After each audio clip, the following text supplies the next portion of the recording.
Okay, welcome everyone to the CTPL one-day final. We're a few minutes away from the start here, but I'm going to throw down to Zach, who's got both captains for an interview. Hi and welcome to Ninja Stadium. My name's Zach Peace. I'm one of the commentators here today. We've just had the toss. Looking like a pretty nice pitch. There's a little bit of bad weather around a little bit earlier, but I'm here with Greater Northern's coach and captain, Alistair Taylor. AT, you lost the toss. You were just saying you would have bowled? Yeah, we would have had a bowl as well. I think it's just nice to know what you've got to get in these situations. Kingborough are a pretty good chasing team as well, so we considered that, but looks like a pretty nice wicket as well, so we're not too upset. Any changes to your team today from, you didn't play yesterday, but from last week? Yeah, from the semi, Aiden's out. Obviously he was in the Shield team this week, so Ben Hahn comes in to replace him. Examiner's finest, Ben Hahn. Also, looking at your team here, mate, who should we be looking out for today? I think Cooper Anthony's has been in really good touch this year, so he's probably one to look at for a big score, hopefully early on. Then Lockie Clark's found some really nice rhythm with the ball in the last couple of weeks, so hopefully expecting a few wickets from him. And boys pretty excited to be out here playing on Ninja Stadium when there was professional cricket being played here yesterday? Yeah, it's pretty cool to be out here. Obviously, you don't get the opportunity every day to play out here. So, yeah, I think we're just going to enjoy the moment, enjoy the position we're in. Obviously, blessed to be able to play at this facility, so we're really looking forward to the day. AT, thank you, mate. All the best. Thank you. Cheers. I'm here now with Kingborough's captain, Dylan Hay. Dylan, you've won the toss, mate, and you've bowled first. I've seen you've done that 5 times this year, and you've won each time, so no-brainer for you guys? Yeah, obviously I've been lucky enough to be on the right side of the toss all year. I think I've lost one. But yeah, I think we sort of settled in well bowling first in this format and it's worked. So yeah, it's pretty easy call. But yeah, the wicket looks nice. I don't think it'll affect it too much. So missing a couple of senior players today, so opportunities for other guys. Are you happy with the team you got out there today? Yeah, I think it's sort of been a theme all year for us. We've had ins and outs and injuries and blokes away with representative cricket, and we've just had blokes plug holes and play roles. So super excited for some different blokes to have an opportunity today. I'm really looking forward to watching Zach Curtin play today. Obviously just come into the Tassie Tigers team. Batting second, he's made a lot of runs. You must be pleased with his form. Yeah, he's obviously a superstar for us. And he's nearly clicked over 500 already. We're lucky enough to have him all year. Last year he was injured, so you've sort of seen his class at the start of the year. And he's been a massive part of why we're here today. Same question I asked AT. You're looking forward to playing out on this beautiful surface at Ninja. There was a little bit of rain around, but hopefully now we should be in the clear for the day. Yeah, obviously it's a great opportunity to play in a facility like this. Yeah, it's a big occasion and told the boys to enjoy it and go to work like we have. Last year lost a couple of finals against University, so obviously the boys are pretty keen to be on the other end of a final this year. Yeah, obviously super proud to be back here and give ourselves another opportunity to have another crack. So yeah, I think it's a good learning curve last year and we're ready to roll today. Awesome, thanks. All the best, Steele. Cheers.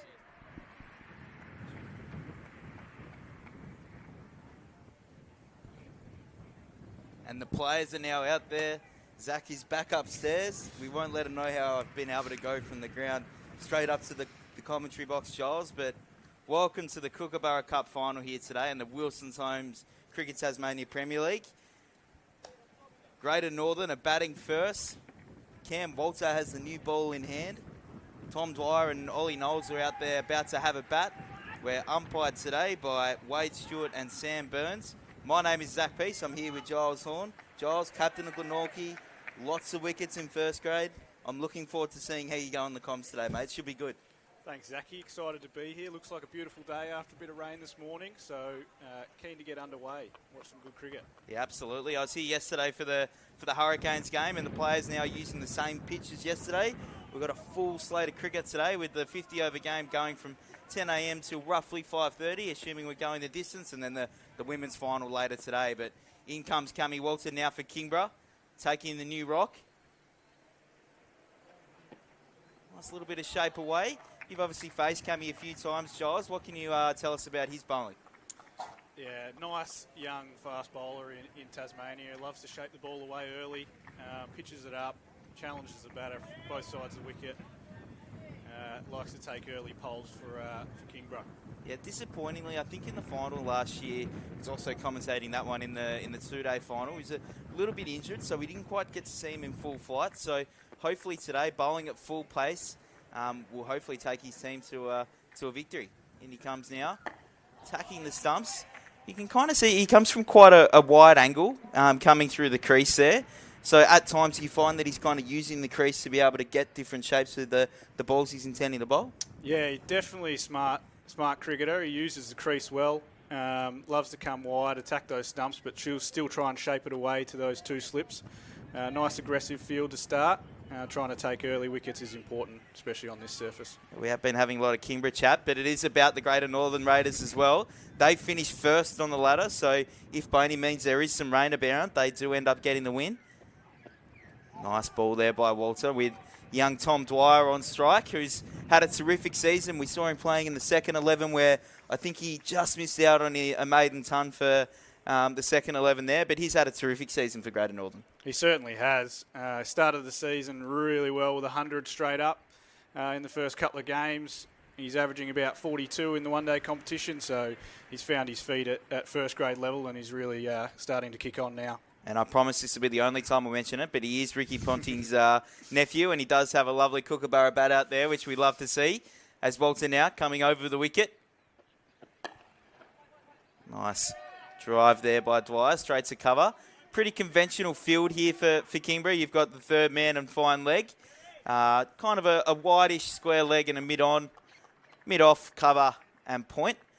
Obviously, not trying to reinvent the wheel early. Don't really have too many plans to Dwyer in terms of how he kind of goes about it. I know with you guys, Giles, what would you usually be doing in this sort of scenario as a captain? Would you have a rough idea of how other players kind of operate?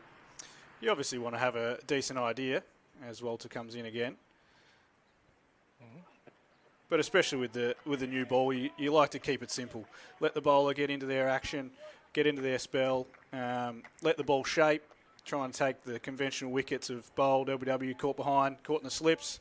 And then if they start to get a partnership away, you start to think more about how the batter bats and how you can build pressure on them specifically. Yeah. We see it a lot in the professional game that the first kind of 10 overs teams like to get away. Do you find that that's still the same here? Obviously, a little bit difference in standards, but do teams still like to get away with flies in these sort of matches? Walter now. Decent shout. Maybe pitching outside the line there, but not a bad little start here from Cam Walter. A maiden to start in the final. Yeah, back to your question. Certainly, first 10 overs are pretty important in one-day cricket in all levels of the game. You want to take advantage of that hard new ball and the field being up, but obviously you've got the best bowlers on and they've got a swinging ball around, so they've obviously taken a bit of care in that first over and watched the ball hard. And now it's the coach, Tommy Martin, now coming in from the far end there. I might have heard some talk that he mightn't have been bowling, but it looks like he's putting the team on his back here and happy to bend his back for the skipper and Dylan Hay. Yeah, certainly. He was struggling throughout the season with some elbow issues, I believe. But nice to see him back bowling. He's an important aspect to this bowling lineup, so could play a key role today. Absolutely. Here comes Tommy Martin. Just in that kind of fifth stump line. Pretty traditional Tom Martin ball there, right? Just outside of off stump. Doing a little bit off the seam, a little bit of movement too, but he's only been doing this for the past, 13, 14 seasons maybe. Yeah, you could certainly put probably a 50 pence piece down there and he'd probably be pretty close most of the time. Pretty consistent bowler. You can see today with the camera setup, it's different to your usual frog box where we've got more than one camera, which is great to see. Martin coming in. Oh, just attacking the stumps there. Ball played there by Noles. Yeah, so we have the 3 cameras set up today. We've got one just behind the bowler's arm, one just to the left there, and then we'll also have one on the far side, kind of following players there. But good to see the little 3-camera setup, and Cricket Tasmania deciding to put these games on with a little bit of commentary too, and most of all getting to play on the beautiful stadium that is Ninja. Yeah, it's a really good showcase of the CTPL. Obviously, we want to highlight these club cricketers and these young guys coming through, so it's really good to see. Martin now, round the wicket. I was just hanging his bat out a little bit there. Martin just hoping for a little tickle there. Noles has had a slow start to the season. He's got about 90 runs in the one-day competition. Probably looking for a bit of confidence here. He likes to get away early. Anything full and in his zone, he'll probably go after. Did you guys get a game against Raiders during the 50-over stuff? We were the only game they didn't win, Yeah. and that was only due to rain. Got saved after about 10 overs in the second innings. Nice. Martin now. Oh, nearly through the gate there. Yeah, they were they were well in front in the game as well. It was a bit tough to see the rain. We were certainly happy, but they definitely weren't.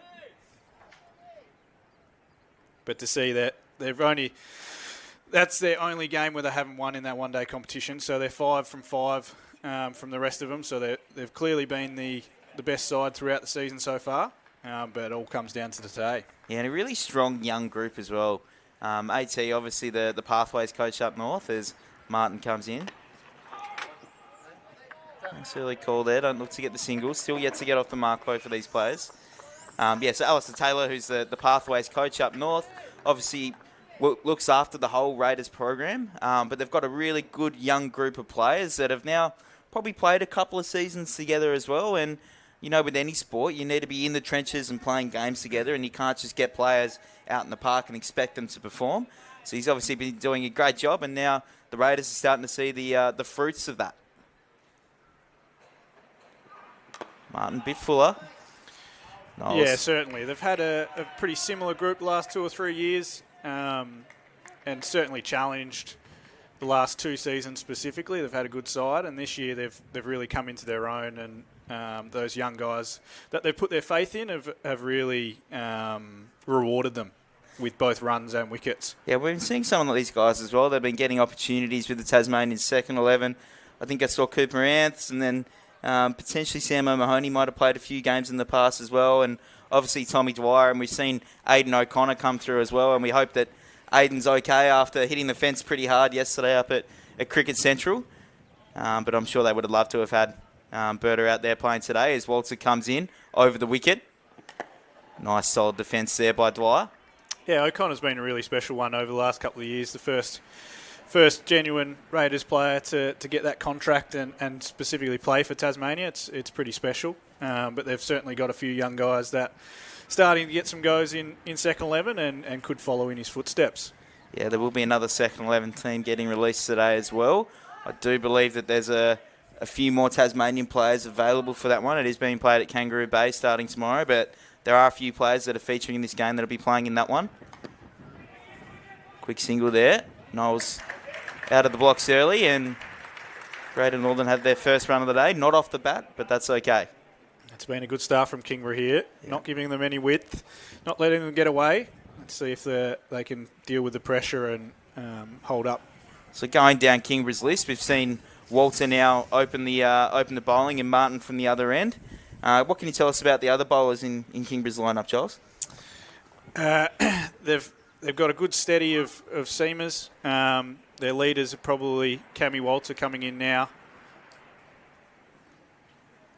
Over the wicket. A little bit wider, just angling across the left-hander there. And Josh Henley. They've been their key bowlers in one-day cricket so far. Henley's got 15 wickets at about 23.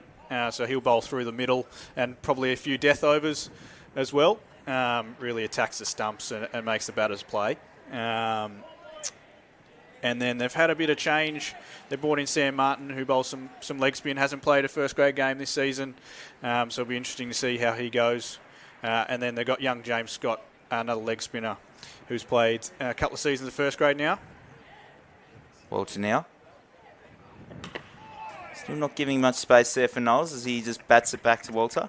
Yeah, James Scott was playing, I believe he might have gone up to Darwin and playing their comp this year during the winter. So one of many Tasmanians that have had the opportunity to go up there, and I think Zach Curtin might have done that as well. Louis Smith, there's a few other guys that are just wanting to play cricket all year round. And, I mean, especially with Zach, we're seeing the form that he's come into the season with just by playing more cricket, right? Yeah, that's certainly the pathway option that a lot of guys choose now. Really the option for those young guys is the UK or to Darwin. Walter, a little bit fuller. Lovely shot there by Noles. Just chipped over the infield, and I think that's Sam Martin on the chase there. They'll look to return to a third, and it's just gone over the boundary there. Nice shot to get off the mark there by Noles.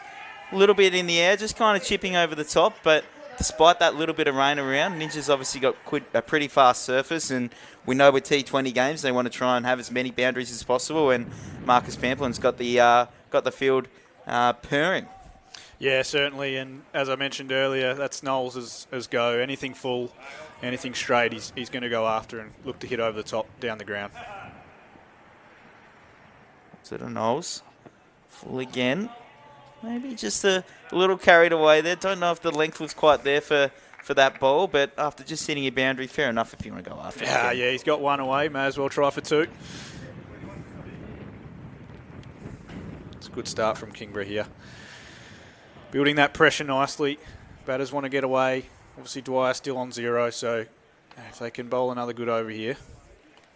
What are Tommy Dwyer's strengths here? Where do you reckon he's going to be getting most of his scoring done?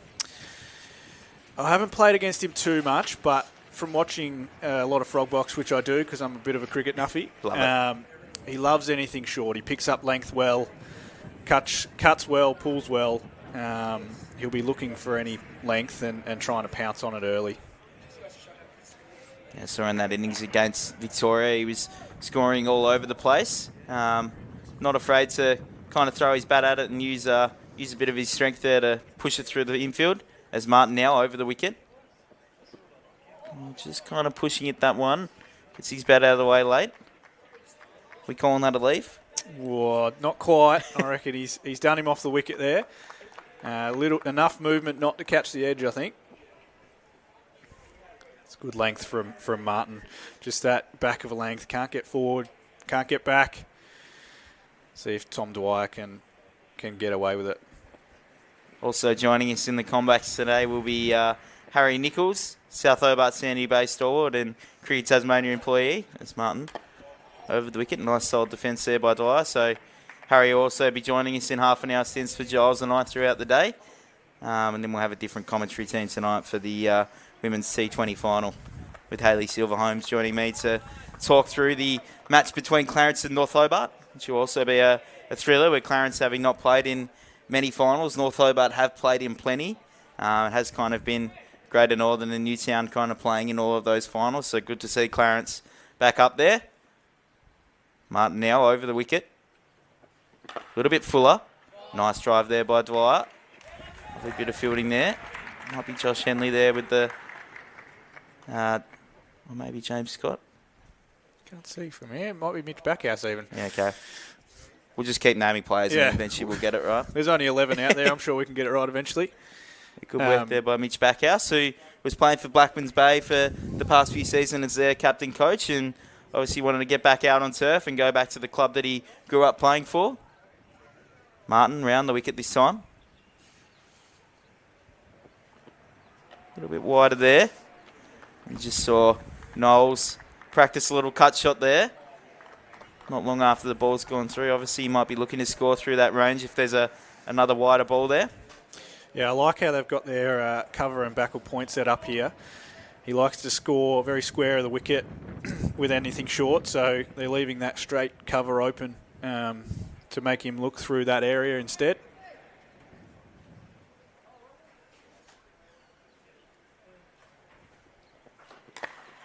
Bit fuller there. Right there. Noles just hits it to that cover. Perfect field placement from Dylan Hay there. Shows that he knows the batters who are out there and knows where they score. Absolutely.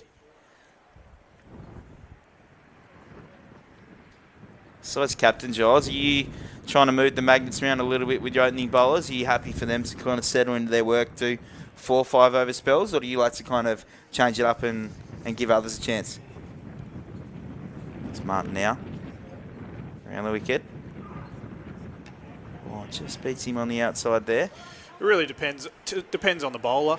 I think you obviously want to give them enough time to get into their spells. They should be ready to go, you'd hope, first ball of the day. But sometimes can take them an over or two to find their length. But looks like both of these guys are straight on it, so wouldn't see any reason to change at the moment. Yeah, just let them do their thing. Build a bit of pressure on each batter and hopefully bowl 6 balls to the same batter. Yeah. See, only 6 runs so far, so no need to panic from Dylan Hayes' point of view. Well, to continuing into his 3rd over. Nice angle in. Dwyer again with a nice solid defence.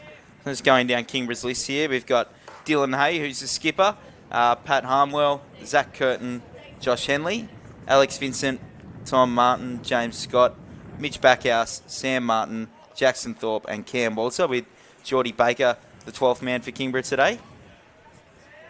Walter looks to continue his work here.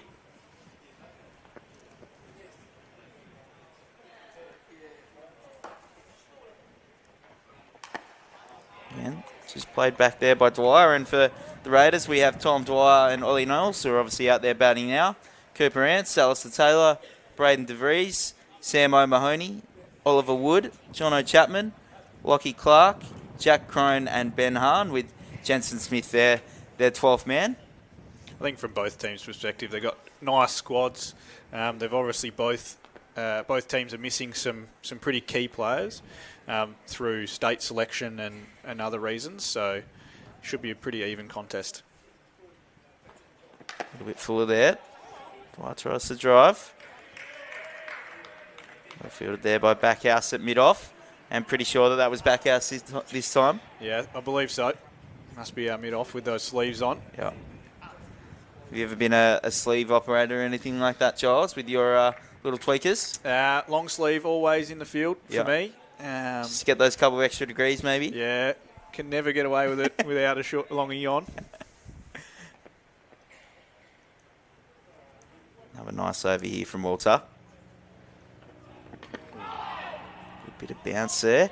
We've seen a couple go through to Zach Curtin, and he's been taking him quite high, so it's good to see that this pitch, despite having a 20 over game on it yesterday, it's still got some great bounce and carry. Yeah, it's good to see. A little bit of seed movement, I think, there. I went out and had a look at the wicket before the game. There's a nice grass coverage on top. It's obviously very hard and that white colour, but I think if you bowl good length balls, you might be able to extract a bit out of it. So there's not a huge crowd here yet. I'm sure it'll build throughout the day as people are waking up from Saturday night. Fuller one there, Dwyer. Just punches to mid-off. Yeah, sun's coming out now. Looks like a beautiful day here at Ninja Stadium. So hopefully the crowd filter in throughout the day, and then for the night session, should be really exciting to see the women's competition out here under lights. Yeah, absolutely. So I don't know how many of the Hurricanes players will be made available for this one, but there could be the potential of a couple of players who want to get another hit in after maybe not doing too much in the WBBL this year. Last ball of the over here. Full up, lovely drive there by Dwyer. Straight down the onside, they'll look for 2, maybe 3. Nicely across the road. As a batter, you just love to have a nice on drive to get off the mark. Yeah, it's the first ball Cammy Walters pitched up into a half volley range, and Dwyer's pounced on it. It's a beautiful shot down the ground. When you see batters playing shots like that, you know they're in some form, so nice to see. Yeah, and to do that early on in your innings as well means you must have a lot of trust in your ability and in the way that you bat to get the full face of the bat, knowing that Walter's been doing a little bit with the ball. But yeah, love to see it. Nice shot by young Tommy Dwyer there. Yeah, certainly. Be interesting to see what Dylan Hay's thinking now. Martin into his third over. Just wide outside the off stump there. Noles nice and watchful. Just lets it go through to Zach Curtin.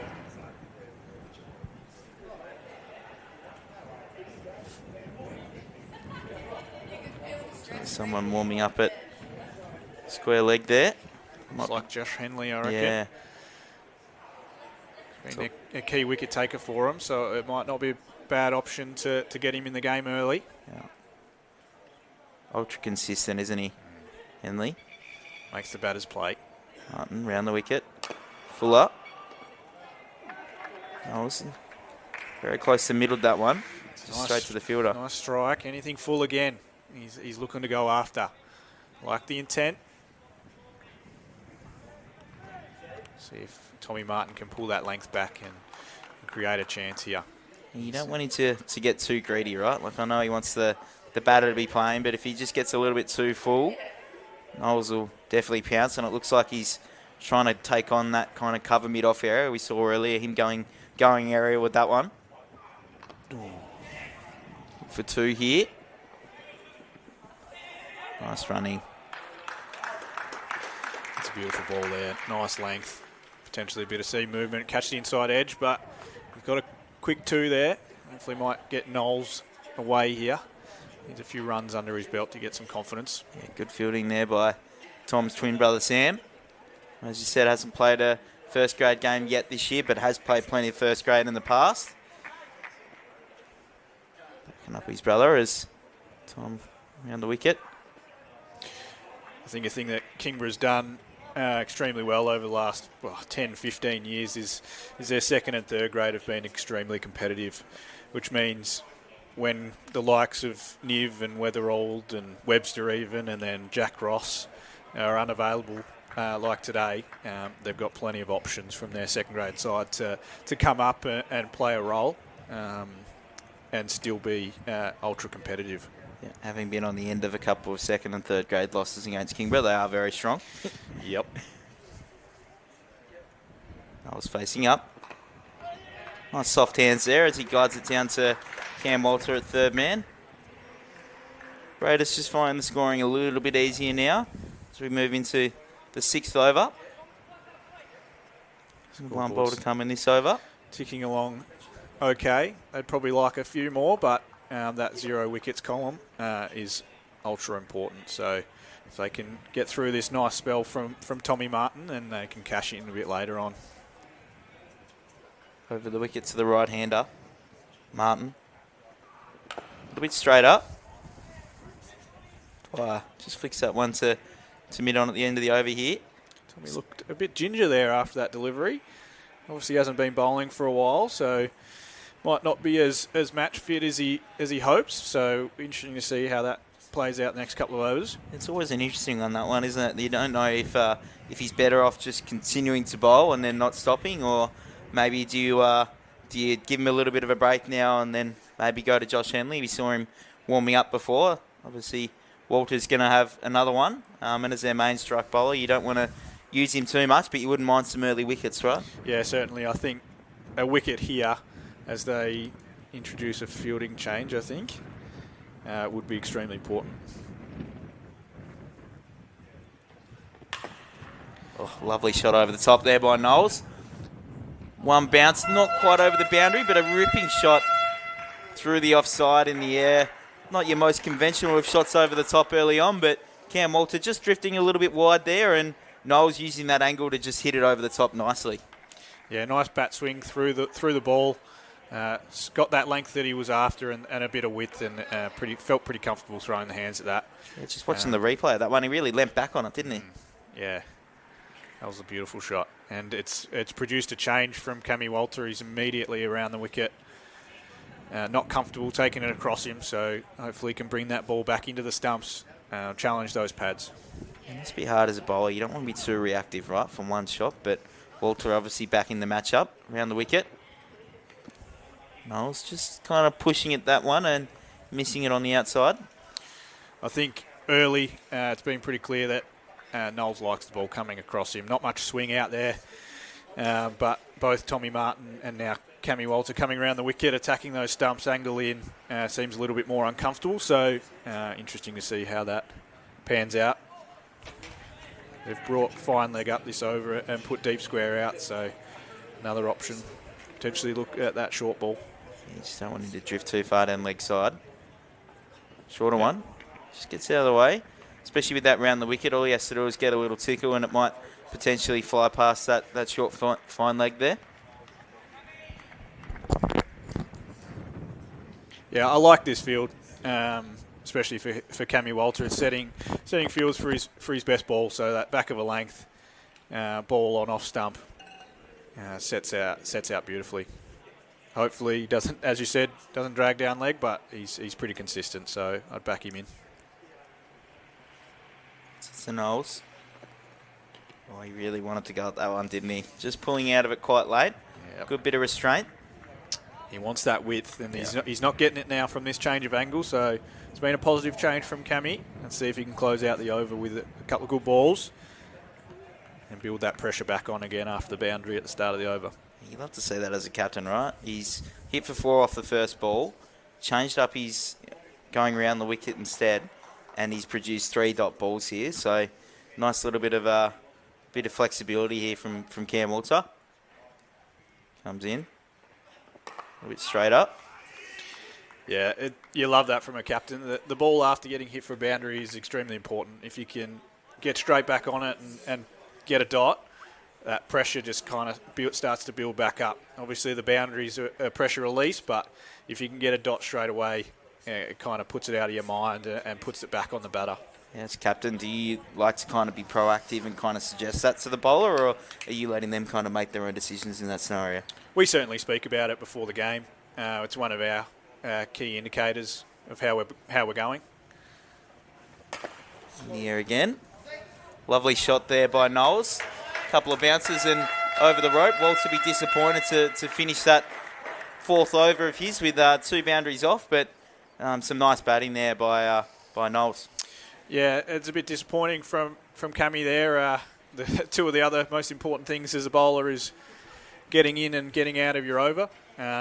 So first and last ball boundaries there.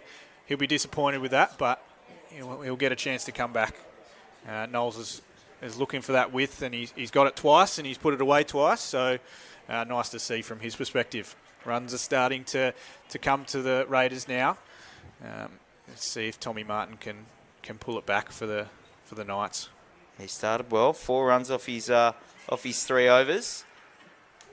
He looked a little ginger after that last over, but happy to continue. I think someone of his experience is always going to know his body pretty well, right? And if he thinks he can continue to bowl, then I'm sure he will. Over the wicket. Dwyer with a nice full face playing that one back straight to him. Yeah, I think he's a little bit uncomfortable, but he looks like he's going to push through. It's probably a pretty important spell for his team here if he can get an early wicket in the first 10. Could hold him back for a few overs, which will be important. Yeah, so just going down Kingborough's list, probably see Henley Holy's 10. Tom Martin will go close to bowling 10. Jimmy Scott, Mitch Backhouse can sometimes jump in with a few offies. Martin over the wicket. And then Cammy Waltz will obviously bowl his 10 too. And I think Jackson Thorpe bowls little meds. He certainly does. Yep. Got me out this year with a nice full toss. Love that. Hit it straight to cover, so that was beautiful. How did Glenorchy go in that game against Kingborough Giles? Yeah, no, they had our number quite comfortably, unfortunately. A pretty classic chase from them. I actually still don't know how to get Dylan Hay out, so he got 97, I think. We'll maybe go trade some secrets with the Greater Northern boys downstairs before he goes out. Can't play much help to them, I don't think. So Dwyer there using his feet to Martin. Martin obviously not the quicker of the pair between him and Walter, but happy to use his feet and kind of push at that one. Don't mind that considering he was getting not super bogged down, but just a little bit. Yeah, he needs to break the shackles pretty soon, I think. He's looking for that early boundary, but if you can run between the wickets quickly and find those gaps, it helps you get away without a big risk. If he has a few more dots on him here, I feel like he might take a calculated risk, hopefully, to try and find that early boundary. Oh, well bowled there by Martin. Noles has been pretty happy to kind of just hang his bat out there for a few. Yeah, certainly this around the wicket angle clearly working for Kingborough against Noles. He's hanging in there though, and he's scoring quite freely when they give him the width. So he just needs to wait for that one ball.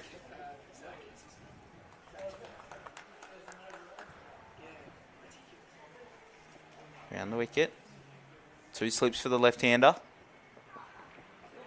Just leaving that one go through there as Noles. We saw just before they brought in a short cover there for Dwyer, and he still managed to find a single between short cover and mid-off there. Yeah, it's really important, especially when you're potentially getting bogged down a little bit. You can always, as I mentioned, you can always take that risk and look for the boundary, but if you can find your way off strike, it takes that pressure off pretty easily if they can work together here. Oh, it's looking to go after it again. Good bit of fielding there. Good running between the wickets though. Yeah, absolutely. instant call a yes. Most of the time, unless it's a howler, you can get there if you go straight away and back your partner. Awesome. We might say goodbye to you, Giles, and we'll get Harry Nichols in for his first stint. Perfect. Thanks for having me. I'll be back.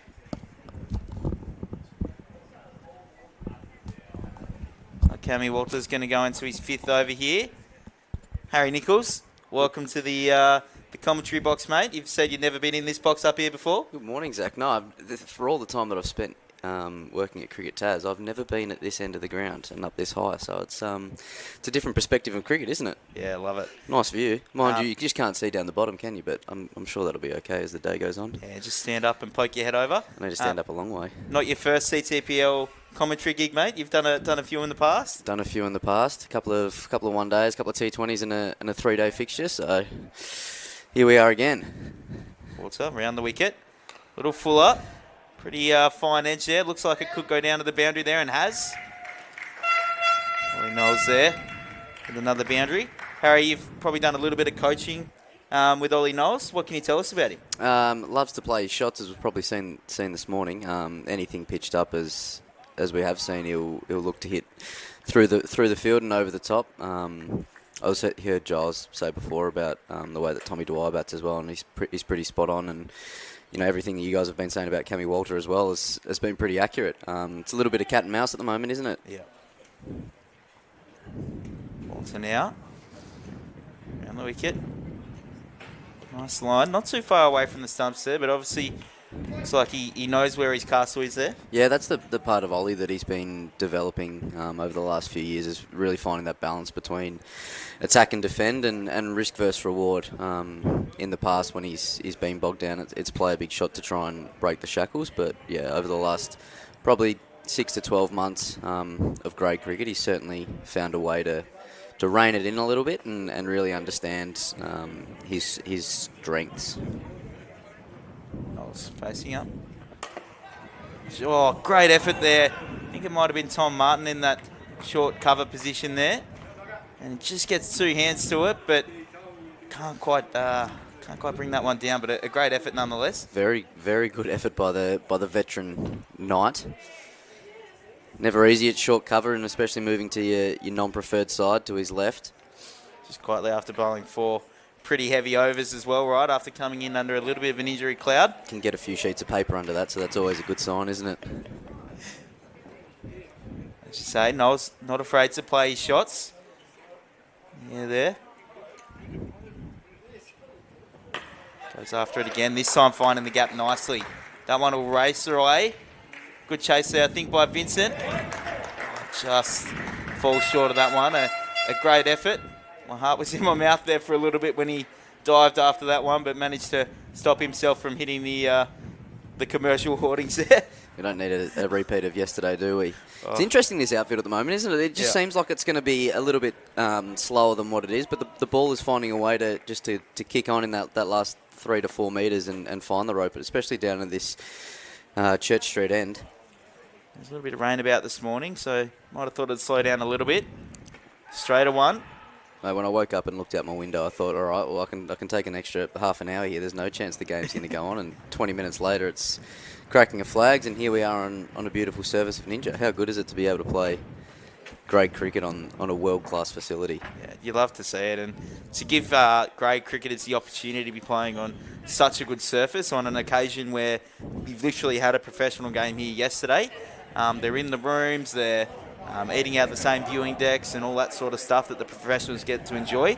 Hopefully it might inspire a couple of these youngsters to potentially go on with it.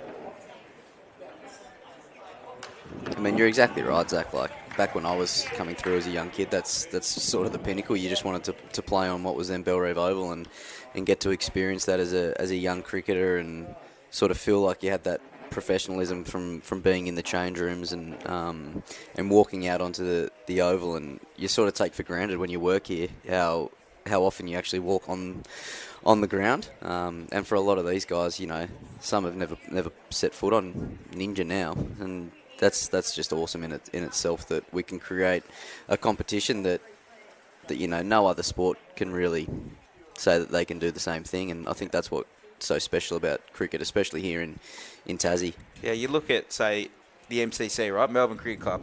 They never get to play on the MCG, which is where their members are set up.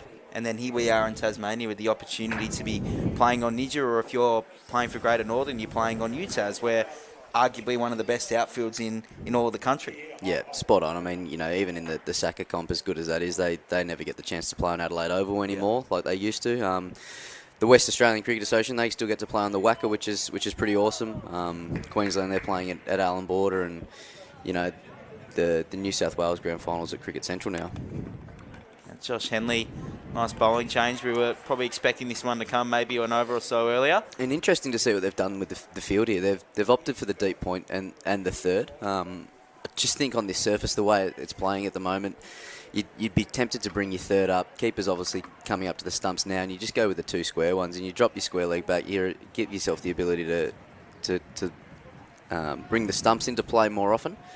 Do you think they may be going with a little bit of a plan here for Tommy Dwyer? Yeah, potentially hang it outside off and hope that he throws his hands through one and brings a chance that way. Henley, a bit straight at that one. Looks to go a quick single. Tom Martin's backed up, Mitch Backhouse. Absolutely pegged that at the stumps.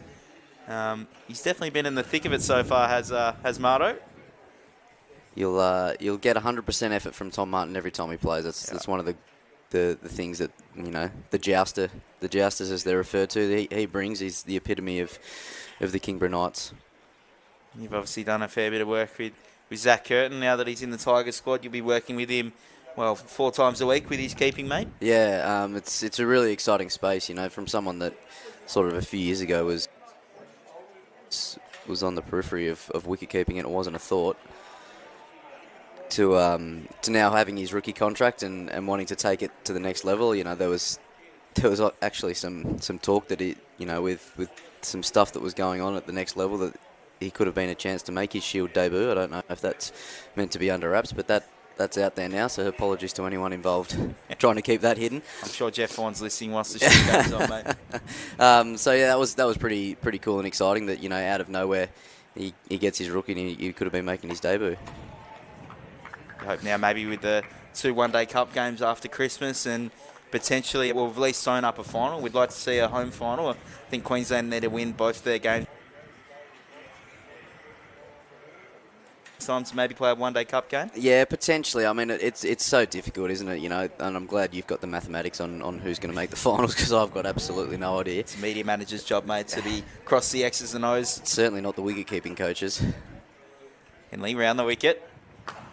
Noles hits that one quite high. Hell of a catch if he gets it. Backhouse. Oh. Unlucky, that one just slips through. That would have been incredibly hard to pick up. As you can see, it's quite a cloudy day, and trying to pick a white ball up out of the clouds.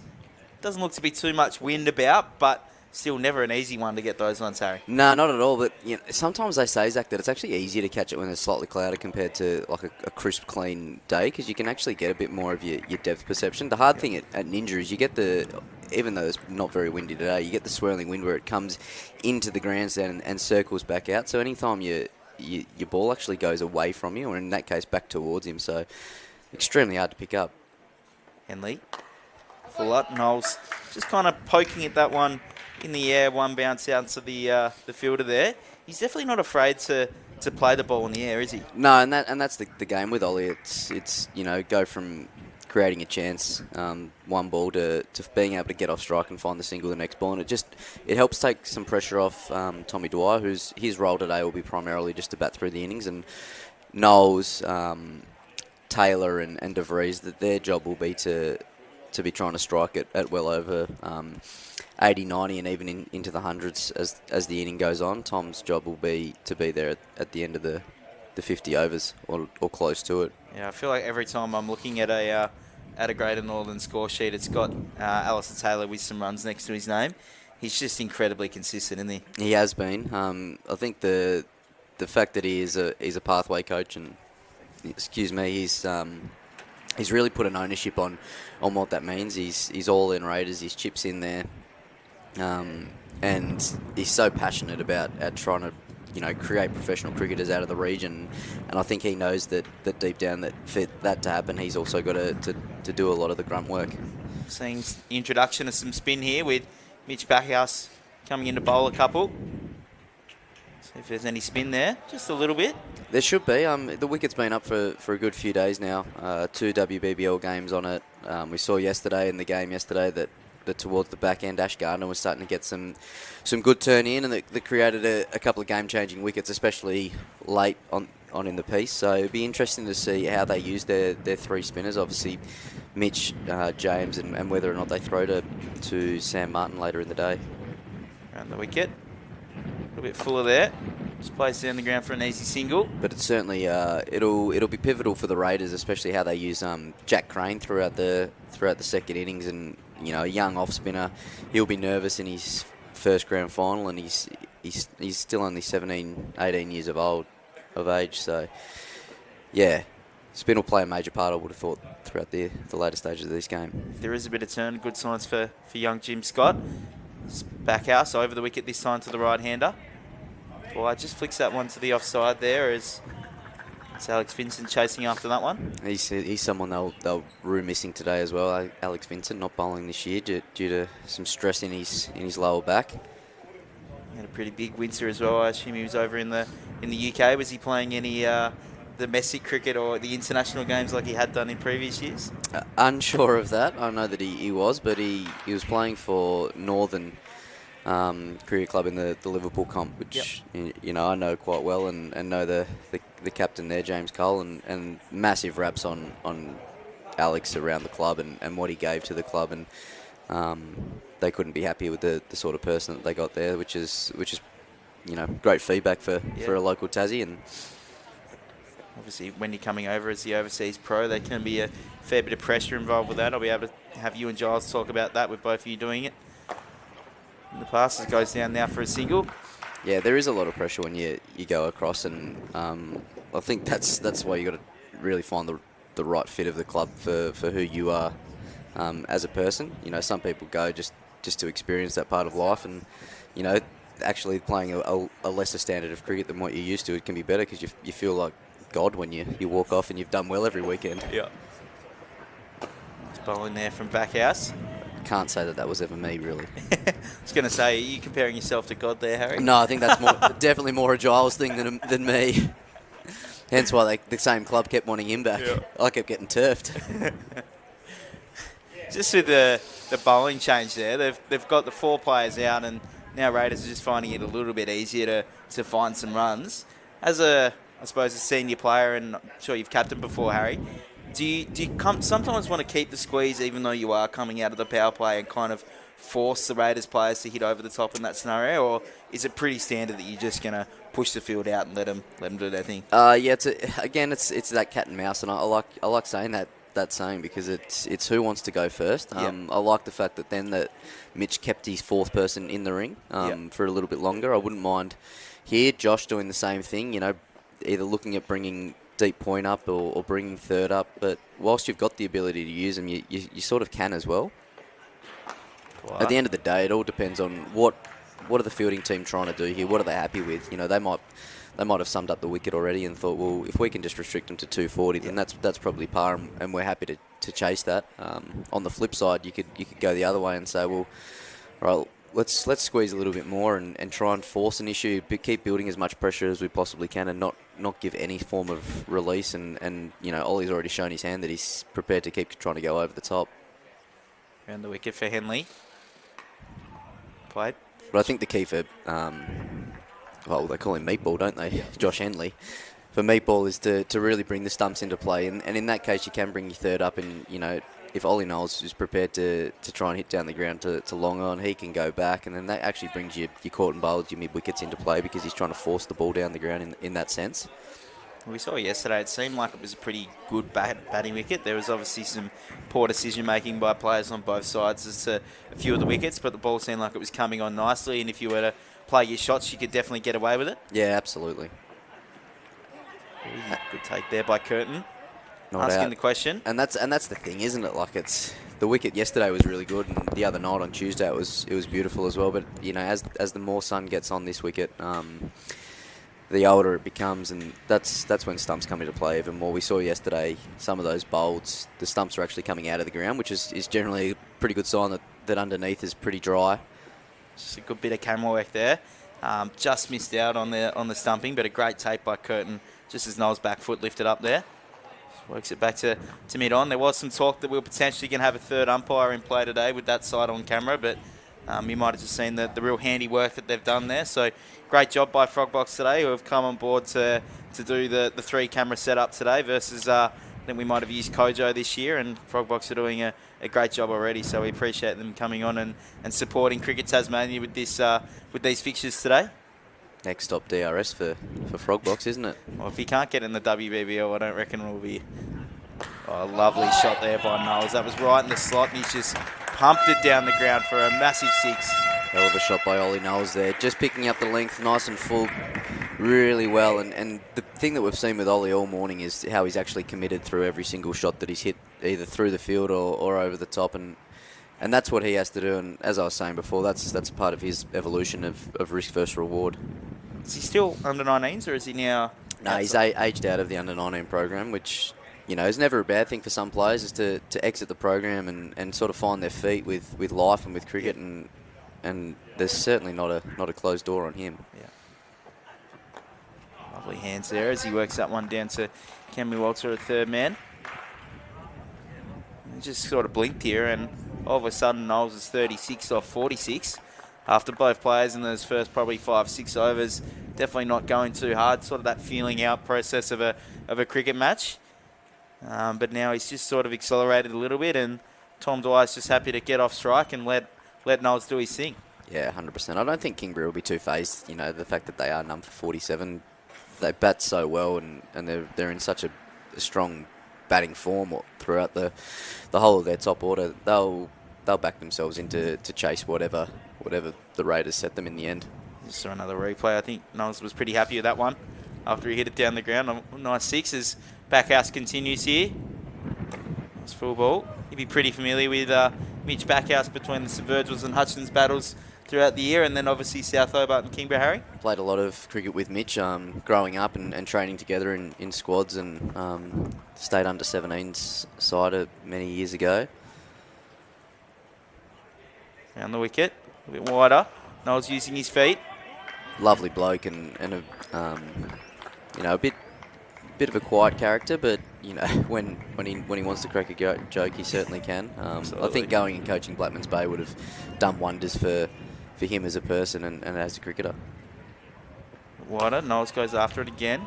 Good field placement there by Kingborough. I don't think he's always been a bowler. He was an opening batsman for a long period of time. For a very long period of time. And I think this is the awesome thing about Kingborough. They've got all these guys that are into their mid to late 20s and early 30s that are still wanting to play CTPL cricket and give back to the game, and it's probably a testament to why they have been so strong in the recent years. We've seen a bit of a decline and a drop off of players that you know are getting to that late 20s age, and Kingborough are doing such a great job at being able to keep them together whilst also bringing through and blooding some younger kids. Yeah, you've seen Newtown with that as well. They've got quite a strong second and third grade, and Clarence, and that's why he uses his feet and punches down the ground. Yeah, those clubs that are usually consistently pretty good, they're the teams that have kind of still got those late 20s, early 30s guys that have kind of been there and done it. And that's why they just continue to win games. And even with my club at North Hobart, we've seen a bit of a changing of the guard where there's a lot of young guys. So you hope that those kids stick around and continue to play, but you sometimes need a bit of experience at the top there to show the youngers how to do it. Well, that's the thing, isn't it? You know, seen firsthand that, you know, I've played in sides that had 5 test representatives. At one point, you know, there was a game that we played where 11 people had played second 11 or above, which is amazing when you're in it, and you take for granted how special that is. And then, you know, 3 or 4 years later, you're playing with kids that have got so much talent and promise, but they're just so far away from being the finished product. And it's, you know, how can you educate them and bring them through on the journey and get them to understand what and how cricket was played a decade ago. And it feels such a long time ago. Just looking at some of these, you know, grand final programs from years gone by and the photos of players that used to play against, and it's pretty nostalgic, isn't it? Yeah, for sure. And Henley coming around the wicket there, continuing into his third over. It would have been a hell of an experience playing in those South Hobart Sandy Bay teams, mate, with Doolan and Doherty and Bailey and all those guys that had incredible, first-class careers, and then also local cricket as well. Yeah, it's something you look back on and you certainly don't take for granted how cool it was. You know, we had a couple of overseas and that came and played with us. And Lee, wider one. And, you know, I used to sit in the change rooms and watch their faces when these guys came back and played those odd few games a year, and for them how special it was. For us it was just another game of cricket, but for those guys that are like now matching it with proper international cricketers, you saw what it meant for them. And I guess the amazing thing is a lot of these professional cricketers, when they come back, they're coming back to their club, so it's just another game for them, and they just feel like they're just a part of it just as much as you are. Henley, it's straighter now as Noles works that one down to third man. So yeah, it's certainly for them. It's how do they fit back into an environment that they've also grown up in. They don't come back and they don't big dog it. They're just there to play cricket and have fun. You know, the way the fixturing is and the fact that there's so much cricket, it's so difficult to see any of these high-quality cricketers playing consistently, which has probably, you know, had an effect on the standard dropping slightly over the last few years, but it's down to us to keep maintaining it. Henley, a little bit straighter there as Dwyer just pushes that one into cover. Just finding ways to get off strike a little bit easier now is Tom Dwyer. You guys obviously won a few titles during that sort of 2010 to 2020 range. Happy to talk about it. Yeah, how many did you end up winning? To be honest, across all the grades, I don't reckon I've got enough fingers to count. All right, Harry. I've been pretty blessed. I've won over 10, so how good. Henley, quite a good edge down the third man there. We haven't seen Greater Northern Raiders have the success that I'm sure Crickets would have been hoping when they brought in the Greater Northern program, but as I was kind of discussing with Giles, and you've probably experienced this firsthand, now having a bit of consistency and continuity amongst the 11, where they've got a pretty strong squad of players that are available, it must be nice to kind of see them now finishing first in the Kookaburra Cup and setting themselves up for a deep run in the Red Bowl stuff too. Henley, well, just pushing at that one and missing out. I think I've got a love-hate relationship with the Raiders, mate. Like, you know, I love working with AT and everything he brings and some of the Raiders boys, but every time they roll out against us, they beat us. We call ourselves possums because we're no good on the road. We always seem to find a way to lose up there. They beat us in a T20 grand final here not too many years ago. You know, and besides the early years when they were so under-experienced and undermanned and weren't used to the standard of the competition. Don't worry about that. We got our wins there, but ever since that, they beat us every single time that we play against them. So I would say that it's working. Yeah, Backhouse into his third over now. Sort of just in a bit of a holding pattern, right? Both batters not really taking too much risk. Noel's kind of happy to throw the bat at a couple, but for the most part, they're kind of happy going at around 4 or 5 and over, just a few singles. Somebody's got to give at some point, or are we happy just to kind of let the game move along here? I don't think Ollie Noles will be thinking any more than trying to score off every single ball. Tom will just continue to try and accumulate. You know, the fact that the Raiders just under 4s, both teams probably going to be quite happy with that. To be fair, if I'm the Raiders, I'm probably thinking this is a brilliant start, and you start thinking, well, how many can we actually get to? Whereas Kingborough are going to be thinking, right, how can we find a way? Because 1 certainly always brings 2, and 2 can bring 3, and it can happen just like that in a flash. Backhouse continuing around the wicket to the right-hander, and there it is, the first wicket. Tom Dwyer just trying to sweep one down towards deep square leg there, and you miss, I hit. Mitch Backhouse with his first wicket of the day, and Kingborough's first. And just as we were saying, Harry, the game has just changed slightly now with Greater Northern Raiders 1 wicket down. Absolutely, and I'm just a fascinating decision from Tom to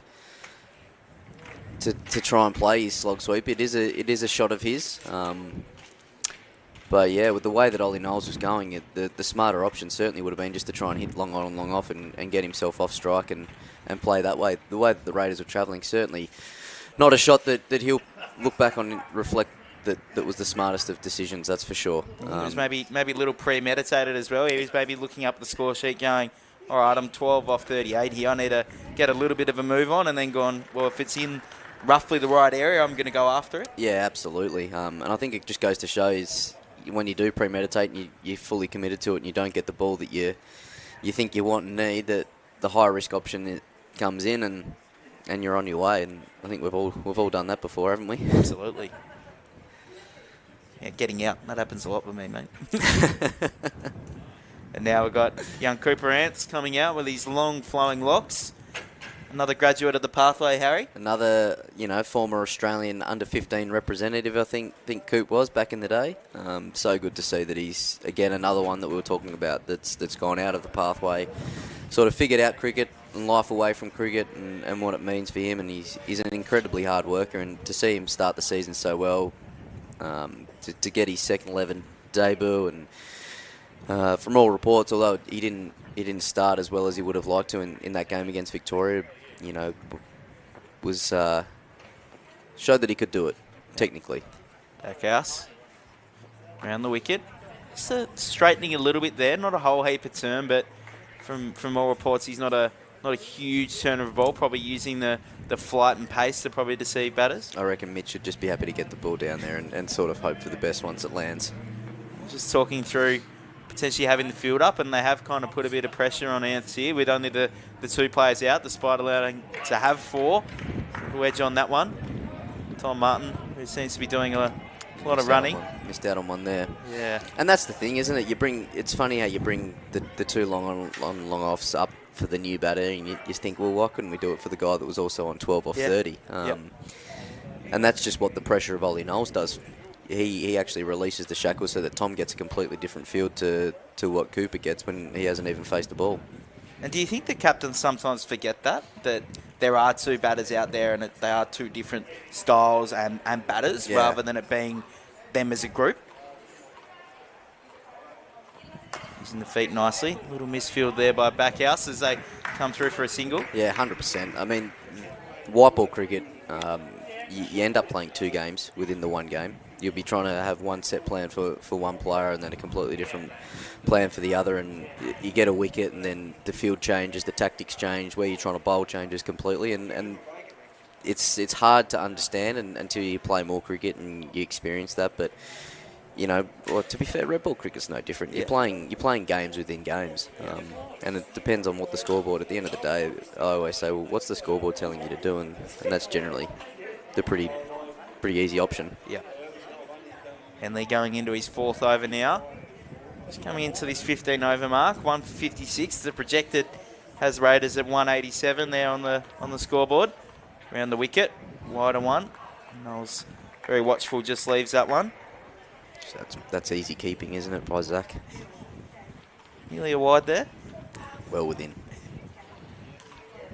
2 very experienced umpires today in Sam Bird. Sorry. Who have we got? We've got Sam Burns and Wade Stewart. Sam Burns and Wade Stewart. I had it right, and then I lost it.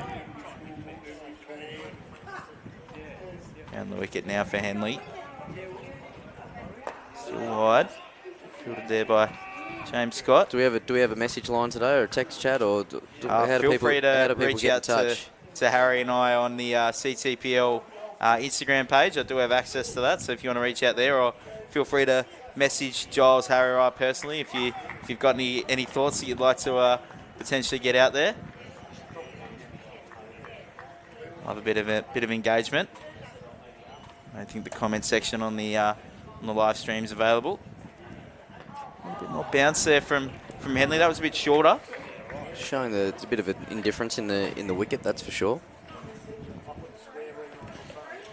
How many are we expecting today, capacity-wise? We're looking for 100, couple 100,000? I reckon throughout the day, you'd be getting maybe a couple 100, a few people coming for an hour, and then hopefully going home and watching the stream. But looking pretty nice out on the hill there today as well. As we saw yesterday, we had a great Fill the Hill WBBL game where we cracked 1,000 people. It was a nice shot there by Noles. Smacks into the boundary and a lovely 4. He'd been looking for that shot for most of his innings today. You're seeing it when it goes outside off. He's really practicing that cut shot. And then that time there was a little bit of length and he's just gone, thank you very much. Picked up the length very quickly there, did Ollie Noles, and that's a really good sign of someone that's watching the ball hard. Judging length is the most important part, and if you can get back quickly and you play the cut in that pool, that and you can capitalise on it, it's a really good sign that you are picking up the length. Henley around the wicket. Just trying to dab at that one there. I have just got my first text message from grade cricketers finest Lincoln Street. What's he got for us? He says he's finding it hard to engage when we haven't been active on the social account for an hour. So it's a fair call out. Lincoln and I do have history from a second grade game last year where there was a little team sheets issue. But that's okay. We've forgive them, forget it. Henley around the wicket. A little bit fuller there till Noles. One of the prime hospitality movers in Hobart, isn't he? Lincoln Street. Absolutely. Kingborough Knights doyen. Yeah, keeping grape and cargo in business.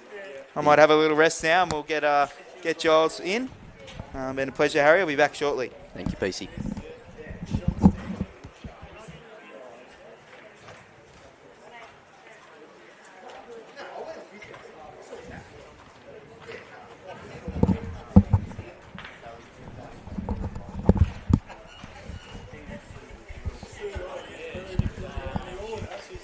Okay, back. How are you, Giles? I'm good, thank you. How are you? I'm good, thank you. Been enjoying this? Yeah, it's been a great start to the day, actually.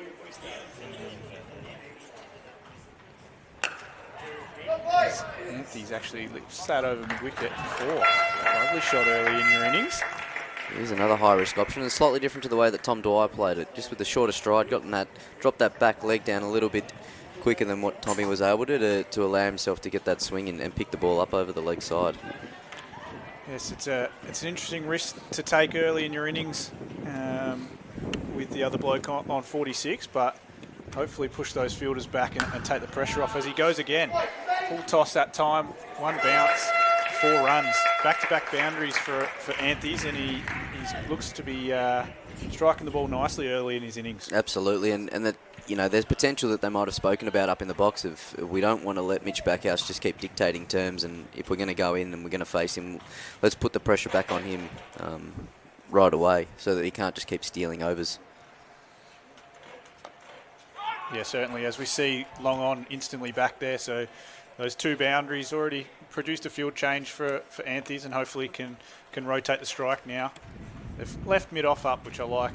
Nice and positive from Kingborough as well. Oh, they've put a 3rd man back, actually. Mid-wicket fielder's gone back for the finish of the over. Backhouse in again.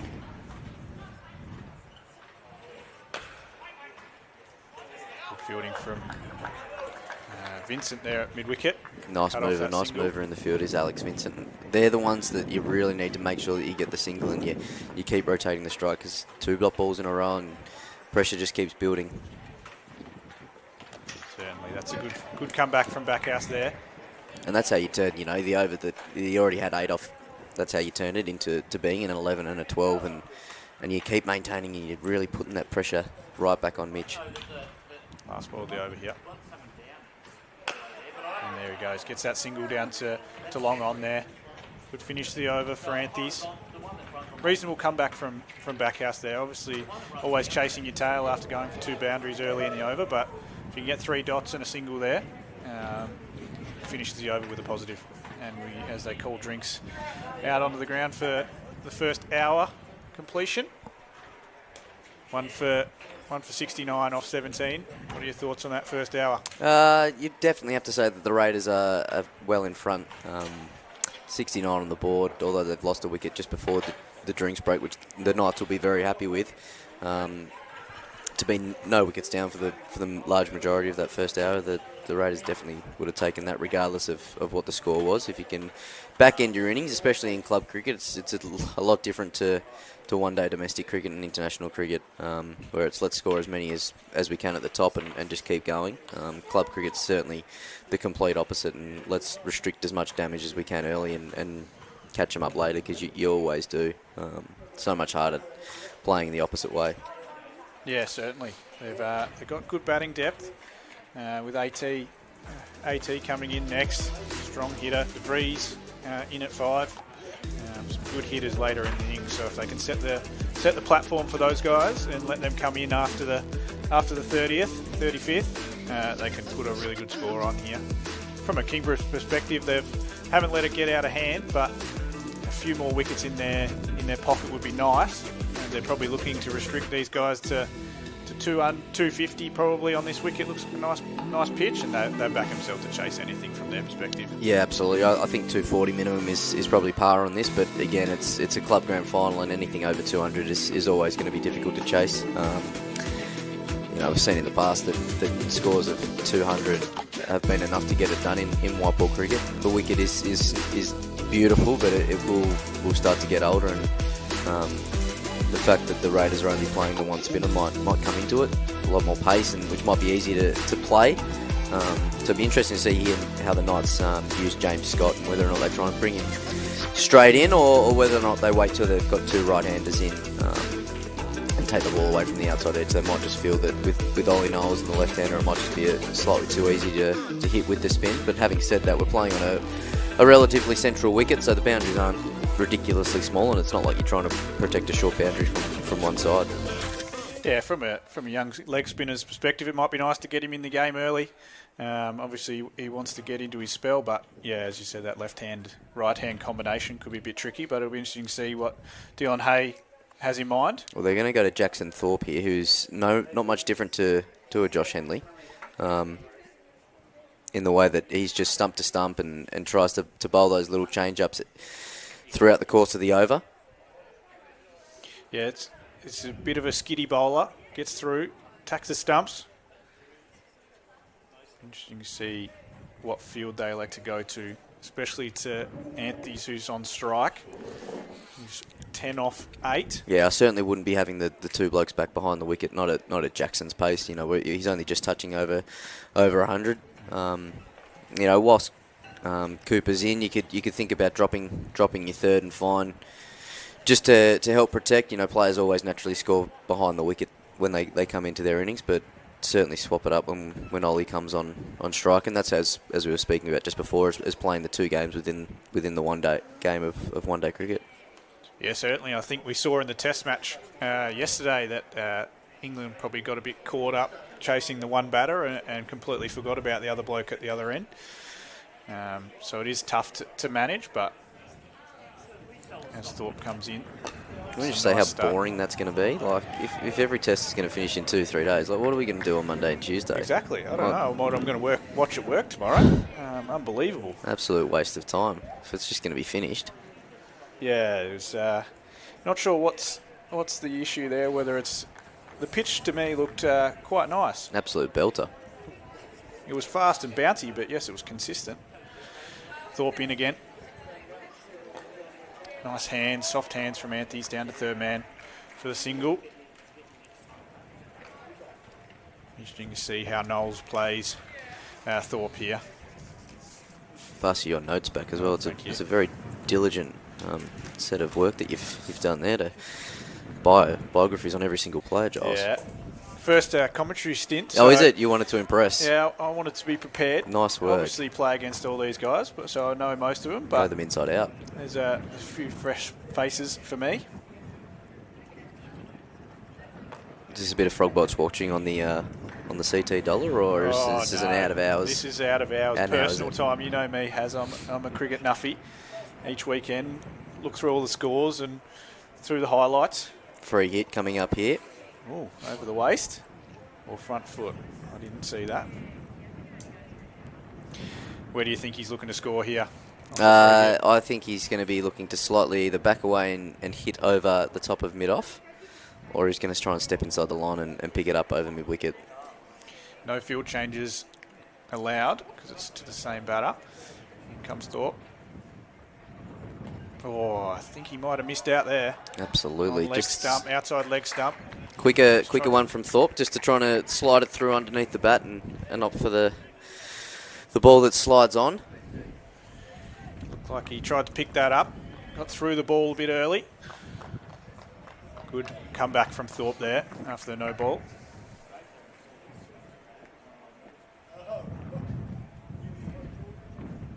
In again. Attacking the stumps. Down to mid-wicket. Fielding. Hopefully can build a bit of pressure on Noles here after a couple of dots. always some really big important overs when you're coming out of the drinks break of trying to rebuild that pressure and re-find, the run rate and controlling it, and then you're controlling the game from there as well. Yeah, certainly. 2 balls left in the over. Oh, down leg side. Is that our first wide for today? I have a feeling it might be. Yep, there's been 2 extras. They've been very consistent, the Kingborough bowlers today. Very disciplined. Yeah, extremely. So hopefully they can continue that on through the rest of the innings.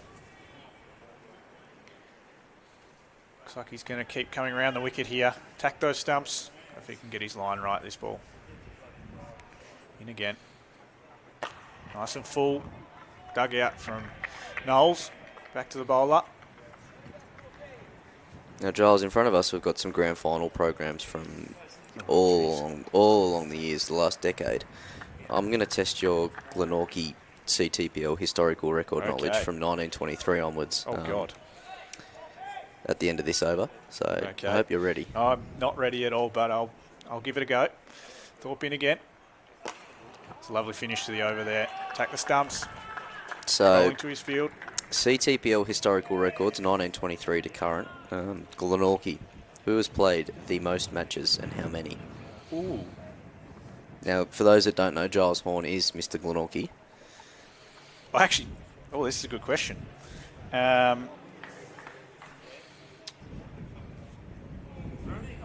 Would it be someone like a Nathan Matthews? That is incorrect. He doesn't even feature in the top 5. Oh, no. I've actually got no idea, most matches. He's also named after the league's medal, and that is Emerson Rodwell with 293. That's a lot of cricket games. And do you know who has the most runs for Glenorchy? On 11,703. No. The same person. He's got a lot of wickets as well. He's 355 wickets. His stats are quite ridiculous, to be honest. I feel like you might need to go and do some research ahead of the T20 grand final if you're going to be quizzed about Glenorchy again. Yeah, well, I'm hoping that we'll be playing in it. Hopefully we'll be in it. We might throw to you with a little mic on your lapel, and whilst you're out there at mid-wicket, how would that feel? Oh, there'd be... Too much pressure? There'd be a lot of pressure going on there. There'd be some interesting words coming out of my mouth, I reckon. There's a bit going on in my brain when I'm out on the field. I could imagine, but here we go. James Scott. Oh, he's in the game. I like this. Let him get in the game early. Nice aggressive field through the offside. Beautiful start. Wouldn't mind seeing a slip in. There's one of those second backward points coming into a slip, just to try and put a little bit of pressure on here on Cooper. I tend to agree. I know it's so big on giving your sweepers to young spinners to start, but I'd love to see that deep mid-wicket up as well.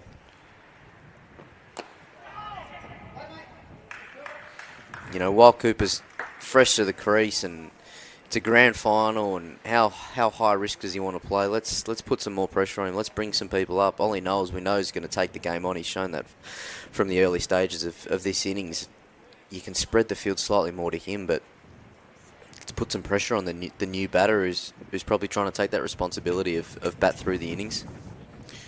I agree, especially with Scott, who likes to attack the stumps. Make him play a risk. If he wants to hit it off the stumps, he can.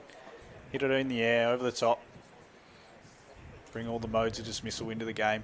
Don't let him just off-strike easy. Here we go, catch. Quarter cover. Nice full ball in the air. Nice athletic catch from Vincent there. Noel's gone. And 46. just like that, the game has changed again. We say that 1 brings 2, and 2 has come. Alex Vincent, a beautiful diving catch, high to his right. Lovely mover and controls the cover region for Kingborough so well in every game that he plays. But as we've seen, the young leg spinner and James Scott, he's slid across the stumps. It's slightly wider outside off, and Ollie Noles is playing that high-risk game that we've been speaking about all morning. And this time to his demise as it's caught at cover. And he departs, and the score is now 2 for 73 off a well-made 46 off 70 balls. Yeah, I think that's lovely captaincy from Dylan Hay there. Get the young leg spinner in the game in the first 20 overs, and he's rewarded him with a wicket there. Lovely bowling, taking it across him. lovely fielding. Alex is a lovely fielder. They've got a good fielding side, Kingborough, but he really patrols that ring on the offside, cuts off a lot of singles, athletic movement, creates chances with catches, both run-outs as well. Yeah, really nice fielder. As AT walks the crease, really experienced first grade batter in this lineup. Obviously played a lot of games for the Raiders, a lot of games for Launceston up in the NTCA. Yeah, he's had a okay season so far. He's sitting on 142 one-day runs at about 35, with a really key 60 not out in the semi-final. So really key batter for the Raiders here. Lovely starters. They've put that slip in. Nice aggressive field placement. I would like to see, as you mentioned before, that mid-wicket come up. He's only faced one ball, and James is bowling quite nicely here.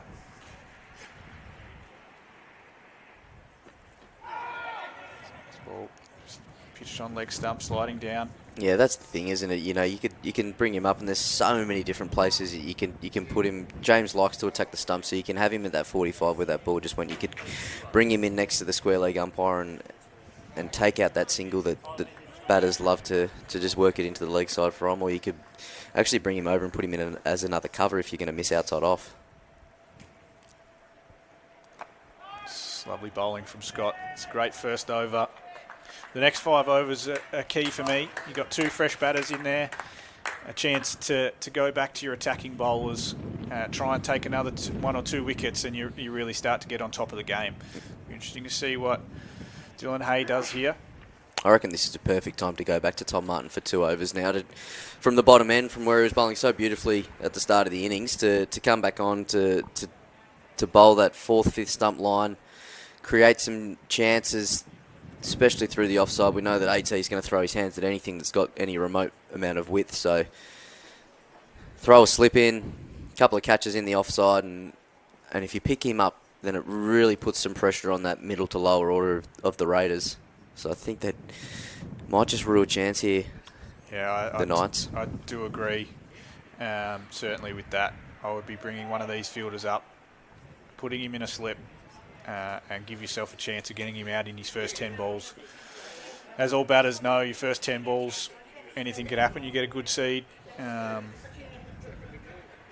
Everyone's susceptible, so we don't want to let him get away early. You know, AT's faced 2 balls, now 3, and already the Knights have dropped their long on. Let's get him up. Let's put even more pressure on. We can drop our final leg back, and we can keep building the pressure that way. Don't let him get off strike with an easy little bunt down to long on. Yeah, definitely.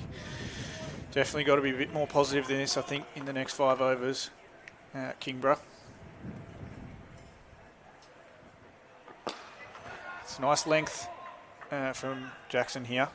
And with 6 bowlers, it is a very intriguing way that the Kingborough are going to have to rotate their bowlers through, and whether or not they opt for shorter 2 to 3 to 4 over spells to keep chopping and changing it. But there will come a time when they have to go back to their key strike bowlers in Martin and Walter to try and break a partnership or get a fresh batter out. Just down leg side. AT stepping across the stumps there, but just missed that leg stump, and it is an extra. I think they've gone in with that extra bowler potentially due to Tom Martin being questionable, whether he can get through his 10 overs, but I think we saw from his first spell he's completely fine. So it would be good to see him come back into the attack for a quick 2 over burst. I think try and take that 3rd wicket and get yourself truly into the chance of keeping them to 220, 240. If they let these 2 batters just work their way into the innings in the next 5 overs, then they could be looking at quite a large score. Especially with the way that De Vries and Omani, when they get going, can find the boundary and can comfortably strike it over 120 if they need to. Yep. You want to get them into the game as early as possible from Kingborough's point of view, in and out quickly, hopefully. But from the Raiders' perspective, these 2 aren't going to take many risks, I don't think. They're going to take the singles that they've got on offer, use those deep fielders that Kingborough have elected to put out, and just rotate the strike, build that partnership, and then look to score later on. Thorpe's bowling well here. Nice and consistent.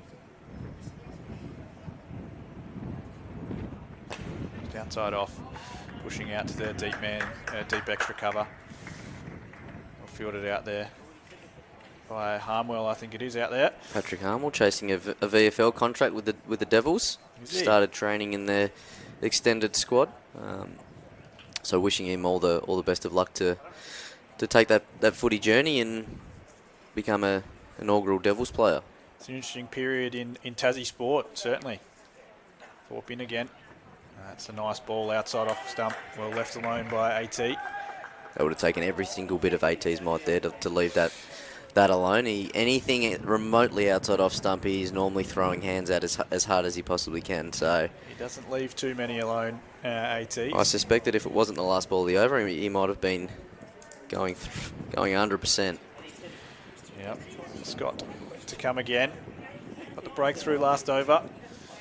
I like that they've got the slip into both fielders now, both batters. I mean, I still would like this deep mid wicket up, but Kingborough have got their plans.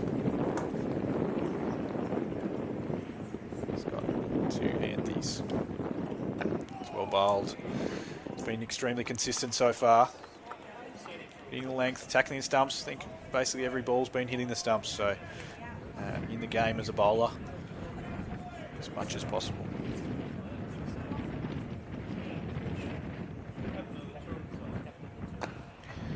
James is obviously another pathway product as well. Played a lot of first grade the last couple of years and it has really developed as a cricketer. Yeah, he really has. His leg spin's come on a long way. He's starting to find the pace that works best for him. He brings the stumps into play as much as he can. He's been working on developing a wrong'un. Still a work in progress along with his toppy, but his control and his knowledge of what he actually wants to bowl and how he wants to go about constructing his overs and his spells is a testament to the way that he and Harry Allenby, the pathway spin coach, have worked together. That's a nice ball there. And he's just pushing down the long on. We saw James a few years ago in the under-19s on some extremely spin-friendly wickets in Albury. He was one of the best bowlers in the competition. As Sam Burns is just wanting him to get off the wicket, over officiating, some may say, but to the letter of the law nonetheless. James was a member of our country championships team last year and will be again this year. You heading away with that team once again? Country champs, yeah. We're off to Margaret River down in Bustleton, south of Perth, a couple of hours south of Perth. So that'll be hot and dry, and at least we'll be on the water. So see some sharks, no doubt. But it's a great opportunity. We don't get the opportunity to play white ball cricket, for our second 11, so to speak, level players and those that are out of the pathway. So it's a great chance for those guys to show some white ball skills and some talent, as well as mix it with some young up and coming pathway kids. Unfortunately, our under 17s is on at the same time, which those kids get the priority to play in, and rightly so, being more of a Cricket Australia competition compared to the country championships competition. So there's some kids that probably would have made that side, some high potential players, but yeah, I mean, it creates more opportunity for other grade cricketers and regional players and players that have got the also Aboriginal descent. So there's a good blend of talent and mixture of skill and experience as well. So it's a really worthwhile experience that Cricket Tasmania are creating for these players to play more gameplay. Yeah, certainly. It's great to see so many opportunities for guys that are performing and have shown talent in the CTPL. Another good ball from Thorpe. He's drying up AT nicely.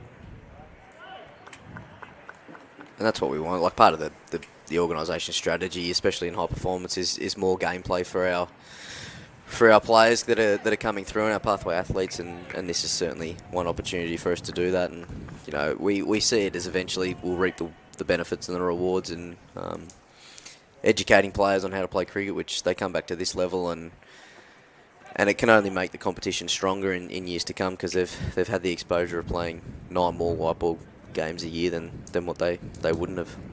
Yeah, certainly. I think last year we've got a few people who played in last year's competition out here today, and De Vries was one that really benefited from it. Yeah, De Vries and Omani, they went away, and Lockie Clark were part of the Raiders fraternity that came away, and Cooper Anthys gets his chance again this year along with those three.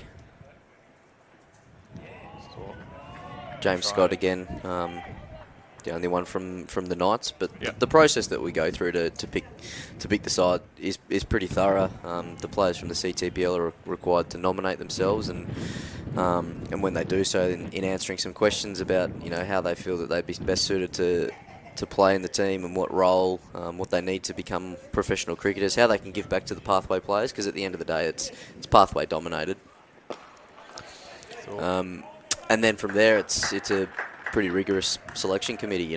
There's myself as the coach, there's Greg Hector as head of talent development, Andrew Gale as head coach of the male pathway, Jeff Vaughan is head coach of the Tasmanian Tigers and the Hurricanes, obviously wants to put his white ball lens on it from a professional element, so that we actually are getting the right people and we're selecting the right people that we do think can become professional cricketers for the Tigers or the Hurricanes.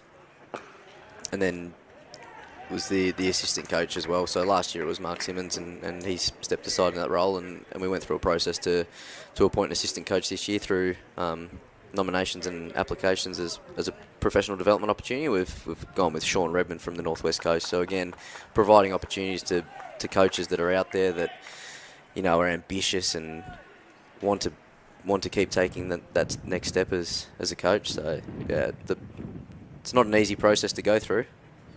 Yeah, that's fantastic. It's a fantastic opportunity for all those players, and as you mentioned, Sean, Redmond getting an opportunity to develop as a coach. It's always important to develop young coaches around the state, and it's a fantastic opportunity for all those people involved. Yeah, absolutely. He's been doing some work with the Raiders pathway up in the north with AT a couple of nights a week through the pre-season. Coaching at Burnie, his local club, he does his one-to-one stuff as well. So It's been a good over from Thorpe here. Just a couple of singles. But as we said before, this period's really important from Kingborough's perspective to try and get that third wicket. AT and Cooper will be just rotating the strike as much as they can, getting themselves into their innings and laying the platform. So I'd still like to see that strike bowler back on from that top end and a slip in place and really push for the next 3 or 4 overs to try and get that wicket. But we'll see what Dylan Hay elects to do. Scott on from this end's bowling well, 1 for 6 off 2 overs so far, so can keep him going. But would really like to see that strike bowler on in at the other end. Scott in. It's a nice shot, pushing down. That single's a little bit easy for my liking. Yeah, it is. And I mean, the thing that they could do is they could bring Alex Vincent just 3 or 4 metres tighter and say, okay, well, if you want that single, we're not going to give it to you at long on because he's going to get across and cover it, but we'll give you the one squarer. And really tempt the batter to play across the line of the ball, which again, that brings in your bolds, your LBWs, even the stumping when your batters are falling out of their crease because they are trying to work it to the leg side. So it's just how you can manipulate your angles as well when you've got these in and out fields to create more chances and build more pressure. Yeah. That one just there. Yeah. Just needs to be a metre or 2 to his left, and he cuts that off. You know what'll happen now? He'll take an absolute sitter of a catch, standing exactly where he is, and we'll go, what do we know about cricket? Exactly. I think he has taken a step to his left there. Interesting to see what happens this ball. Scott in again. Catch it. Oh! Dropped him. It's a nice ball from Scott. A little bit further outside off stump. Takes the edge to right-hand side of first slip, and that is Tommy Martin at first slip there. Got a hand to it. Looks like it's just gone down. As we look at the replay. Good flight. Outside off stump. Just prods at it. Oh, gets a good hand to it. He's in a perfect position as well. Excellent technique. Well. Just snatched at it with his index finger. Just didn't stick for him. But great bowling from Scott here. He's building that pressure nicely. That's what we were talking about before in terms of, this wicket is going to start to provide some spin for the slower bowlers. It is quite a dry surface underneath. He drags that one down but finds that mid-wicket fielder. Who, if he had have moved, that would have been a 1. So well done, Alex, for staying where you were.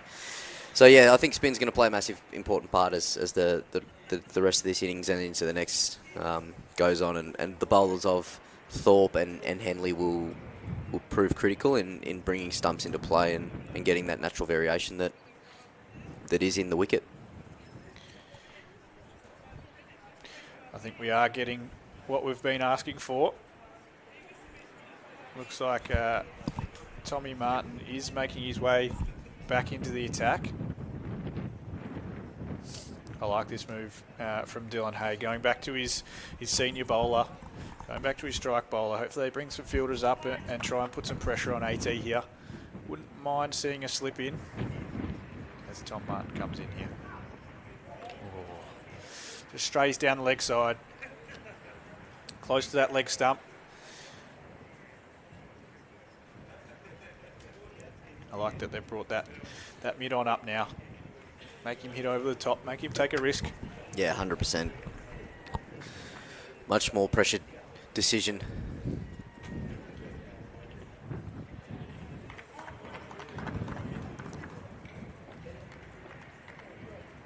In again. Outside off stump, pushing straight to point, no run. Good fielding from Scott there. James Scott's improved his fielding immensely over the last few years.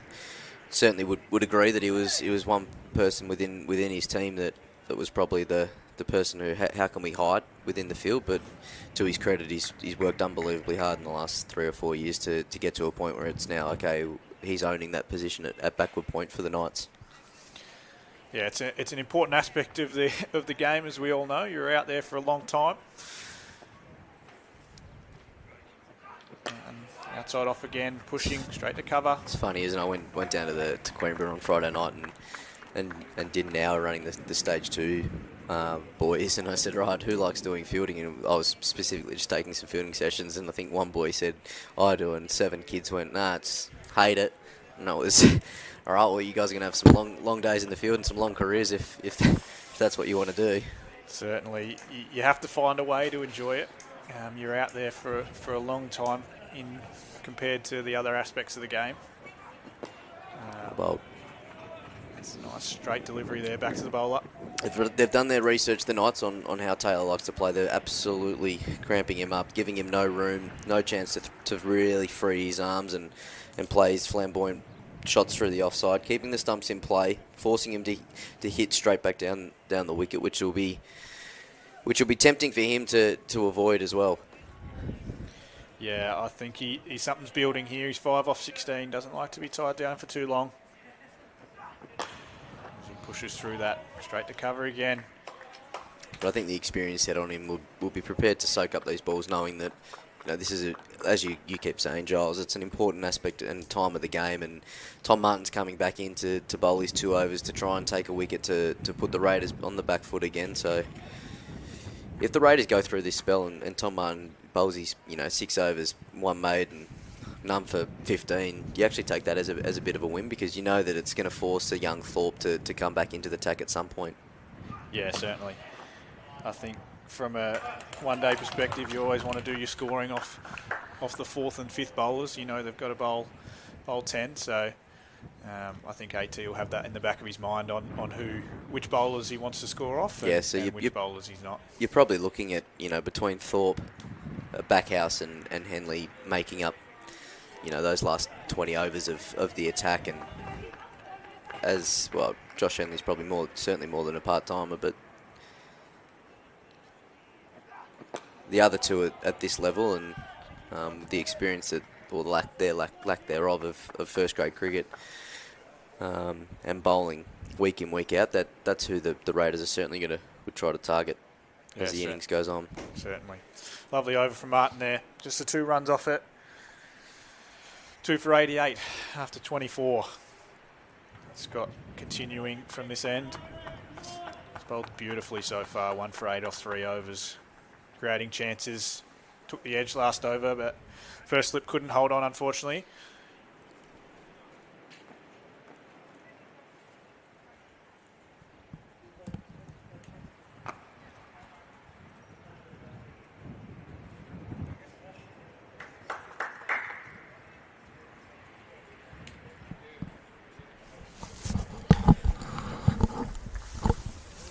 Just been informed that our number one commentator, Zach Peace, is having a little sabbatical throughout the middle of the day. Just electing not to come back on, but anyway. Prefers to go and do his real work, his real job.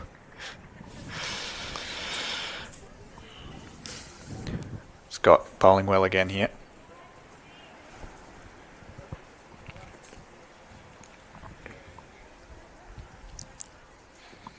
Oh, lovely drift into the batter there.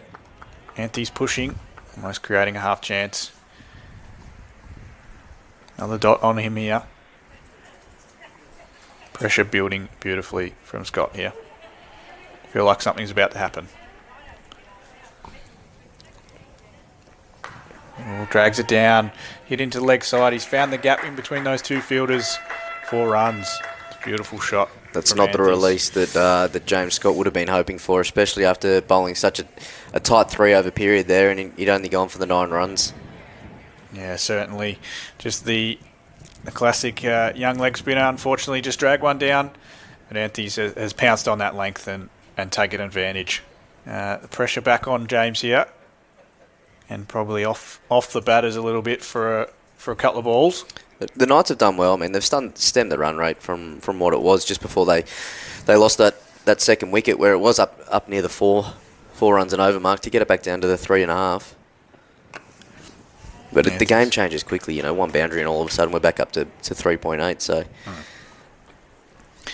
yeah, they're certainly not behind the run rate. The Raiders, they're setting themselves up nicely here with only 2 wickets down. Still half the innings to go.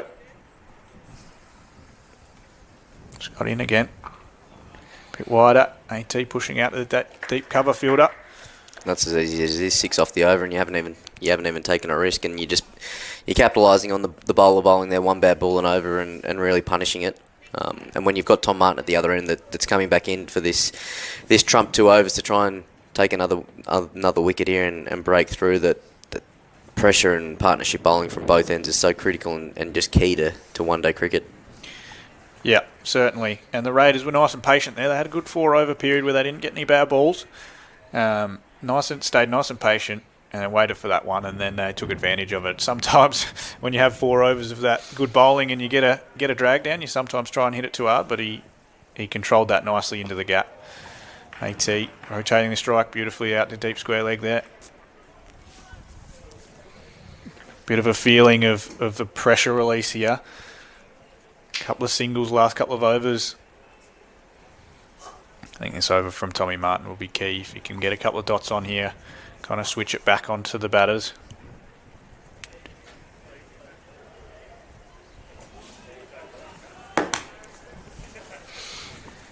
Martin into Anthony's again.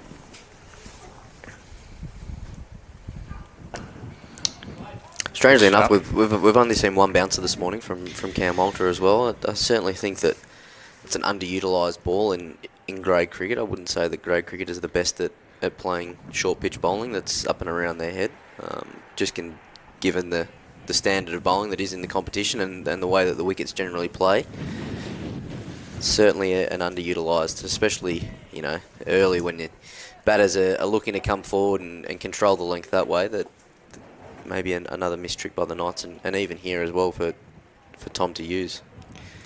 Yeah, certainly. Oh, that's as it catches the outside edge, it rushes down to third man. Sam Martin, just misses it, and it goes for 4. It's a handy boundary from Anthony's there. Wasn't under control, but played with open blade down to third man. Certainly take that boundary. And yeah, from the bouncer perspective, it's a big boundary out here. Tough to get it all the way, so it's certainly an aspect that they can look at going towards. That looks like a nice ball, that one. Just catches the outside edge. You hate that from a bowler's perspective. Beat the batter, all ends up, and it goes for 4. Martin in again. Down leg side this time. Don't know if that caught bat or pad. Just a single down the fine leg. Well fielded from Cammy Walter there off the pad. Runs are starting to open up here for the Raiders.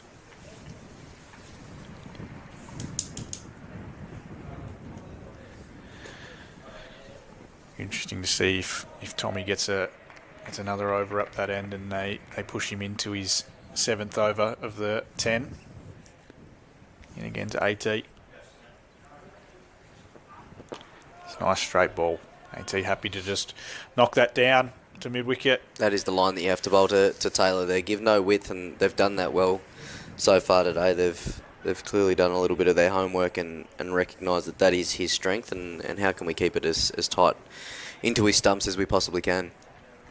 Yeah, certainly not giving him that release shot through the offside. 9 off 22. Would probably be feeling a little bit of pressure without those last couple of boundaries, but... And you always do feel pressure when they're not your boundaries as well, unless you can really immerse yourself in the partnership and you'd be happy for your teammate to take a little bit of the glory. You know, AT's only striking at 40 for this part, but that's how he's got to get into the game, by running his twos really hard and working in a partnership with Cooper, which he absolutely will be doing, and that's what they'll be talking about in between the over breaks here of, you know, wait for your ball and let's capitalise on anything that is a drag down or over pitch that doesn't allow us to be high risk batting, I should say. Sorry. Yeah, certainly. I think the last two or three overs they've started to turn it in their favour a little bit in this batting partnership. Hopefully Scott can build some more pressure here. They've taken the slip out now. Going to an extra backward point. Yeah, I'd love for them to keep the slip in. We've just seen a chance go there, and there's absolutely no reason why you couldn't keep him in. Certainly.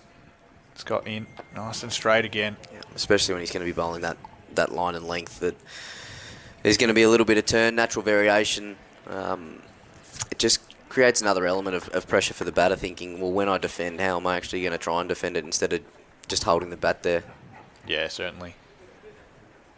Scott in again. Just slightly shorter, wider, hit straight to one of those points though. Hate that as a batter. You get the ball in your short and wide and you miss out on that, hitting that deep sweeper. Your eyes light up and you think, here's an easy one. Yep. It's a lovely ball again. See, that's catching the outside edge of that bat. Would love to see that slip in play, as you mentioned. Keep the catches in. Wickets are vital in this part of the game. Sets back there, hitting at the end. He can take a couple of wickets through the middle here as he knocks it down to long on for a single.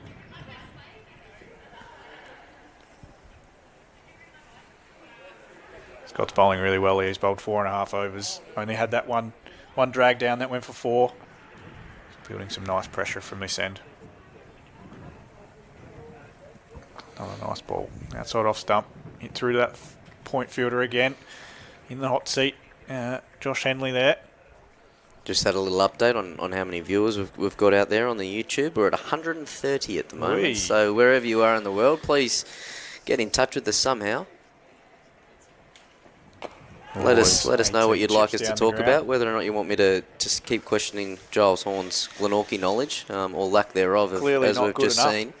We've also got quite a few people streaming in from the Play Cricket link as well. So thank you guys for tuning in and listening to our subpar commentary of this one-day grand final, this Wilson Holmes one-day Cup grand final at Ninja Stadium. If you're in the local area, get on down. The admission is free. The sun is out. It's certainly a nice day out there. Crowd's sneaking in a little bit. Looks like there's a couple of potentially the 2 women's teams that are playing later on today sitting up in the Ricky Ponting stand. And if you're from Lonnie, you've still got time to get in your car and get down the Midlands Highway and join your Orange Brigade for when they come out and have a bowl in the Ricky Ponting stand. Martin's going a third. It's a nice ball from Tommy Martin there. He's into his seventh over. Big over this. Big over for the Knights. Trying to draw out a wicket, trying to get AT to try and hit a ball over or through the field that might not be there.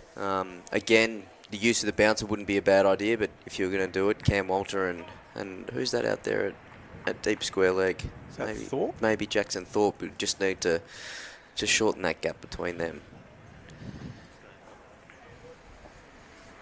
Again, that's a lovely length and line. Tightening him up on those stumps line. Hasn't missed, has he? His beehive would be very, very impressive. Yeah, we'd love to see a heat map on the pitch, but we don't have that sort of technology here, as. Next year. You never know. Little snicko. Just some scores from around the grounds, Giles. New South Wales is 6 for 307 against the Tigers in the Shield game. Ouch. Looks like it might be pretty flat up there. At Cricket Central. Martin in again. A little bit more width this time. AT's able to get it out to that deep cover point fielder. Rotate the strike. In the WBBL, the Thunder were bowled out for 64 against the Melbourne Renegades off their 17 overs. Georgia Wareham taking 3 for 12 off her 4 overs. So that's massive. The Renegades are already 1 for 20 in reply. So that might be a quick early finish, that one. Yep. Still no play at the Adelaide Oval in the Shield game between South Australia and WA. Martin just outside off again, out to that deep cover point fielder. They might struggle to get a result in that Shield game, I reckon. I think so. With 1.5 days down already.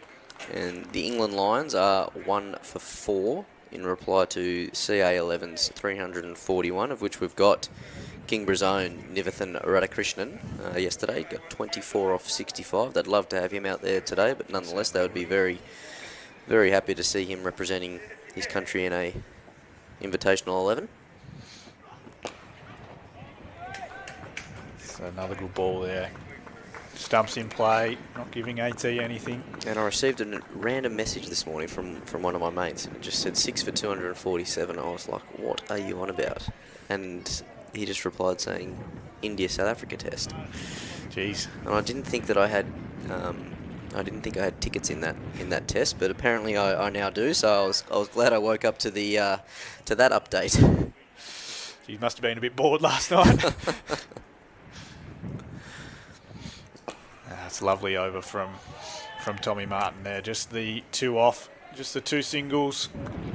7 overs down for him, none for 17. He's building some great pressure. Terrific spell that. Yeah, it'll be interesting to see who they go to next up that end. Well, it is as well, because you mentioned earlier that he is slightly underdone. So some fast bowlers, they just want to keep going and get their spell out of the way. So whether or not Tom Martin feels that whilst he's on a heater, if he is slightly underdone, that he just keeps going and gets through all his 10 here, that might be the best way of doing it. But we've seen a double bowling change here. So Cameron Walter from the Church Street end now. I like this change. A little bit. Obviously, Scott was bowling well. 4 over spell, I think it was. 5 over spell, sorry. Built some pressure, but bring your strike bowler on here. Try and get a breakthrough before the 30th. You see what tactics he goes for here. Mind to see a short ball. Good length. Well bowled. Top of the stumps. Anti's happy to pat it down. Back down the wicket. Any investment in the under-18s competition that's going on today? So Haven't looked. I can give you some updates there. Yeah, how are the Pies going? Pies have the Bucks 8 for 73. Ooh, yes. 4 wickets to Jonty Dakota, 4 for 16. He's on fire the last 2 weeks. 4 for 16 off 6. Took 6 for last week. Jonty. Not much to read about from the Newtown point of view, and the second top score is extras. Some average batting performances as well in the under-18 boys. Lindisfarne's 556, which also isn't ideal. And Sorrell were bowled out for 79 against University. And on the flip side, Kingborough have just lost a wicket, but they are 2 for 104. So their under-18 boys are doing themselves some pretty good justice. Where is that game being played, do you think? So it's not at Roubaix. Clare Street Oval. Was it Clarence Kingborough? Clarence home game, yeah. But all the focus is here, isn't it, on Ninja? Yeah, certainly is. Another good length ball from Cammy Walter. Another dot. They haven't missed, have they? They've been pretty consistent today. Both him and Martin are leading the attack well, not giving much away. It's a nice period of the game when you're in control as a bowling unit, and the run rate is only at 3.8, but you're sort of thinking to yourself, well, do we have to change anything and try and create a wicket, or do we just keep maintaining that pressure and the Raiders will eventually give a chance? And in club cricket, that's usually the way to go. Certainly, and we know in club cricket, if you can get a wicket just before they want to start going, it's really hard to come in and hit straight away. Yep. So if you can get a wicket here before the 30th and bring in De Vries or Omani, I think it'll be De Vries next, you might be able to get 2 in a row. Well, I think the key for Taylor here is he's actually got to look to be a little bit more positive with the way that he's hitting the ball. He's trying to place the ball into gaps, which against good bowling that are bowling nice tight lines, you've actually got to hit the ball really hard to these outfielders and these sweepers, and that's when you end up getting your 2 and you get your 4 as well. Yeah, he's just looking to get off strike by dropping the ball into the offside, but it's not working for him at the moment. And the other thing is we're playing on a world-class facility, so the square's actually quite hard. So to drop and run, the ball actually then goes to the fielder, whereas if you look to actually hit the ball, the square will do a lot of the work for you, where you'll actually beat the cover and the point fielder quite easily. It's unlike the club grounds or the grounds in the north where the squares are traditionally so lush and soft that the ball actually just drops at your feet and you can get off strike. Yeah, certainly, especially at this time of year in the club grounds. Walter in again. There we go. That's much it's a bit better. More force from AT out to that deep cover point. Like he's got a little wig in his ear. He's got the microphone out there. We might be able to speak to him shortly. That's a nice over from Cammy Walter. Just the 2 singles again. Lovely over. See who they're going to go to up this far end. Looks like Tommy Martin's going to have a break. Backhouse. And they're going to go to spin. Going to go to the offer. He brought the breakthrough initially. See what type of field they're looking at. AT does like to be nice and aggressive against the offies. He's taken me down a few times the last couple of years, which is frustrating. I think he will look to try and be really positive here. I think the stage of the game, he's set. He's 14 off 34, striking at around the 40 mark. He'll be looking for anything slightly pitched up, and he'll be trying to hit up and over the top of the offside. The only difficult thing from his point of view is that Mitch will bowl around the wicket and angle in it at middle and leg and try and force him to hit through the leg side. And AT's not the biggest of sweepers. He's a slog sweeper, but again, still quite a long hit out there. But I'd love to see how the Kingborough boys are all 10 metres off the rope as well. It's a nice start from Backhouse. Just outside off stump. Sliding across him.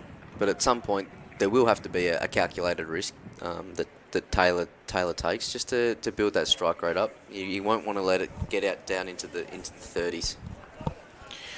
It's a bit of a different ground to Mowbray where they played the semi-final last week, and as he takes that risk, that slog sweep comes out, finds the gap and splits them. That's 4 runs. And there it is. As you said, that slog sweep, favoured shot from AT against the spinners. He's managed to find the gap out in the boundary, still races away in between that gap. And again, what he did, and Anthony's did it when he first came to the wicket as well, is slightly different to the way that Dwyer played that slog sweep. It's just a different bat angle and making sure that AT then just stayed slightly straighter for a little bit longer. Oh, he tries to go again here. Doesn't get a hold of this one. And that's what he wanted. He wanted the one over the top of mid-off and push that fielder back. And then all of a sudden, as a bowler, you're actually thinking, right, well, how am I going to change my field? Because I might need long off. And I think you will need that deep mid-wicket for AT. Certainly. So then it becomes a ploy of, right, do I bring square leg up and then I know that I can't get too straight or slide down leg, or do I back myself in to bowl without a deep point and bring him up?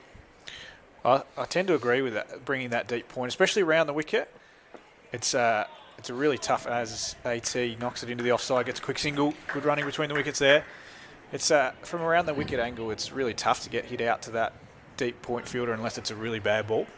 So I think if he's confident enough in his bowling, I think that is an option for him to bring that fielder up. Backhouse to Anthony's now. Outside off, as I say that, gets it out to that. Yeah, but if Dead he was cover up, point. Giles, it might have been a dot ball, so... Could have stopped that single. Absolutely. That's the end of the over. I think it's really, really key for batters to be able to play, behind the wicket as well, whether or not that is the lap or the reverse paddle or even the switch hit that isn't of a high-risk style of shot. To be able to manipulate the field, especially in these moments of the games, it's calculated, it's picking the ball, it's knowing what your strengths are, because field manipulation in one-day cricket through these middle overs and as we start to get into the last 20 is so important to making the game on your terms and playing how you want to play. Cammy Walter continuing from this end into Antes. Good length ball, plays across the line. Bit high, I think. Well outside the line as well. Yeah. Half shout. Not much confidence in that from the bowler. I think from a spinner's perspective as well, the batter that can play sweeps both sides of the wicket is extremely hard to bowl to. I think it restricts your options. It makes you move your field where you don't want it. Whereas if you've got a player that only really hits down the ground or in front of the wicket, it's a lot easier to set a field and kind of bowl to it. As Walter's in again. It's a good length ball again here. Hit to point. Walter's bowling a really good spell here. Just a little bit predictable from Kingborough as well in the way that they're going to try and close out this innings. Cam's going to bowl his 2 over spell here, potentially 3. You're going to back Tom to finish off the innings with Cam in the last few overs. So it just means that as a raider, you know that in the next 15 overs that you're going to get a lot of Backhouse, you're going to get a lot of Thorpe, you're going to get a lot of Henley. So that predictability can actually play in your favour as a batting side because you know what the Knights are trying to do. It's a good length ball again here. Copy and paste from the last delivery out the point. No run.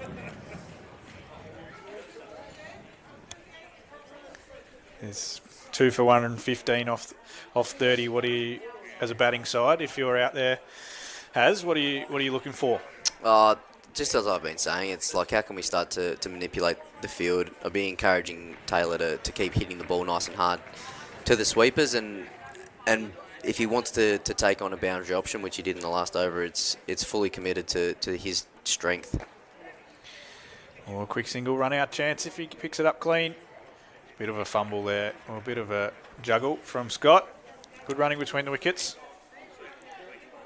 But rotation of strike is key. So, we've seen three dot balls, and we really don't want to be seeing 3 dot balls, and that'd be the biggest thing that I'd be saying to us as a batting unit. All right, how can we, if we're going to face 2, let's not face 3. Let's make sure that we're getting off strike. Being a little bit proactive with our footwork, moving laterally across the crease, coming out of a crease, going deep. Even if it's for 1 ball, it doesn't mean that you have to play a certain type of shot, but it just changes the bowler's lengths slightly. Another good length ball from Walter there. But then it's also recognising that the scoreboard's telling me, okay, well, it's 2 for 116 right now.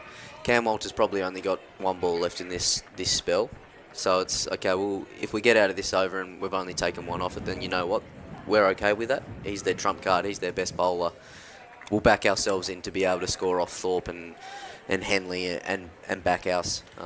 We'll back in that when James Scott comes back on, we'll be able to capitalise on him there. Yeah, certainly. Walter, last ball over to AT. And another defensive shot into the offside, no run. The other thing that's been quite recognisable today, Giles, is we haven't seen many 2s, especially to the outfielders. A lot of the running between the wickets has just been hit the ball out to the outfielder and be happy to take that one. I'd love to see the Raiders really start to up that ante and put the pressure on the fielders, especially when you're playing on bigger grounds. I think of the Twin Ovals, I think of KG5, I think of Ninja Stadium, UTAS, the bigger grounds within the competition. The team that usually can run the most amount of 2s within their batting innings, it usually sets them up, and they're the teams that usually go on and win the games. A bit different to when you're playing on the smaller grounds. For example, like Kangaroo Bay or Queenborough, where it's either the team that can score the most amount of 1s or 4s are generally the team that wins. Backhouse continuing. Oh, that's Mitch. You got to stop that. Got to get them off your own bowling. Mitch, easy single down to long on.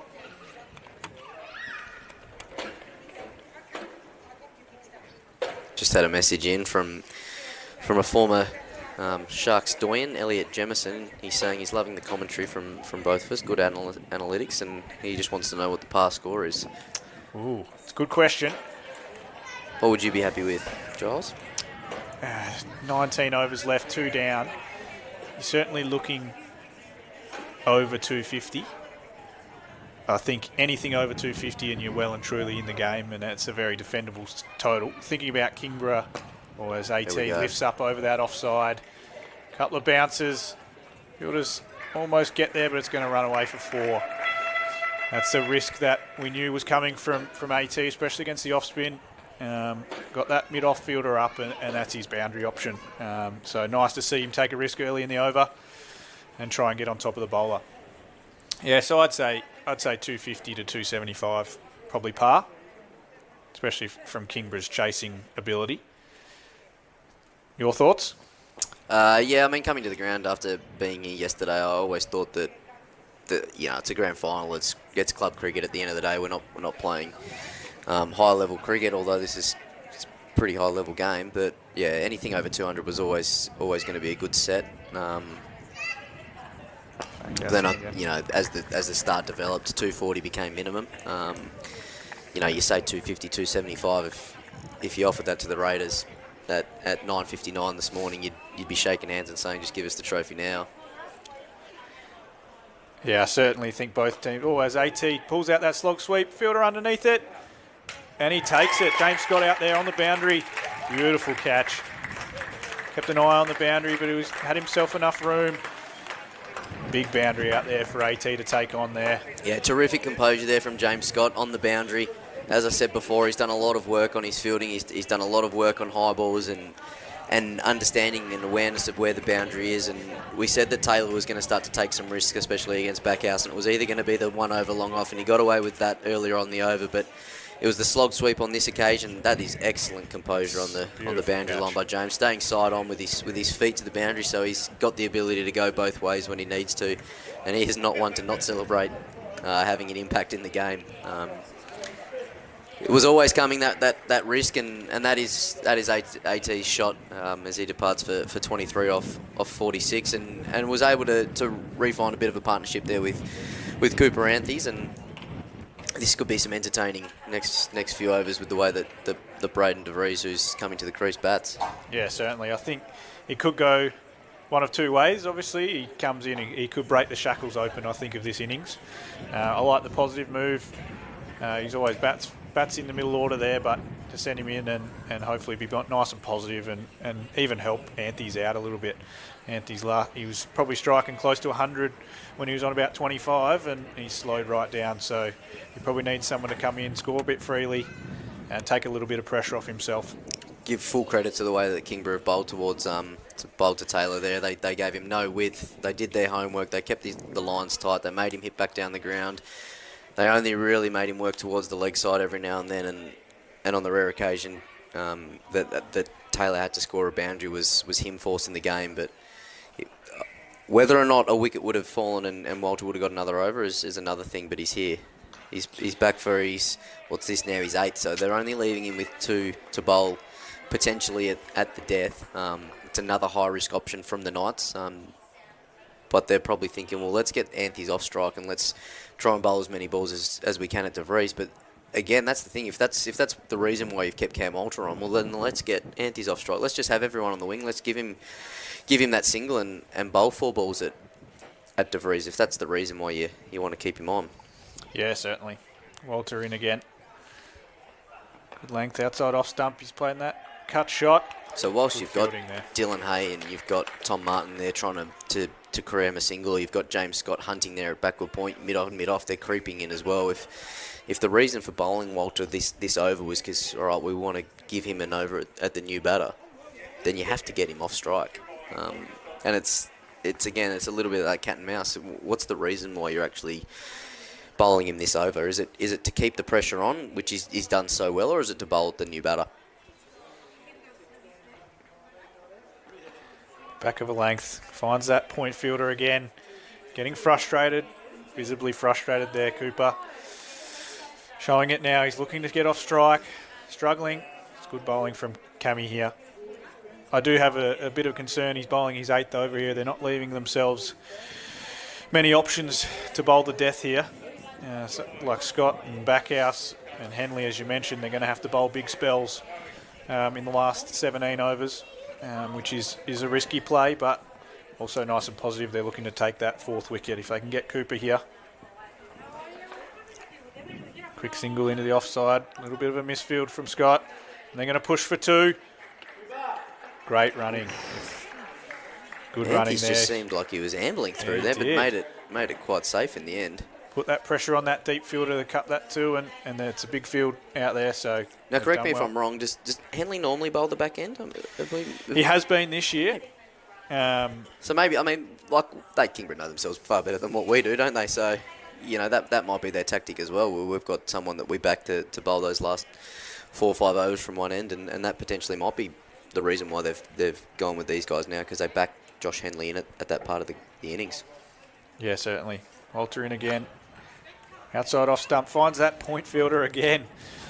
I reckon that fielder's probably fielded 10 or 11 balls in the last 3 overs from Cammy Walter.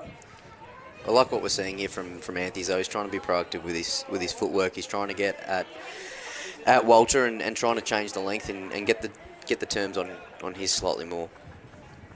Yeah, 100% agree. This will probably be the last ball of Cammy Walter's second spell. Let's see how he finishes off here. Into Anthony's. Straighter that time. Flick through mid-wicket region. Deep square comes around. Oh, he sent it back. Just a single. Good fielding out there from Harmwell. Nice throw over the top of the stumps. And another over down. Score at 3 for 124 after 33 overs.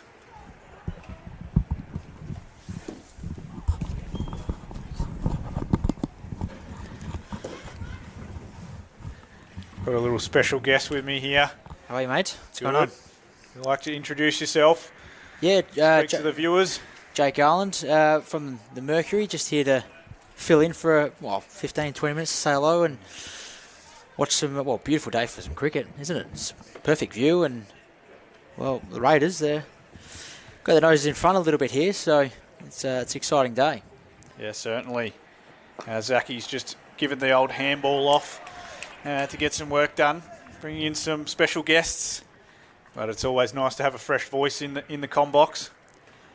Well, it's always good fun to test the vocals out again. So, and as I said, mate, cricket is an incredible game to be doing it. That's a bit of a half a shout, but LBW looked like it might have pitched outside. It's going to be tough for Backhouse unless he's straightening the ball a lot to get an LBW from around the wicket. But always worth a shout. You never know. Cricket's a funny game. It can work in your favour sometimes. So yeah, it certainly can. And again, Anthony's rid of that mid-off fielder, and it gets past him. It's going to go out to long off for 4. Good shot. That's a nice shot. Safe, risk-free shot along the ground. He's found the gap. They're looking to be nice and positive against Backhouse here. Have you been here all day? Yeah, sitting just next door, writing a few stories ready for the paper tomorrow. But covering CTPL all season's been cracker so far. So it's been some real good performances from both sides, and the Raiders are in really good form at the moment. And Kingborough equally as good form as well. So yeah, I think they've both been the best 2 sides in the competition, certainly in one-day cricket. For the season so far, Raiders obviously undefeated, and Kingborough only losing to the Raiders in a rain-affected match earlier in the season. So it's nice to see these two play off again in the final. They've led the way from a one-day cricket perspective. It looks like the Raiders just haven't. No one's really seemed to look like they're getting close to the Raiders this year. So that's a good assertive dominance that they've had throughout the one-day format, and again they've taken it into the 2 days as well. So. Yeah, they've set themselves up nicely for a good cricket season. They've got a nice squad, good depth. As the end of the over brings out the second drinks break. Score at 3 for 129, I believe. Yep. off 34 overs, 16 overs left.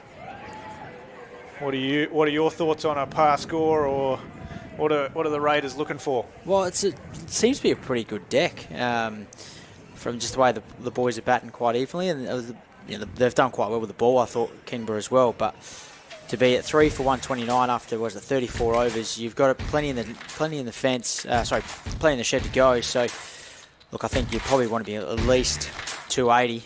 You're going to be, I know it's 150 in 16 overs, but it's 10 and over from here. But as I said, you've got plenty in the shed. I think Anthony's is in good touch. He's looking like he's ready to go. But yeah, it'll be interesting. What are your thoughts? Yeah, certainly got some strikers in the shed still. Anthony's sitting on 40. Looking quite comfortable out there. Hopefully he can hold the innings together, and guys like De Vries and Omani can come in and really up the scoring. I think they'll definitely be looking for any score over 250. If Kingborough can hold a few dots together and build some pressure, I think they'll be happy with anything around there as well. From their perspective, they've chased really well this year with top order batting strength, with Dylan Hay and Zach Curtin really dominating this season. So really even contest so far. Kingborough would obviously like a few more wickets, but I think they'll be pretty comfortable with where it's at as well. I think you're right in saying before, they've kept strike bowler on from this end as well to try and get that fourth wicket. You do want to hunt now with 16 overs to go. You want to be smart about how you use your bowlers, but you do want to still be attacking at the same time.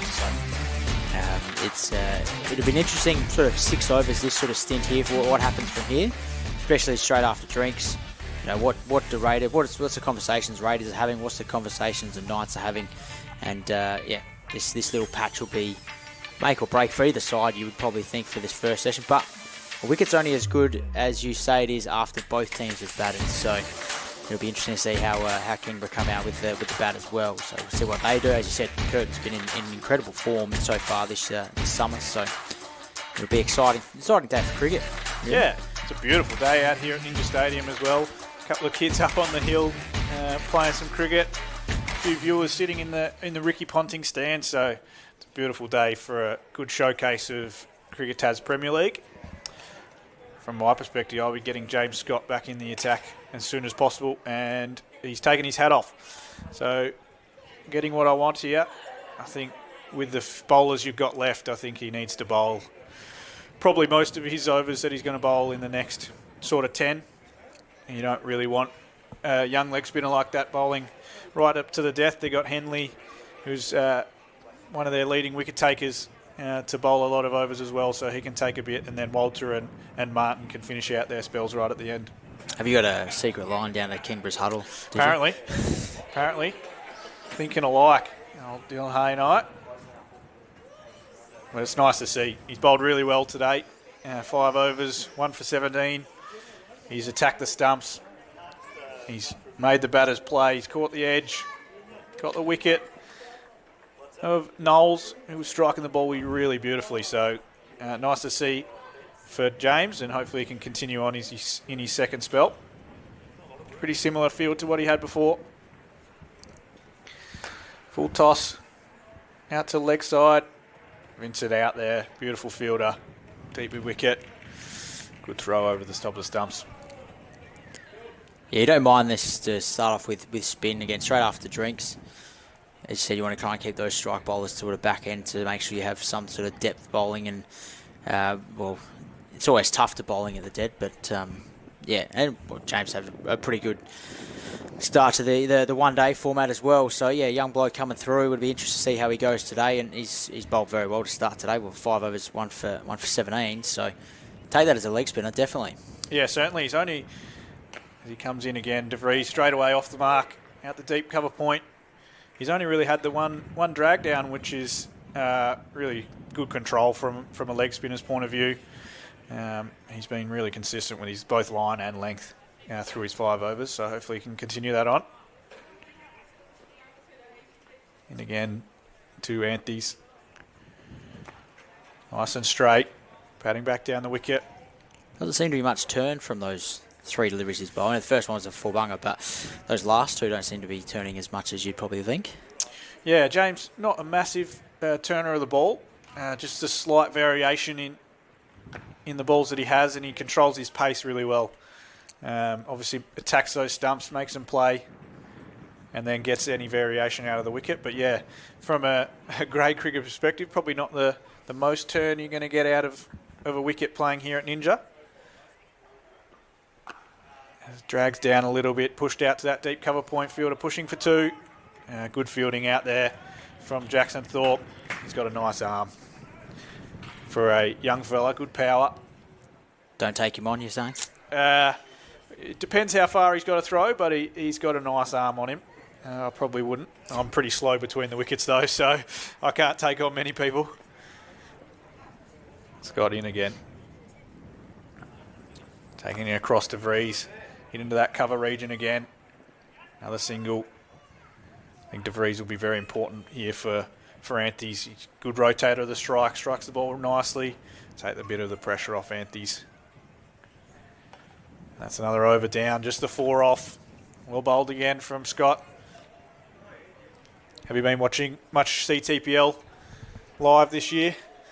No, well, I'm finally back playing cricket again, which has been good to be back out there in the middle. But yeah, I try to sort of cover as much as I can for the paper, and I'll look at the stats through on Sundays, and then obviously go out to the women's and watch the women's as well, so we can make sure that gets plenty of coverage this year, which has been good. So I'll watch as much as I can. I'll go back and watch some of the highlights, and as I said, the cricket out here is a pretty good standard. So the Raiders obviously are pretty good for what they've done. Kingborough have done quite well. Uni have been up and down and as well themselves. Obviously last year's premiers, but in the 2-day format, sorry. And then yeah, you've got your range around the other sides as well, with Clarence, who are in dominant form themselves with both bat and ball as well, and as to Newtown, who are making some runs. And so I'm down at South Hobart and Sandy Bay, which has been a good club to get down to, which is a good bunch of boys. So nice.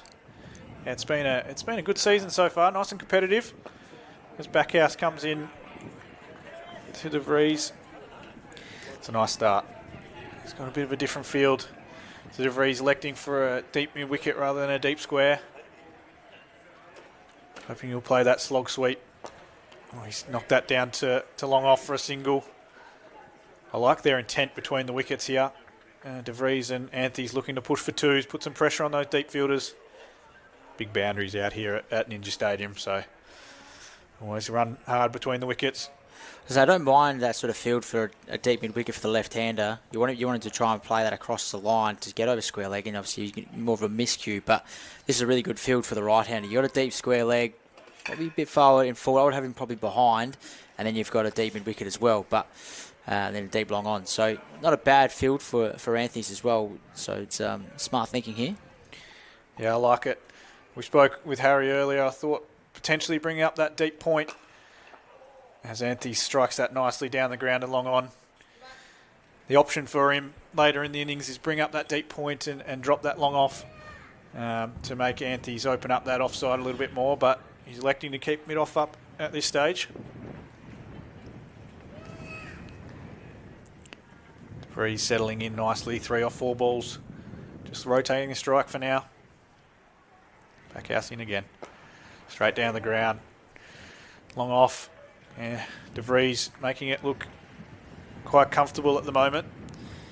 Yeah, I just wonder if it's just, I know it's a 1-day game, and obviously you'd rather a single than a 4, but I just wonder if you just either pull mid off up or leave mid on back for him, just to see if that sort of changes his mind, because his last 2 runs have been down there. He had a deep cover. As he's down the wicket, straight to mid off.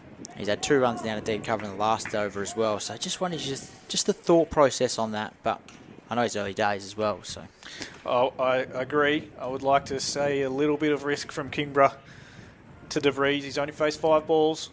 He's getting off strike really comfortably here as Anthony's hits the mid off again. Quick single, good running.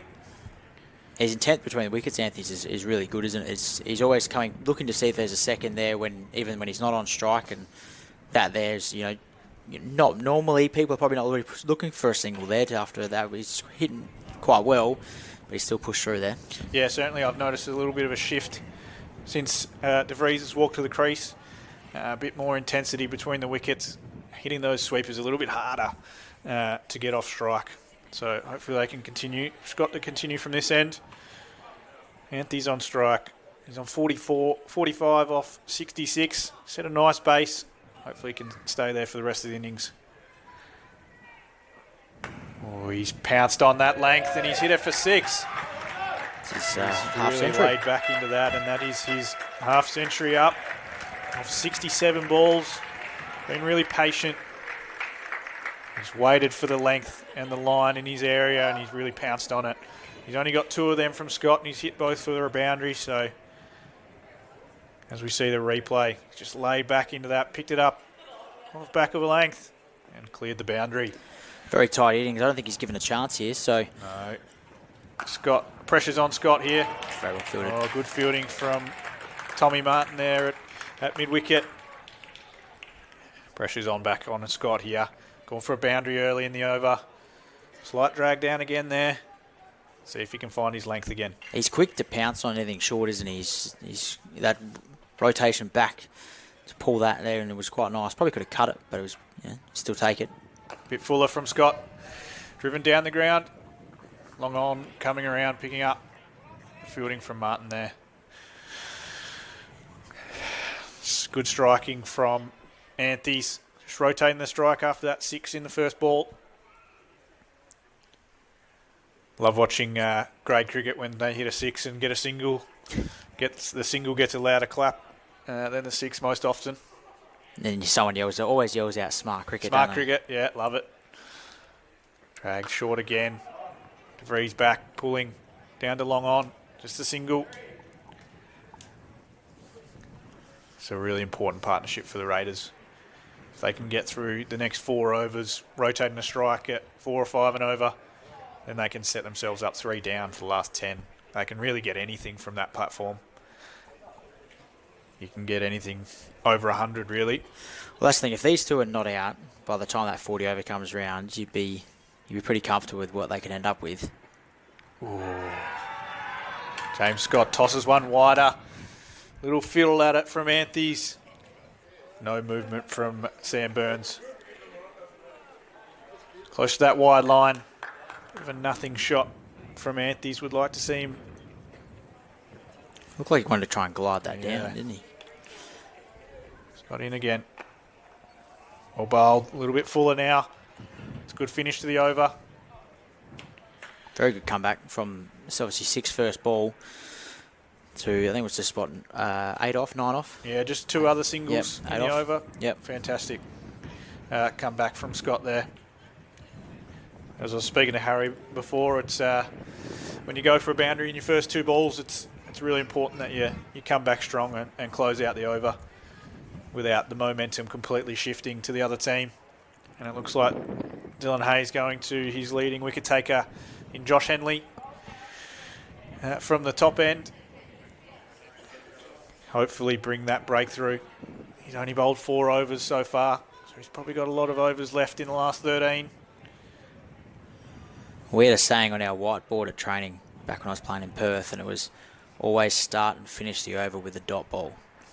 And it's always easier to be said than done, definitely, but as you know, if you can finish, it just creates a little more pressure on the batsman. It creates less pressure on the bowler coming on back on. So, as I said, cricket's always tough to do, isn't it, though?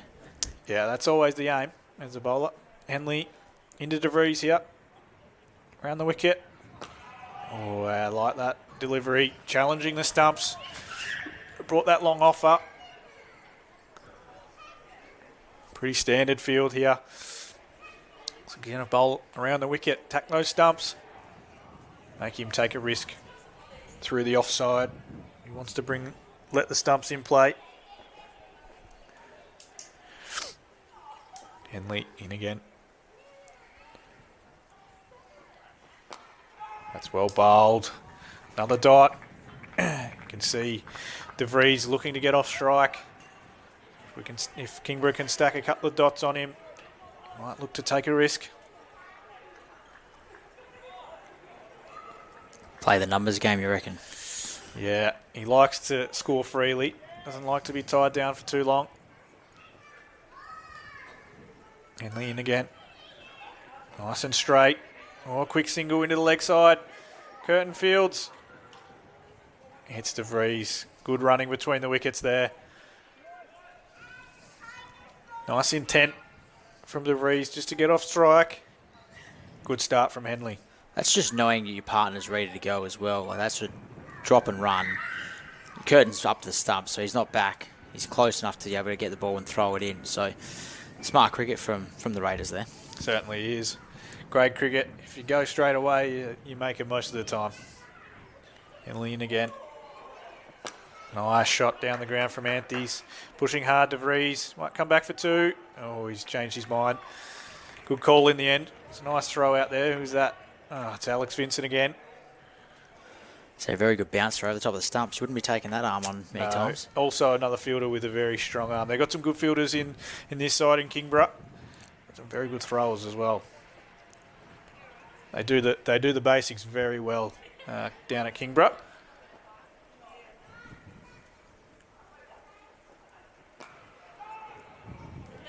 Their coaches work pretty hard on their fielding down there. Tawanda and Eric set the fielding drills up nicely.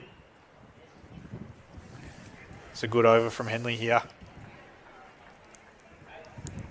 It's been a tight over, which has been just coming off after that. It's 9 off last over, 8 off last over. So it's we want to finish it out strong. One other dot ball here for the Raiders. Yeah. Sorry, for the Knights. Certainly. Don't want to take too much risk from DeVries' point of view. Oh, as he does a little French cut. Chops it back. Misses the stumps. Just for a single down to short 45. It's a great over from Henley there. Built the pressure on him. DeVries couldn't get away. 3 for 148 after 38. Scott to continue. He's now bowled 7 overs, 1 for 29. 3 overs remaining in his spell.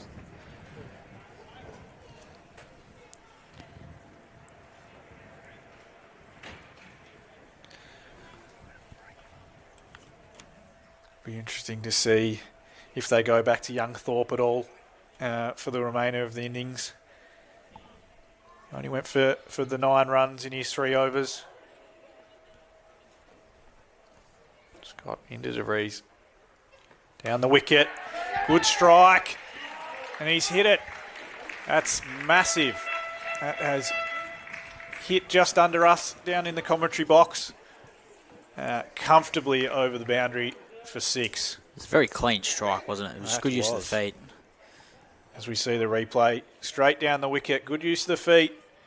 And he backed himself to get that over the long on fielder. Cleared it comfortably. It's a lovely shot there. Put the pressure back on again early in the over. First ball 6 again. So James Scott going to be chasing the over again. As Sam just inspects the ball. Just see if it's got a dent in it from the wall. See how he can come back now. Scott in again. Wider. Throws his hands at it. Beats the cover fielder. And that's 4 more. Braden DeVries breaking the shackles now. Scoring really freely. Boundary, boundary. First 2 balls of the over. What's his thought process from here? You've just been hit for 10 off the first 2 balls. What do you do now? Do you change something up here, or what are your thoughts? Stick to the basics here. Got to try and find a dot or a 1. Get yourself into the over. The single drags it down a little bit, pulls it out to that leg side, straight to that deep square leg fielder. Okay, this is a good over from DeVries. Already the 11 off the 3. Let's see if Antiques can keep it going. Looks like a real shift now. Bit of intent from DeVries. Scott in again. Down the wicket. Through the cover region again here. Ball running away. Walter chasing after it. Pulls it in. Just the 2. Real intense shift from the batters here. Is that what DeVries is like? How he sort of normally bats that sort of aggressively or attacking? Yeah, he's a good shorter format cricketer. Strikes the ball nice and cleanly, as we've seen. Likes to take the pressure on to the bowlers, which is good for Anthys, I think. Oh, that's well bowled from Scott. Slight shout. No interest from Sam again. His length is a little bit upset here, Scott. The batters have put the pressure on him. Also, again, another sort of nothing shot from Anthony, so... He got in the position to sweep it, and then it wasn't there. Bit wider this time. Hits it out to that deep fielder. Pushing for 2. He's coming back. And it's good running. Good backing up from the Kingborough fielders there. Just found that point gap again. 15 from the over. It's a big over for the Raiders. That could be the shift, I think. That could be the over that starts the momentum. Interesting to what Dylan Hay does from this end now to really put the pressure on the young spinner. There's, what is there, 11 overs left. Henley's got 5. Martin's got 3. Walter 2. So there's 10. So they're going to need 1 over, potentially from Scott, Backhouse or Thorpe. That 1 over, as the batters might be looking at that 1 over and going, how many can we get off that one? Henley in again. De Vries into mid-wicket. No run. He's really being proactive in the crease here. De Vries putting the pressure back on the bowlers. Every ball is just it's a scoring opportunity for him here, way he's batting, which is great.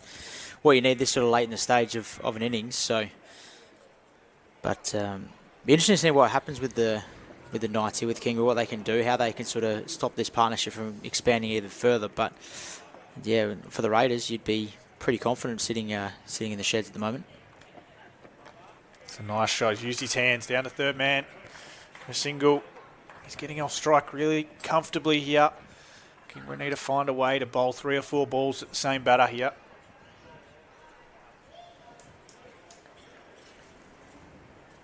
From a captain's perspective, it's really tough when the batters just keep getting off strike. Can't keep your plans, can't execute for long periods, especially with left-hand, right-hand combination. Henley in again. Good length ball. Clipped through mid-wicket from Anthony's. Looking for another 2. Reed's going to come back here. Oh, would have been close with a good throw there. Always tough from that long boundary out there. It's good running between the wickets between these two. Partnership of 45 already. It's been a really good shift since the wicket of Taylor. Henley in again. Nice and full. That's a bit off. Anthony gives himself a bit of room there. Yeah, they're both being really proactive on the crease at the moment. They're putting the pressure back on the bowler by changing their length and line, try and open up scoring zones. So there's 2 balls left until the last 10. Interesting to see if De Vries just looks to get off strike again and get to that 40 over mark. Really ticked along nicely the last 3 overs. 167. Well, since they've come back from drinks, they have sort of, that tent has lifted as we thought were going to happen. Oh, outside off. Yeah, it certainly has. Vries played a key role in that. Anthony's just ticking along nicely. 60 off 77. Be very interesting to see what Kingborough do here this next over from this end, first over into the 40. Do you still stick with the young spinner, or do you sort of change it up? It's interesting thought process to have here. So certainly. Hanley in again, outside off stump, dabbed into the point region, fielding but good running between the wickets again. These two are communicating well. As drinks ran out for the batters, maybe a glove change for Anthony's been out there for a while. Must be a bit warm out there. Yeah, it does look beautiful out here at Ninja Stadium. Blue skies, sun's out. Hill looks phenomenal. Jesus, get that out of the lips. Crowd sitting in the shade at the moment. Must be a bit warm in the sun. They're hiding. And that is the last power play. As as they go back to their strike bowler in Cammy Walter from this end. Harry Nichols is going to step back into the comm box. Zach has absolutely disappeared on us, so not sure when he'll be returning. How are you, Giles? How was Jakey Garland on debut? Yeah, good. What did he have for you, much? Oh, good knowledge, actually, from the Sharks. He doesn't miss much. Does not He miss was much. on it. Likes to watch a bit of cricket, like we all do. And Walter in again. Nice and full and straight to De Vries. Nice start. Game's just changed a little bit in the last 4 or 5 overs, hasn't it? Braden De Vries has come in. He's been very proactive and positive and looked to put a little bit of a counter-attack into this Knights attack. Beautiful player, lovely striker with the ball, can get really creative. So if you're a Kingborough fielder here, you've got to be spot on with your angles, which, just looking around, I think some of them might just be slightly off. Yeah, they're finding gaps with ease at the moment. As he uses his hands down to third man. Off strike again. He's extremely athletic and powerful, and he's as fit as anything, Braden. So he runs that first one as hard as he can, and he's always looking to get back for 2. Just looking at the way that the Knights have the field set at the moment, you know, that traditionally the way that they've had their third and final leg for most of this innings has been quite fine, along with their long on, long off. So it is allowing for some bigger pockets around Ninja Stadium to be accessed. It's whether or not the Raiders can actually start to just find those pockets a little bit more regularly. Walter in again. Uses the crease. Oh, no. He's just squeezed that out to point. Wade Stewart at square leg saying it's carried. Guys have said that's carried, and that's a fantastic catch from Vincent there. That could be a big wicket. Massive shift in the swing of this game. It's a terrific catch by Alex Vincent. We've spoken all day about how good of a fielder he is within the ring for the Kingborough Knights. As we're watching on the replay, Cooper Anthony has done pretty well to actually access the ball and get it up off the ground. But Alex Vincent has got his angle correct on that occasion and down low to his left. And this will be a terrific angle from side on. No. And it's just outside. Oh, bugger. But nonetheless, Cooper Anthony's goes for a well-made 60 off 78. And the score is now 4 for 169. Be an interesting period now. Omani coming to the crease to join De Vries. Both score reasonably quickly and freely. 10 overs, 9.3 overs remaining. Good score on the cards here for the Raiders. So one of the biggest losses now is the fact that the Raiders will lose that ability to have that right-left batting combination at the crease, with Omani being a left-hander. So it just makes it a little bit easier for Kingborough to be a bit more predictable in how they want to set their fields and not have to be changed from ball to ball. Certainly. Omani's had a bit of a quiet year with the bat so far. Hasn't got much opportunity. Their top order have been getting the job done. He's only got 46 runs at 15 in the one-day competition, which is well below his last couple of seasons. So he's certainly got the runs in the bag, but let's see if he can bring them out for the first time this season. Walter into Omani. Length ball, defending into the offside. This is where if you're a Kingborough, you take that risk. You bring your mid-wicket into a slip. You bring your long on up to mid-on, and you say, for the rest of this over from Cam Walter and potentially even into the next, just to try and get Omani out, and then you're really into the lower order of Chapman, Wooden, and Crane. It's take that risk, and all of a sudden 5 for 169, and then the Raiders are thinking, right, well, we can't leave our run. We can't start our run till the 45th, 6th over. Yeah, definitely. Oh, he's squared him up there, caught the outside edge, floated into that point region, no run. It's a beautiful length. He's bowled a beautiful length all day, hasn't he, Cammy Walter? Presenting the seam, little bit of wobble, ball going both ways, and he's really challenged both sides of the bat and found the top of the stumps, which is key to one-day cricket. Yeah, certainly. He's been very consistent throughout the day. Good reward for that wicket.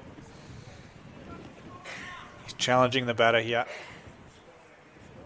And again, last ball of the over. Outside the off stump, cutting away into the offside for a single.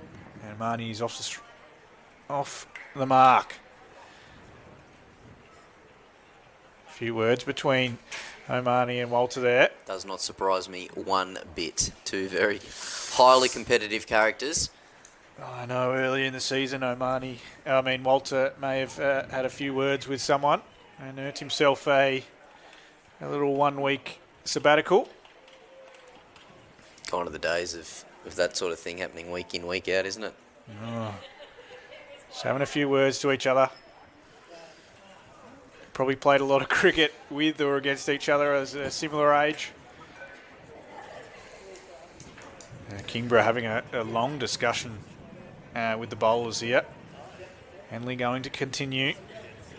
Mother's Day brunch meeting down there at the river end. Always a question of their over rates. No over rate on the board, on the scoreboard today. Wonder if they'll have to bring a fielder in at the end if they're sticking behind. 3 hours 15 usually to bowl your overs. They should be fine, shouldn't they? 2 hours 40 minutes. 9 overs remaining. Umpires are always pretty good at finding some allowances if they like you enough. If you're nice enough. Henley in again. Omani on strike. Pushing away into the offside. So again, I don't like to critique too much and say that it's too ultra negative, but fresh batter to the crease. You're trying to play these two different games between Omani and De Vries batting. Let's bring a couple of players up. Let's make it 3 outside the ring and really put the pressure on Omani to try and get off strike. You can drop the fine leg, bring the 2 straight up, and then you can still use your back forward and protect behind the wicket, because that's usually where the ball goes to a new batter. Yeah, certainly. But whilst he's not trying to score, let's not give him an easy one down the ground. Let's be tight at cover, be tight at mid-wicket, be tight at point. That's what I'd be saying to my fielders. It's like, right, let's get 3 or 4 dots on him here. Let's get out the end of the over with minimal damage, 2-3 off. Get that run rate back below 4. Put more pressure on De Vries so that the next time he faces, he feels like he has to play a big shot. More dot ball pressure you get on Omani. He's already 1 off 5. He needs to get off strike here. His pressure will build on De Vries, stuck at the other end at the moment as well. As he plays a big shot, hits the stumps at the other end. They're going to come through for a single, might look for 2. De Vries, great running. Push back for 2 there. Fantastic running between the 2 of them. That's what Sammy's strength is. It's being able to hit the ball hard to the outfielders, and that's what he's got to do. He's got to be really proactive in that sense, as do any of the batters that are coming in today in this innings and in the next for Kingborough. It's look to hit the ball hard to the outfield from ball 1. Don't be trying to dab it into the gaps.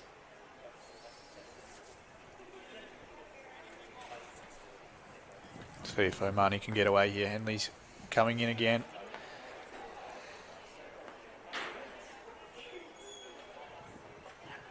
Attacking the stumps. There's that single down to long off. Comfortable for Omani. Off strike. So that's a really easy pressure release. So now De Vries has got two opportunities here to try and score. It depends on which way he wants to try and play it. Like I said, he's very creative whether or not he wants to try and take the lap or the ramp on, which maybe with a lack of pace in the ball from Henley might be a higher risk option. Good length ball, opens the blade, down to 3rd man. De Vries making it look really easy at the moment. Getting off strike basically every ball. A couple of big strikes off the spinners. I don't know if they'll go back to spin at all for the remainder of the innings. I'm just looking at the overs here. This is Henley's 7, Scott's bowled 8, Backhouse has bowled 8, Thorpe's bowled 3. They got to find 1 over, I think. Walter 2, 1, Martin 3, Henley 3 after this one. It's going to be 1 over. As Omani pushes into the offside. 1 over between Henley, Scott, Backhouse, Thorpe. Yep. So if Henley bowls out to the end here, he's going to bowl a big 6 over spell, which I don't like doing, especially at the death. I don't want the same bowler bowling consistently with the same pace hitting the bat. I'd like to change it up every couple of overs. Don't let the batters find their rhythm. But it'll be interesting to see how Dylan... So Cammy Walter's going to bowl out here. He's going to bowl his 10th over. What do we think's on the menu for lunch, Giles? Oh, that's a good question. We'll be certainly finding out soon enough. I hope it's more than just a little roll. That's for sure. Pratik wouldn't miss out. He's done a great job of putting this wonderful spectacle on. With the help of all his CTPL helpers and assistants, making sure that we've got a wonderful occasion here at Ninja Stadium for grade cricket to be played on a world-class venue. So to all that have been a part of putting this together, thank you. Alteen again. Good length ball pushing the offside, no run. Building some nice pressure on Omani here. 5 off 9. Yeah, it's a really good spectacle, this, to be able to have both men's and women's finals on the same day. CTPL showing off all the premier cricketers in the state is really impressive, and it's a fantastic opportunity for all these players. Might be fresh come 7:30 tonight when that second grand final's being played, mightn't it? Yep. Lights will be on though. We'll turn the heaters on in here. Pushed out to mid-off. No run. Kami Walter stacking some dots on here. And this is what Sammy Omani would least like to happen. You know, there's one part of it that says, okay, it's all good. Invest some balls in the innings, but you want to be getting off strike when you're investing those balls, and you can still be really proactive in terms of how you move around the crease and still be batting normally. Doesn't mean you have to be taking high risk options. Yeah, certainly needs to find those deep fielders as early as he can. Oh, he's just decided to drop it to mid-off. Chance at mid. Oh, chance at the bowler's end. If he picked up clean there, Tommy Martin. Massive chance at the bowler's end if Tommy Martin could be clean and get rid of it quickly, but nonetheless, that's what a little bit of pressure can do. Good running. These guys will know each other very well as with the one hand. Northwest Coasters, Omani and De Vries. They should run very well between the wickets. I think that was a bit of pressure build there from Omani. He knew he had to get off strike to allow De Vries to do his thing. Ramp is on here with fine leg as He's wide. Very wide, isn't he? And deep as well. Get your back house down Lots there. of runs into that leg side. He comes down the wicket instead. Powerful shot, but finds cover. There's a lot of room in that leg side. Loaning those two fielders out. The only thing that Cam hasn't done today is we've spoken about it earlier on comms, was bowl his bouncer, and he hasn't really gone to his slower ball. The conditions probably in the scoreboard haven't dictated that he needs to, and there hasn't been that much of a reason to, as we see the change in the field with finally coming up and long off going back. We might have to see a slow ball here with that field. This is definitely now ramp territory for De Vries if he. I think he'll be looking. Having He a look feels around the comfortable corner. enough. Oh, he's moved early. He decides against it. Well bowled. Just well bowled. Defends it back down the wicket. He certainly thought about it. So who are you finding your last over from here, Giles? If that was you out there, you've got, obviously, Henley's got his 7, Martin's got 7, Scott's 8, Backhouse 8, Thorpe 3. This is Cam Walter's last ball. I'm probably going away from spin against these two. I know, obviously, De Vries has shown his intent against Scott earlier, and I know Omani loves to play the slow bowling. Well fielded. It's good running, though. Vincent's been very good in the field today. Been very clean. Took that catch, or 2 catches, actually. He's been pivotal in the field. Stopped plenty of runs. But yeah, I'm probably going... Oh, I'm almost going to young Thorpe. Give him 1 over. Tough job. But I think with spin, they're going to show some clear intent and get a hold of it. Attack those straight I boundaries. think you're going to be spot on here because Jackson Thorpe has taken his hat off and he's giving it to Wade Stewart, bracket ASM bracket, I think it is. Is that correct For Wade? For Wade? I'm not sure. He's a fantastic umpire, Wade. He's had us the last couple of weeks. He's a very good operator. Manages the game well. Terrifically. I like an umpire where you can just have a general conversation with them out on the ground and they let you know how you're going. Wade Stewart, AFSM. There you go. Just going to have to do a little bit of Googling as to see what... I feel like it's something to do with the Australian Fire Service Medal. So there we go. Not only does he give his time up to local sport on a Saturday and Sunday in winter and summer, does the footy, but gives back to his local community working for the Fireys. So huge shout out and round of applause to our umpire at the River End, Wade Stewart, AFSM. Spot on, has. It'll be interesting to see how they play Thorpe here. They know he's probably only going to bowl the one over. Are they going to go after it? He's their fifth or sixth bowler, so good opportunity to score a few runs. Might be a key over this one. I like the fact that Kingborough are getting it in earlier. Break up Henley's spell.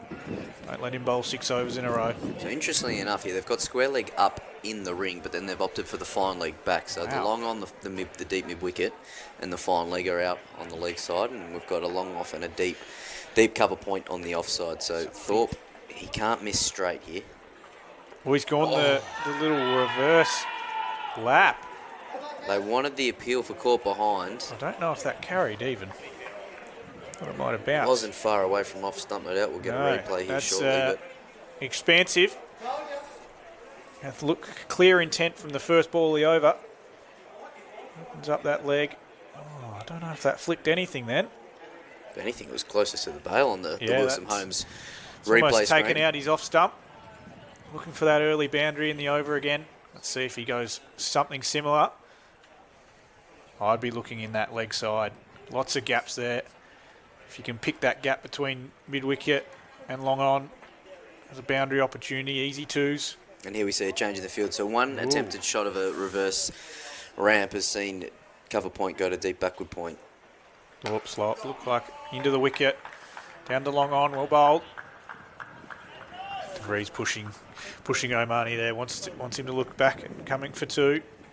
And that's what the proactiveness of playing some different shots and trying to create some different changes in the ground, in the game, I should say, and force the field changes, and that field manipulation in Moapol cricket is so important. Yeah, 100%. One shot makes the bowler think about what he's doing, makes the captain change the field. Thorpe in again. Omani's just used that open leg side, flicked it in there.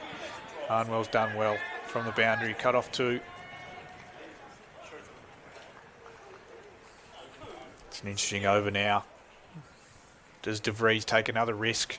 Just a 2 off. Where does he look? I think he's probably looking over that square leg area for his boundary.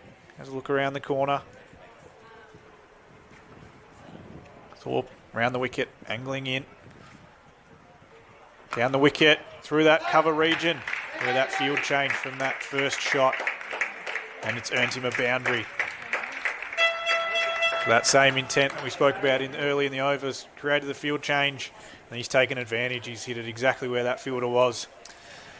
I think that's a bit of a misread from the Knights there. I think you've got to back in your bowler to be able to execute, and if DeVries wants to play such a high-risk shot and reverse ramp it over the 2 fielders that are behind point on the offside, I think you've got to be saying, at the end of the day, good shot to you, mate, but we're going to keep our deep cover for that exact that reason. You beat the infield by a metre each way, and you do reap the rewards of a 4, as we've seen in other fields. So fine legs come up now, and they've dropped 3rd, and then Scott out at deep He's point. going to be looking over fine cover. leg, I reckon. Here he goes, and he's played the ramp. He's got a bat on it, and it's 4 more. And this is field manipulation at its absolute This is finest. fantastic batting from DeVries. He's really manipulating Dylan Hay here. He's playing fantastically. He's 32 off 28. Cruising along nicely as Curtin makes a run up to Thorpe. Little discussion. Just see on the Wilson Holmes replay scoreboard there, he got 2 straight there. Thorpe, he had to hang it outside off stump and sort of risk bowling a wide, but with the field that it was set, the last place that he could bowl is on middle and leg, because it was always going to be too easy for DeVries to get it around the corner and beat 45. Certainly, I think this is a risk for Dylan Hay going to the young bowler. Obviously, not as much first grade experience as some of the others, but DeVries is playing him around nicely. Big ball. Smart cricket from DeVries. He's just knocked it into the leg side. Just going to take an easy single, last ball of the over, retain the strike. It's a good over from them. It's 11 off. Big over. 4 for 188 of 44. 6 overs remaining.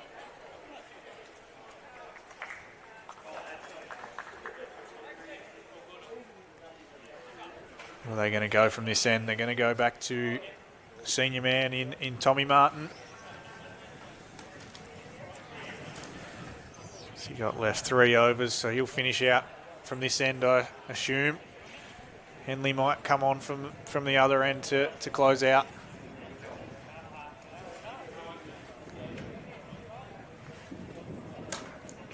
Well, we've got a break in the play. How's your cricket going, Haz? You've been missing a couple of weeks. Yeah, had a month off. Bad dislocation of my finger and sort of ripped some ligaments and tendons off the bone. So it was a 31-year-old trying to do some pre-training extras and some high balls, and sort of thinking back, saying, why do I need to? But it was good to get back out there yesterday. It's hard watching from the sidelines. You just feel like you're never able to help, and it's not the same. So I got there a bit late after the WBBL game and went from fine leg to fine leg, and a little bit of deep backward square work. Breeze down the wicket. A ball through cover. Ball came to me on the full at one stage, a deep backward square leg, and I sort of forgot how I was meant to catch it, but held on to it in the end. But covered 11 Ks, Giles. Wow, did some yards. I thought, you know what, I'm not going to be in the play that much, and I'll just put my Strava on my watch, and tell you what, fielded far more balls than I would have liked to. That's for sure. What was the scoreline? Yeah, typical Kingborough, flat wicket, short square boundaries, and we were good enough to hold North Hobart. Outside the off stump. In the end, to 350. Typical D's, they wanted to have a 9-over spell at us, and normally in the past you'd say that, Sharks aren't very good at batting the night before. Not many teams are. It's a tricky period. Normally, North Hobart have done that to us in the past, and they've always had Carlisle and Rogers and Pycroft and Fraser and bloody whoever else, and normally we've been 4 for 10, but none for 30 at the end of the day. We're walking away thinking, 320 at Queenborough, and one of the best wickets we've seen there for a long time. It's certainly game on. It's nice and full. No ball? That might be a no ball. Oh no. It certainly is. Omani retains the strike. He will be getting a free hit here. Yeah, 320 in a day at Queenborough is certainly attainable. Nice flat wicket. Absolutely. Short boundaries. To be fair, there's been plenty of runs throughout the season so far. First red ball game last week, there was a 380 or a 390 for 3 at Clarence. Oh, and Omani lifts that over the leg side. And it's one bounce for 4. Jeez, it looked like it was sailing out of the ground at one point there onto the hill, didn't it? I reckon the wind might have held that up nicely. I can tell you there is a strong cross breeze flowing from left to right of screen as the viewers do look. So Omani's tried to hit into the eye of the storm there, but see the replay here. Just pick that up of a good length. Shot. Omani's picked the gap. Oh, well fielded. Offside. Fielded out there by Harmwell. Referee's looking back for 3. And Hook Curtin doesn't know where it is. Well fielded out there by Patrick Harmwell. That's, if Matty Armstrong or Jeremy Webley's watching, then that's what the closing speed of a future VFL footballer looks like, doesn't it? He did move really well out there. Look at that. Good dive. Push it back in. Vincent, absent-minded there.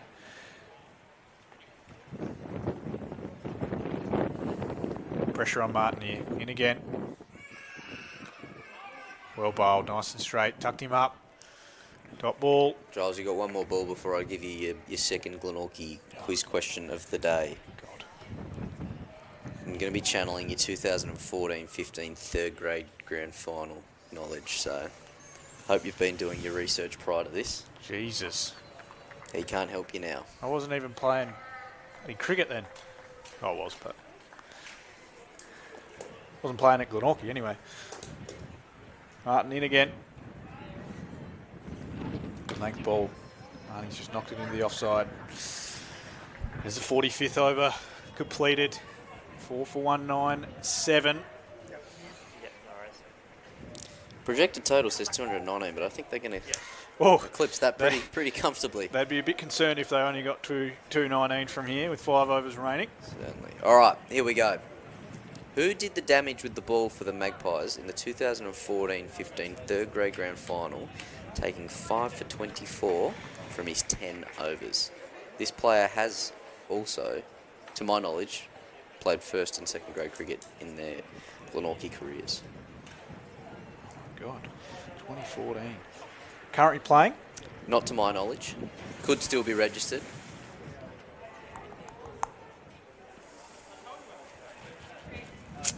I'll let you sit on it for a little bit, and you can ask some yes or no questions to help you gather some more information. Okay. As Josh Henley bowls. bowls. So you've got six balls to try and figure it out here. As Henley continuing with that same field that we had in the previous over. Oh, that's money. Picks that up beautifully. Puts it into the Ricky Ponting stand. Great shot by Sam O'Mahony. He's picked the length up early. Henley just trying to bowl on a length, and Sammy O'Mahony to that favoured slog sweep has put it 10 rows back, and this is where you're probably thinking, as Kingborough, do we need him a third man, and can we put another one out on the leg side just to restrict the flow of Sammy O'Mahony here? He's faced these 19 balls now, and he's caught up well, and he's into the 20s. As we see the replay, he's just picked that up beautifully off a length and just deposited it into the Ricky Ponting stand. So field staying the same with third, deep cover point, long off, long on, and a deep mid-wicket. But Henley is now coming back over the wicket. He's going to try and get it out of the swing arc of O'Mahony. Have to be over the... it's outside the blue line, unfortunately. I like that idea, but just mis-executed slightly. And he does have a beautiful swing of the bat. So this player you're thinking for is got the same last name of a former contracted Tasmanian Tiger cricketer, and formerly played, captained and coached the team that is currently bowling. Oh, big swing again. He's top edge. Down to third man. Walter comes around and fields. Good throw again. Great throw. That hint has not helped me at all. Okay. I'm disappointed for a cricket nuffy like yourself. Thought that would have been right up your alley. I'm a cricket nuffy of when I'm playing grade cricket. All right, so I've got to change grand final programs then, do I? When would you like? What years would you like me to go to for you? 2023, 2022, 23? Would that be more up your? Yeah, probably. It won't be us in it. Oh, there you go. One of my friends, Naomi Stalenberg, on the front cover. Good on her. With Mitchell Owen. That was Mitchell Owen's year, that one. CTPL. And he comes in again, outside off stump. Out to cover for one run for De Vries. He's been quiet the last couple of overs, De Vries. Hasn't faced many balls, has he? He's stuck. Elliot Marr was who you were looking for. Ah. Glenorchy stalwart, with the lower grades from back in the day. Bit before my time, has. Poor excuse that, Charles. Haven't done my research, clearly. It's a bit straighter that time, and O'Mahony's picked it up into the mid-wicket gap. Fielder comes around, going to get two. Paddy Armour with the one-handed pick up and throw. It's brave fielding out there, but he's done the job. Cut off, save 2 runs there. This is good from O'Mahony. Putting pressure back on the bowler. Henley's going to bowl 2 more overs from this end, so hopefully he can close out. Comes across the crease. A bit wider from Henley. Just takes it down to long on. Should be 1 run.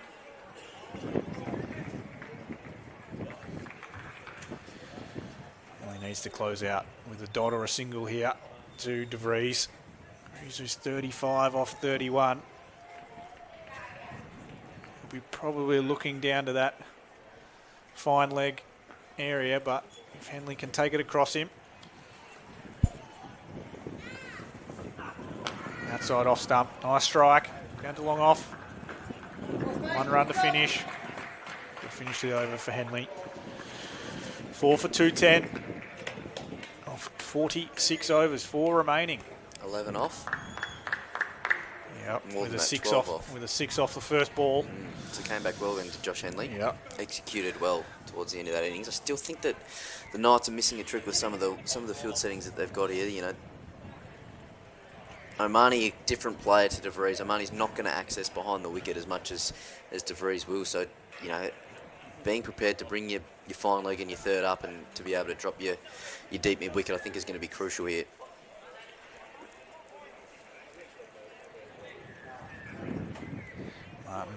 continuing. He's got none for 26 off 8 so far today. He wants over the top of long off or cover here. Oh, he gets the ball for it, but gets it a bit squarer. Out to deep cover point, pushing back. Oh, just stay for the single. They wanted to, didn't they? De Vries wants to strike here. I think he's eyeing up Tommy Martin from this end. So this is where Armani's not as much of a ramper, and I hope he proves me wrong. But this is where, you know, you can bring your fine leg up, deep mid-wicket drops back, still bowling the ball that you want to as Tom Martin. I think certainly he's more likely to look over that mid-wicket area. Martin in again. Just flicks off the pads, pushing for 2. Stay 1 again, I think. Well fielded. Good bounce throw into the keeper. Good start to the over, 2 singles. What are you looking to get from here? Less than 4 overs left, 212. Yeah, I'm still thinking minimum 240 here, and I think anything over that is really good batting. I think 240, I've said from ball 1 is going to be the minimum par score. So Martin in again. De Vries straight down to long on, pushing hard again. Omani might come back.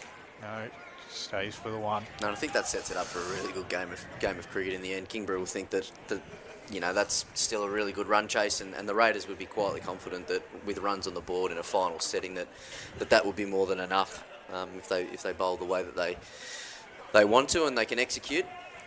And for Kingborough, they probably don't have, you know, the batting depth that they would like, especially missing Radhakrishnan.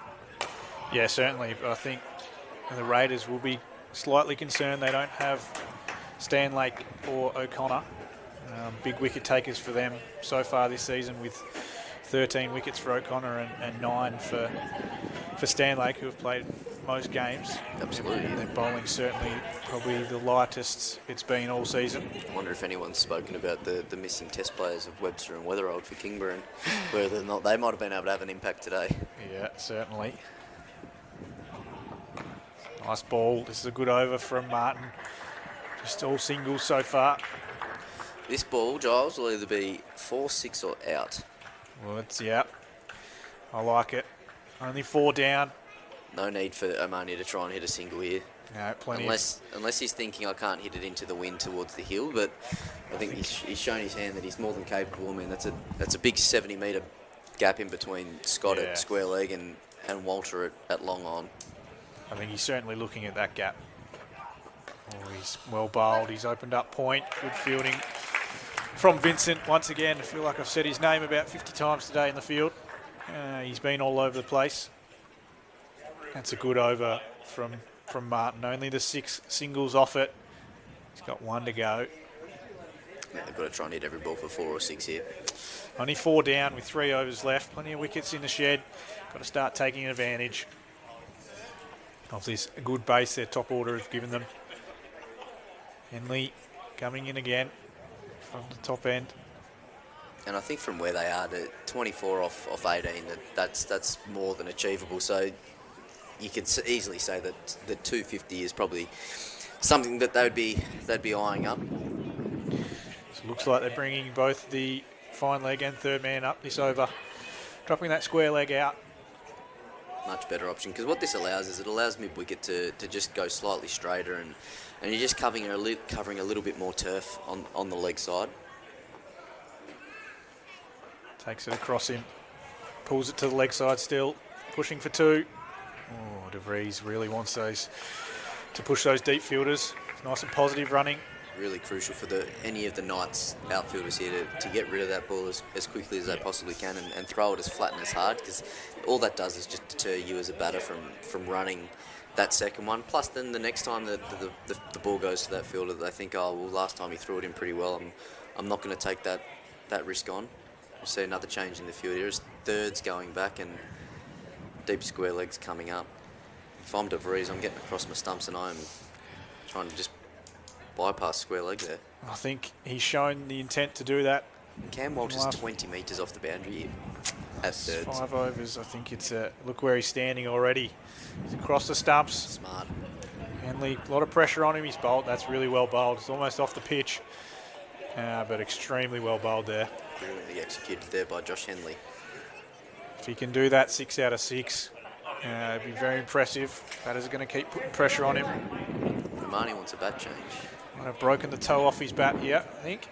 Bringing out some changes. Looks like he's got a couple of spares. Not the fresh-looking bats that they run out throughout the professional cricket scene, but hopefully it's still pretty decent. Spending some time in the change rooms recently, and it's just, you're in awe. Bo Webster had 9 bats, 9 Gray Nichols bats just sitting next to his locker. And he said that he still has some in the UK that he'll pick up when he gets back to Birmingham. It's like what you give to just have half of one. Yeah. Yep, they're certainly different gravy, aren't they? Okay, Henley in again. And he opening up that. Oh, he's hit it hard, straight. Could be 2 this time. DeVries is coming back. Pressure on the fielder. Great running. Fantastic intent from DeVries there. Omani's moves to 30 off 27. He's looked pretty handy here.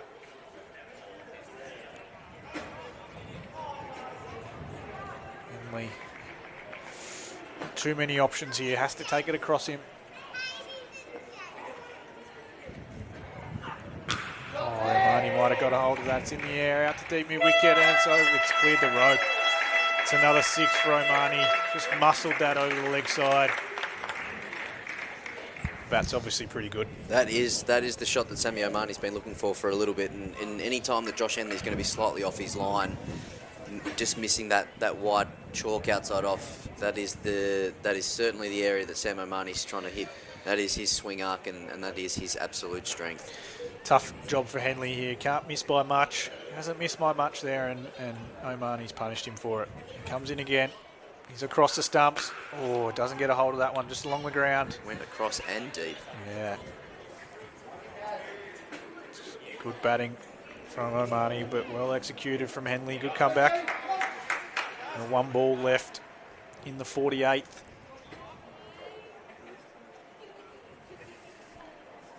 Free swing of the bat from DeVries, I reckon. Last ball. Looking over that fine leg, square leg region. Across the stumps again.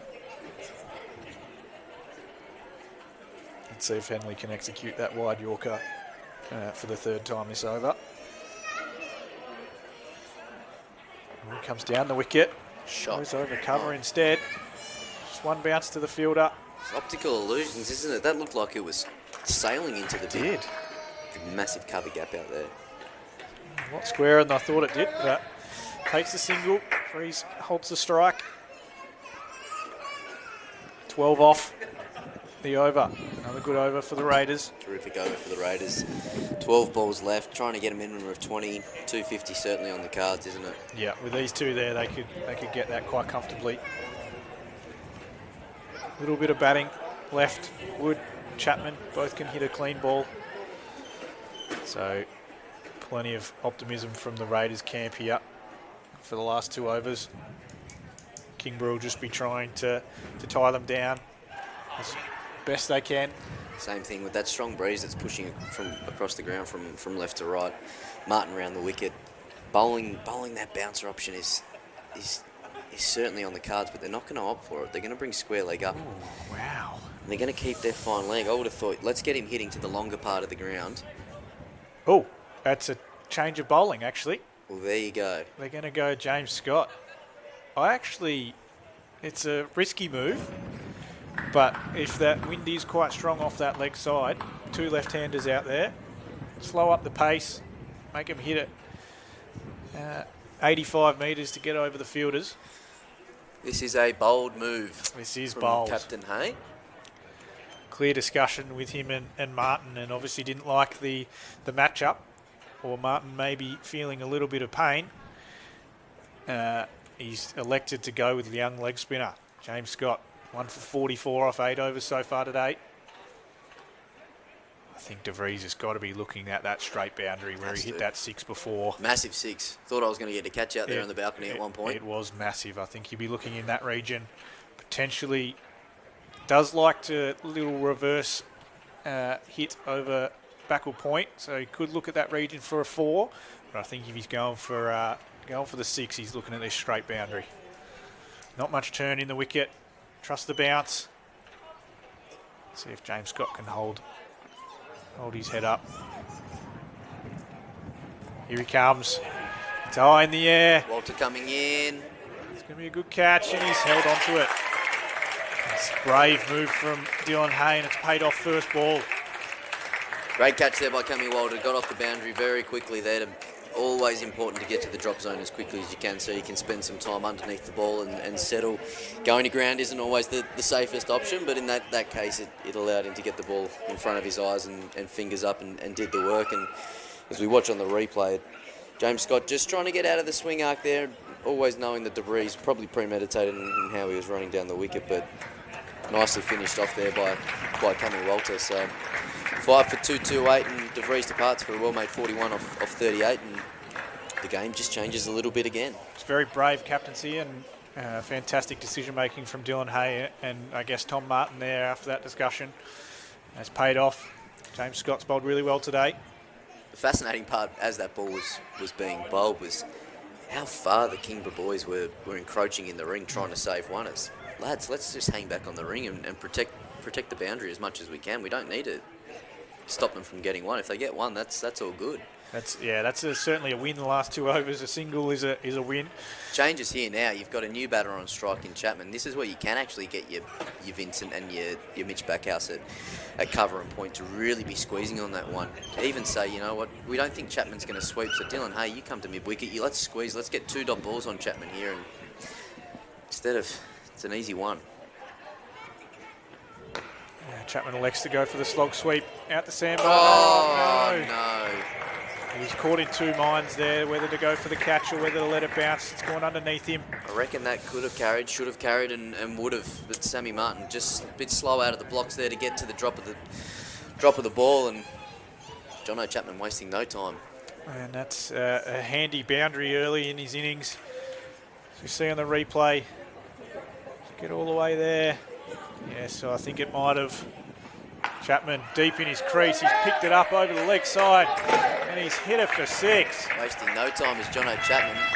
Chapman 10 off 2. Wowee. Is that a strike rate of, Giles? 500. Here we go. This is going to be an entertaining 2 overs, I think. So this is where the brave captaincy could come to hurt him now that there's a right-hander in at the crease. Obviously wind going across left to right. James in again. He's stepped across his crease. Hasn't got a hold of this one. Down to long on. Armani pushing, but I think it will just be 1 run. It's been a good over for the Raiders, even though they lost the wicket the first ball. Still 11 off, 4 balls. It's all about runs here. Now, if Sammy Armani plays this pretty smartly, this is where he takes the single and then he gives Jono Chapman a free hit the last ball, so that Sammy O'Mahony's on strike come the last over of the innings, hitting with the wind. Certainly, that's what I'd be trying to do, but we're not out there. Here we go. He's just elected to slog it instead. Out to the deep square fielder. Oh no. Jackson Thorpe has dropped it. Put it down, O'Mahony's going to come back for 2. Straight down the middle of the wicket. Not sure Sam will be pretty happy with that, but that could be a costly drop in the last 2 overs here. There's your 240 par as Mr. Burns is. Yeah, Mr. Burns gives the warning. Stay away from my nuclear power plant. James Scott, last ball of the over. Across the stumps, slog sweep into the leg side. Smart from Vincent there, just let the ball come to him. Entertaining over that, Giles. That was certainly an entertaining over. Could be one of the most important overs in the game, that one.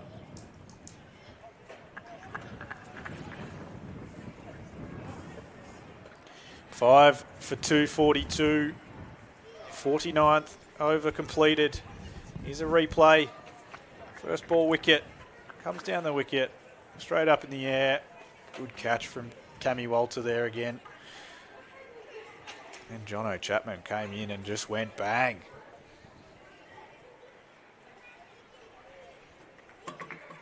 Ooh, they've swung Tommy Martin round to finish off the innings from the other end. Very interesting move this, isn't it? Henley has been executing reasonably well. Obviously went for those couple of 6s. Now, Giles, I've just received a photo of what lunch could be. What do we got? Well, would you be happy if it was sausage rolls, party pies and pizza? Oh, can't say I'll complain with that. I think I might be at zone 3. O'Mahony picks that up beautifully. He's found the gap in the deep. That's 4 more. Just need a little bowl of chips, lollies and a bit of fairy bread and we've got the kids' party on our hands. Thank you, at Pratik.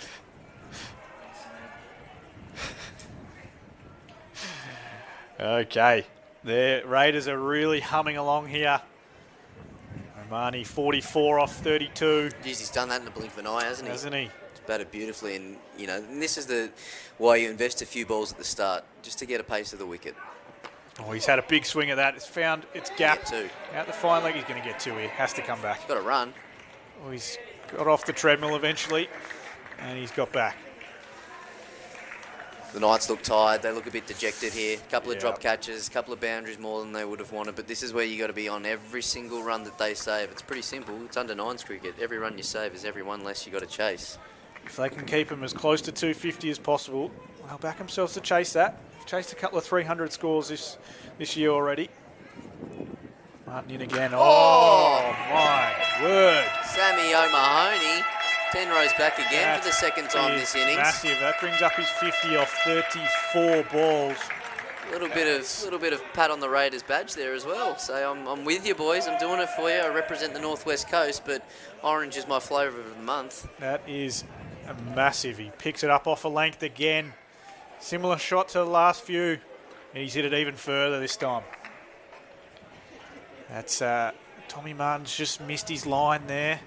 The Knights will be ruining the last couple of overs here. I think they've just missed a trick with some of the fields that they've set and some of the lines and lengths that they've bowled. That, you know, other than Josh Henley, we haven't seen a Yorker. We haven't seen a bouncer. Not many slower balls, not many change-ups have we seen, and I think it's just become a little bit too predictable. And the Raiders, especially Sam O'Mahony, he's playing a gem of an innings here. Martin in again here. O'Mahony out to the leg side. Finds that fielder. Chapman going to come back. Oh, decide against it. Just a single. It's been impressive from O'Mahony to step up in a big game here. Obviously hasn't made that many runs this season, but 53 off 35. He's playing a very important cameo here. I mean, he's scored hundreds opening the batting before in one-day cricket. He's blasted high strike rated innings in T20 cricket on this ground as well. Pretty sure, were you playing in that final they won a couple of years ago? Yes, Did you Giles. do the exact same thing? Yes, Giles. Yeah, I thought so. He's done it against us a few times. Thanks for the reminder. Yeah, you're welcome. Oh, he's hit that through cover. Chapman out to the deep cover point fielder. I'll put an asterisk on it. We had a couple out with COVID, so asterisk lost final. Asterisk lost final. You're just wiping out all the COVID finals, are you, Has? Yeah, COVID cost us a semi-final back in 1920 when we were Lindisfarne? primed. Yeah, Lindisfarne did the three-peat that year. That's an asterisk one. I think the CT media got it wrong last year, didn't they, when they posted something about a three-peat in uni? Last ball, Giles. He's gone that favoured leg side again. They're going to have to push back for 2 here. Well fielded. Oh, poor throw, I think. Didn't get the power into it. They're going to come back for 2. That is the completion of the first innings. Well, that was entertaining, wasn't it? 5 for 258 off the 50 overs. We said that 240 was probably going to be par, and anything over would be a hell of a chase from Kingborough after this.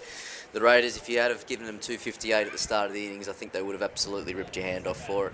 The Knights looked in control for a lot of that middle over period when they were the over rate and the run rate wasn't getting above 4, but the late charge from the Raiders there, from Sammy O'Mahony and Braden DeVries, I'd love to know the partnership that they put on.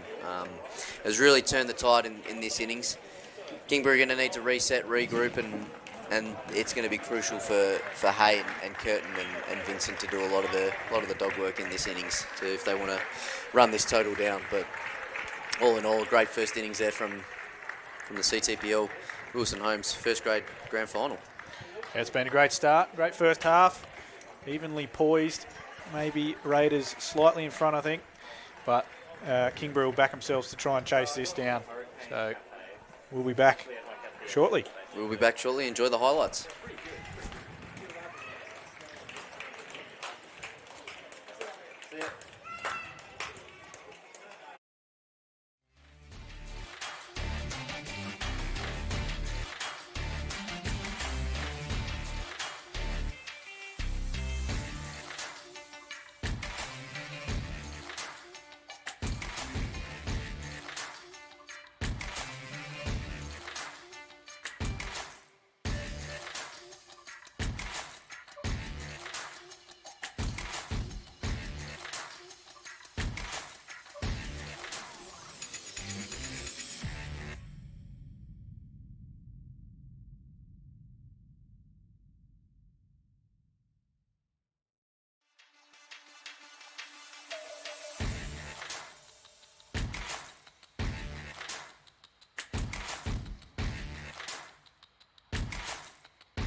Young guys, is the UK or to Darwin? Walter. A little bit fuller. Lovely shot there by Noles. Just chipped over the infield, and I think that's Sam Martin on the chase there. They'll look to return to a third. For those young guys, is the UK or to Darwin? Walter. A little bit fuller. Lovely shot there by Noles. Just chipped over the infield, and I think that's Sam Martin on the chase there. They'll look to return to a third. Last ball of the over here. Full up. Lovely drive there by Dwyer.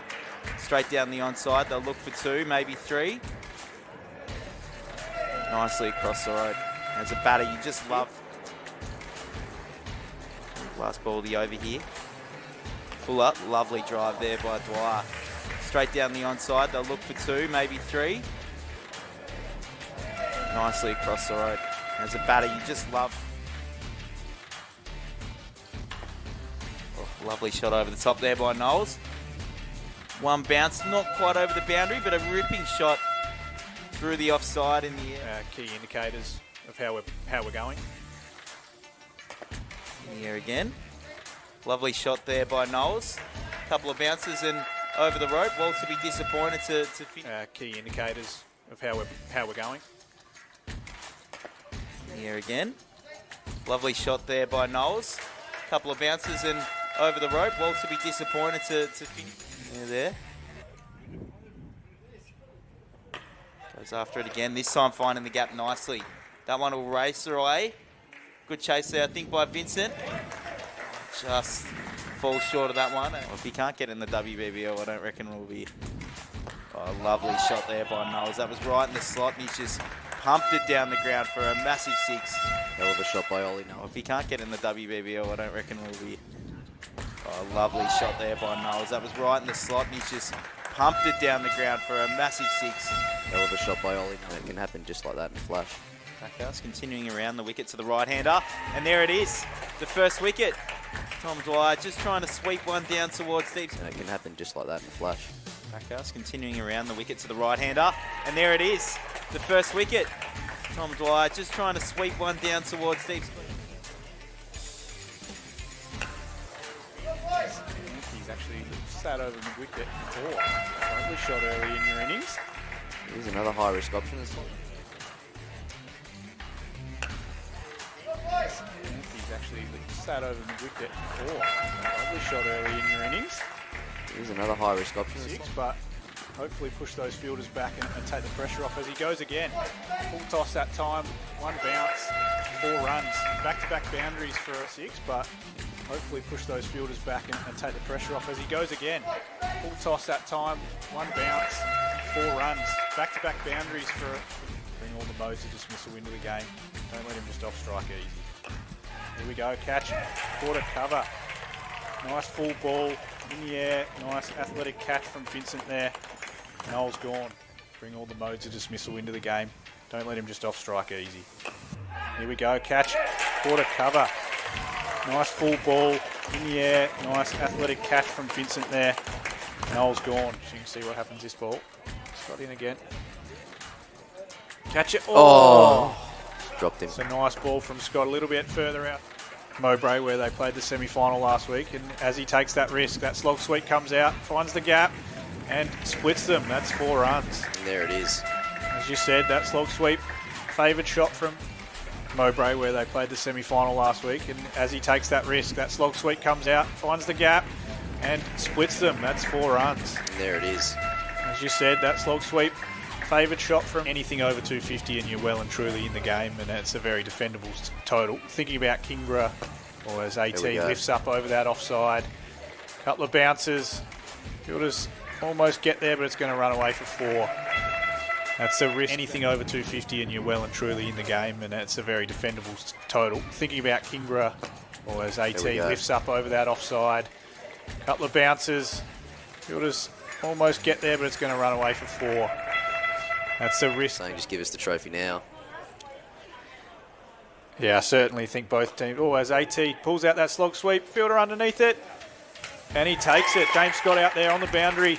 Beautiful catch. Kept an eye on the boundary, but he had himself enough room. Big boundary. Favour sometimes, so. Yeah, it certainly can.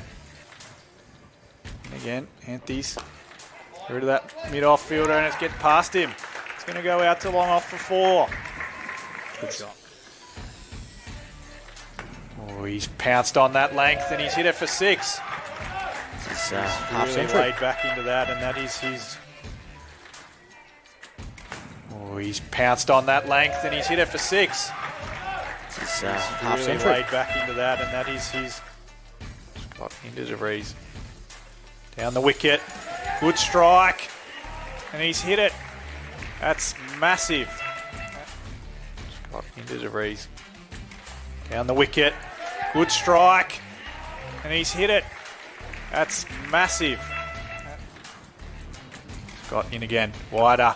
Throws his hands at it. Beats the cover fielder. And that's 4 more. Great and DeVries. Angling in. Down the wicket. Through that cover region.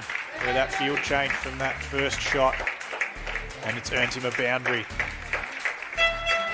That same intent. Angling in. Down the wicket. Through that cover region. Where that field change from that first shot. And it's earned him a boundary. That same Scott intent. added deep He's point, going has to be gone looking back to over deep fine cover. leg, I reckon. Here he goes. And he's played the ramp. He's got a bat on it, and it's 4 more. And this is field manipulation at its This absolute is finest. fantastic batting from DeVries. He's Scott added deep going point, to has be gone looking back to over deep fine cover. leg, I reckon. Here he goes. And he's played the ramp. He's got a bat on it, and it's 4 more. And this is field manipulation at its This absolute is finest. fantastic batting from DeVries. There was a 380 or a 390 for 3 at Clarence. Oh, and Omani lifts that over the leg side. And it's 1 bounce for 4. Jeez, it looked like it was sailing out here. Henley continuing with that same field that we had in the previous over.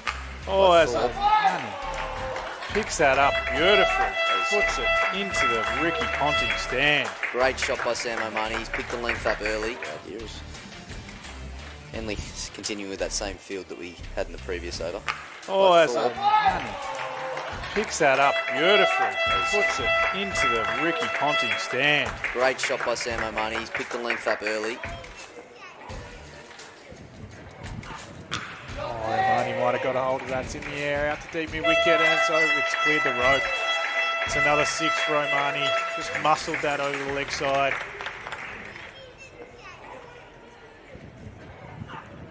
Oh, Omani might have got a hold of that. It's in the air, out to deep mid wicket, and it's over. It's cleared the rope. It's another 6 for Omani. Just muscled that over the leg side. Hold his head up. Here he comes. It's high in the air. Walter coming in. It's going to be a good catch, and he's held onto it. It's a brave move from Dylan Hay, and it's paid off first. It's an easy one. Chapman elects to go for the slog sweep out the sandbar. Oh, no. no. He was caught in 2 minds there, whether to go for the catch or whether to let it bounce. It's gone underneath him. I reckon. Yeah, so I think it might have.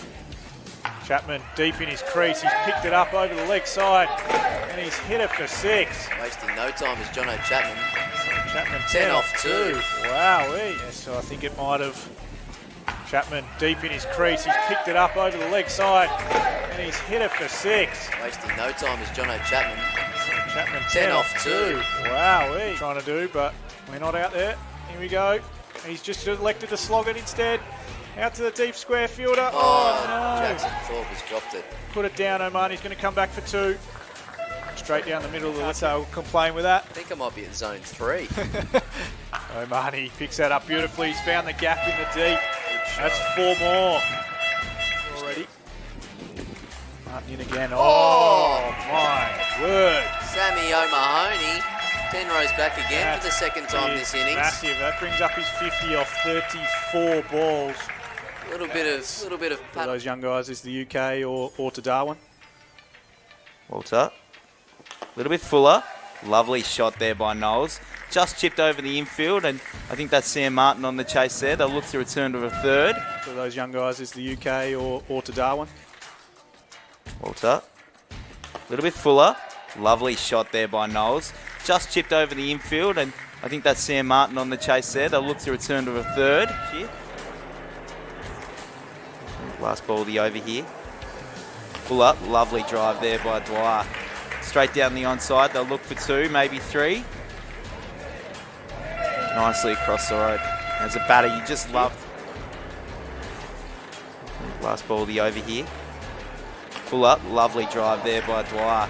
Straight down the onside, they'll look for 2, maybe 3. Nicely across the road. As a batter, you just love. Oh, lovely shot over the top there by Noles.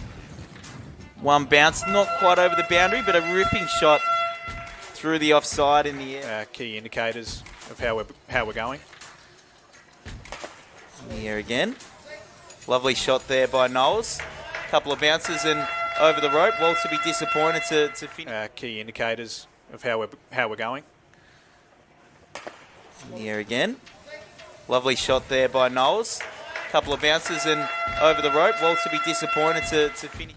Yeah, there. Goes after it again. This time finding the gap nicely. That one will race her away. Good chase there, I think, by Vincent. Just falls short of that one. Well, if he can't get in the WBBL, I don't reckon we'll be. Oh, lovely shot there by Noles. That was right in the slot, and he's just pumped it down the ground for a massive 6. Hell of a shot by Ollie. Well, if he can't get in the WBBL, I don't reckon we'll be. Oh, lovely shot there by Noles. That was right in the slot, and he's just pumped it down the ground for a massive 6. Hell of a shot by Ollie. And it can happen just like that in a flash. Backhouse continuing around the wicket to the right-hander. And there it is, the first wicket. Tom Dwyer just trying to sweep one down towards deep. And it can happen just like that in a flash. Backhouse continuing around the wicket to the right-hander. And there it is, the first wicket. Tom Dwyer just trying to sweep one down towards deep. He's actually sat over mid-wicket before. Lovely shot early in your innings. Here's another high-risk option this time. He's actually sat over mid-wicket before. Lovely shot early in your innings. Here's another high-risk option this 6, time. but hopefully push those fielders back and take the pressure off as he goes again. Full toss that time, 1 bounce, 4 runs. Back-to-back boundaries for a 6, but hopefully push those fielders back and take the pressure off as he goes again. Full toss that time, 1 bounce, 4 runs. Back-to-back boundaries for bring all the modes of dismissal into the game. Don't let him just off-strike easy. Here we go, catch, quarter cover. Nice full ball in the air. Nice athletic catch from Vincent there. Noel's gone. Bring all the modes of dismissal into the game. Don't let him just off-strike easy. Here we go, catch, quarter cover. Nice full ball in the air. Nice athletic catch from Vincent there.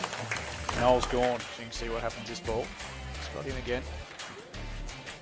Catch it. Oh! Dropped him. It's a nice ball from Scott, a little bit further out. Mowbray, where they played the semi-final last week, and as he takes that risk, that slog sweep comes out, finds the gap, and splits them. That's 4 runs. And there it is. As you said, that slog sweep, favoured shot from Mowbray, where they played the semi-final last week, and as he takes that risk, that slog sweep comes out, finds the gap, and splits them. That's 4 runs. And there it is. As you said, that slog sweep, favoured shot from anything over 250 and you're well and truly in the game, and it's a very defendable total. Thinking about Kingborough, or as AT lifts up over that offside. Couple of bounces. Fielders almost get there, but it's going to run away for 4. That's a risk. Anything over 250 and you're well and truly in the game, and it's a very defendable total. Thinking about Kingborough, or as AT lifts up over that offside. Couple of bounces. Fielders almost get there, but it's going to run away for 4. That's a risk. Saying just give us the trophy now. Yeah, I certainly think both teams. Oh, as AT pulls out that slog sweep, fielder underneath it, and he takes it. James Scott out there on the boundary. Beautiful catch. Kept an eye on the boundary, but he had himself enough room. Big boundary. Favour sometimes, so. Yeah, it certainly can. And again, Anthony's through to that mid-off fielder, and it's getting past him. It's going to go out to long off for 4. Good shot. Oh, he's pounced on that length and he's hit it for 6. It's He's really laid back into that, and that is his. Oh, he's pounced on that length and he's hit it for 6. It's He's really laid back into that, and that is his. Scott into DeVries. Down the wicket. Good strike. And he's hit it. That's massive. Into DeVries. Down the wicket. Good strike. And he's hit it. That's massive. Scott in again. Wider. Throws his hands at it. Beats the cover fielder. And that's 4 more. Great and DeVries angling in. Down the wicket. Through that cover region. Where that field change from that first shot. And it's earned him a boundary. That same intent. Angling in. Down the wicket. Through that cover region. Where that field change from that first shot. And it's earned him a boundary. That same intent. He's going to be looking over fine leg, I reckon. Here he goes. And he's played the ramp. He's got a bat on it. And it's 4 more. This is field manipulation at its absolute This is fine. Fantastic batting from DeVries. He's going to be looking over fine leg, I reckon. Here he goes. And he's played the ramp. He's got a bat on it. And it's 4 more. This is field manipulation at its absolute This is fine. fantastic batting from DeVries. It was a 380 or a 390 for 3 at Clarence. Oh, and Omani lifts that over the leg side. And it's 1 bounce for 4. Jeez, it looked like it was sailing out here. Henley continuing with that same field that we had in the previous over. Oh, that's Omani. Picks that up beautifully. Puts it into the Ricky Ponting stand. Great shot by Sam Omani. He's picked the length up early. Right here is Henley continuing with that same field that we had in the previous over. Oh, that's Omani. Picks that up beautifully. Puts it into the Ricky Ponting stand. Great shot by Sam Omani. He's picked the length up early. Oh, Omani might have got a hold of that. It's in the air, out to deep mid-wicket, and it's over. It's cleared the rope. It's another 6 for Omani. Just muscled that over the leg side.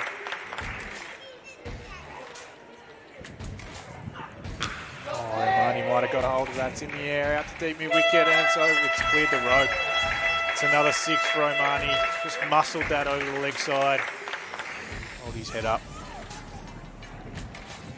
Here he comes. It's high in the air. Walter coming in. It's going to be a good catch, and he's held onto it. It's a brave move from Dylan Hay, and it's paid off first. It's an easy one. Chapman elects to go for the slog sweep out the sandbar. Oh, no. He was caught in 2 minds there, whether to go for the catch or whether to let it bounce. It's gone underneath him. Yeah, so I think it might have. Chapman deep in his crease. He's picked it up over the leg side, and he's hit it for 6. Wasting no time is Jono Chapman. Chapman 10 off 2. Wowee. Yeah, so I think it might have.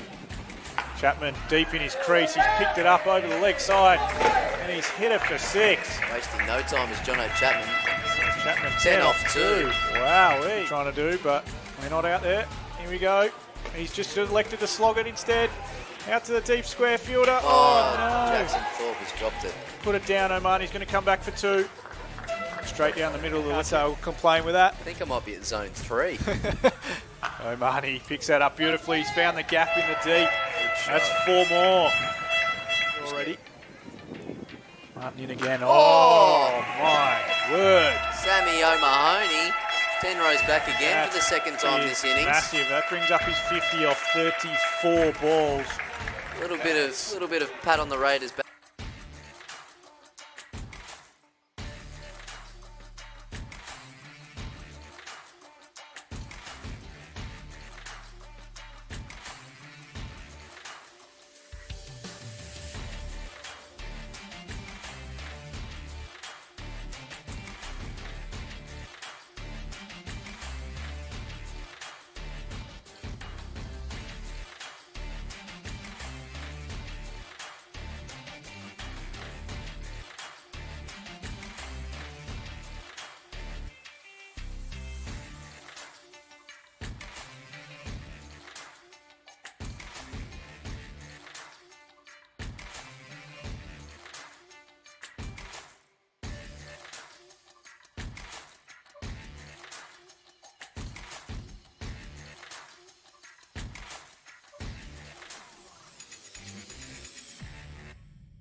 The players are back out.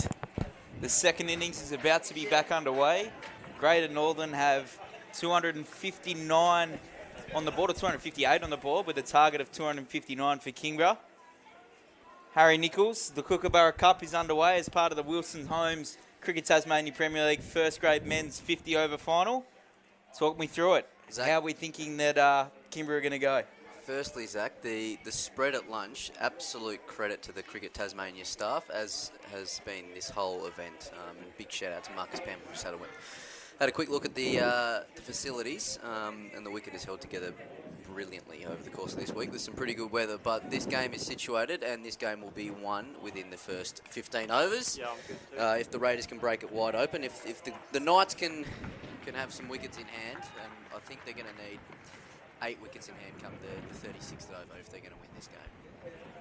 First ball of the innings, wide. We're looking to work that one through the leg side there. But take me back, Harry. I need to hear more about this spread. So we had some party pies, sausage rolls, bit of relish, full sandwich bar. They've really turned it on. Yep. Shrada and her venue and F&B team have done an amazing job, and I know she will not be listening to this, but if she ever gets across it, well done to her.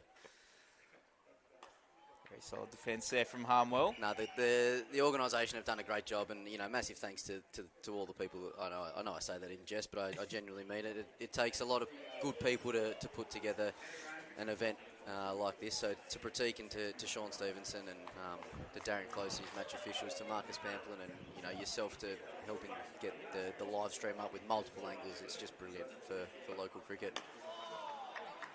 I think especially shout-outs to the curator as well. Like Marcus, obviously pretty hectic schedule, especially once we get into that Big Bash time.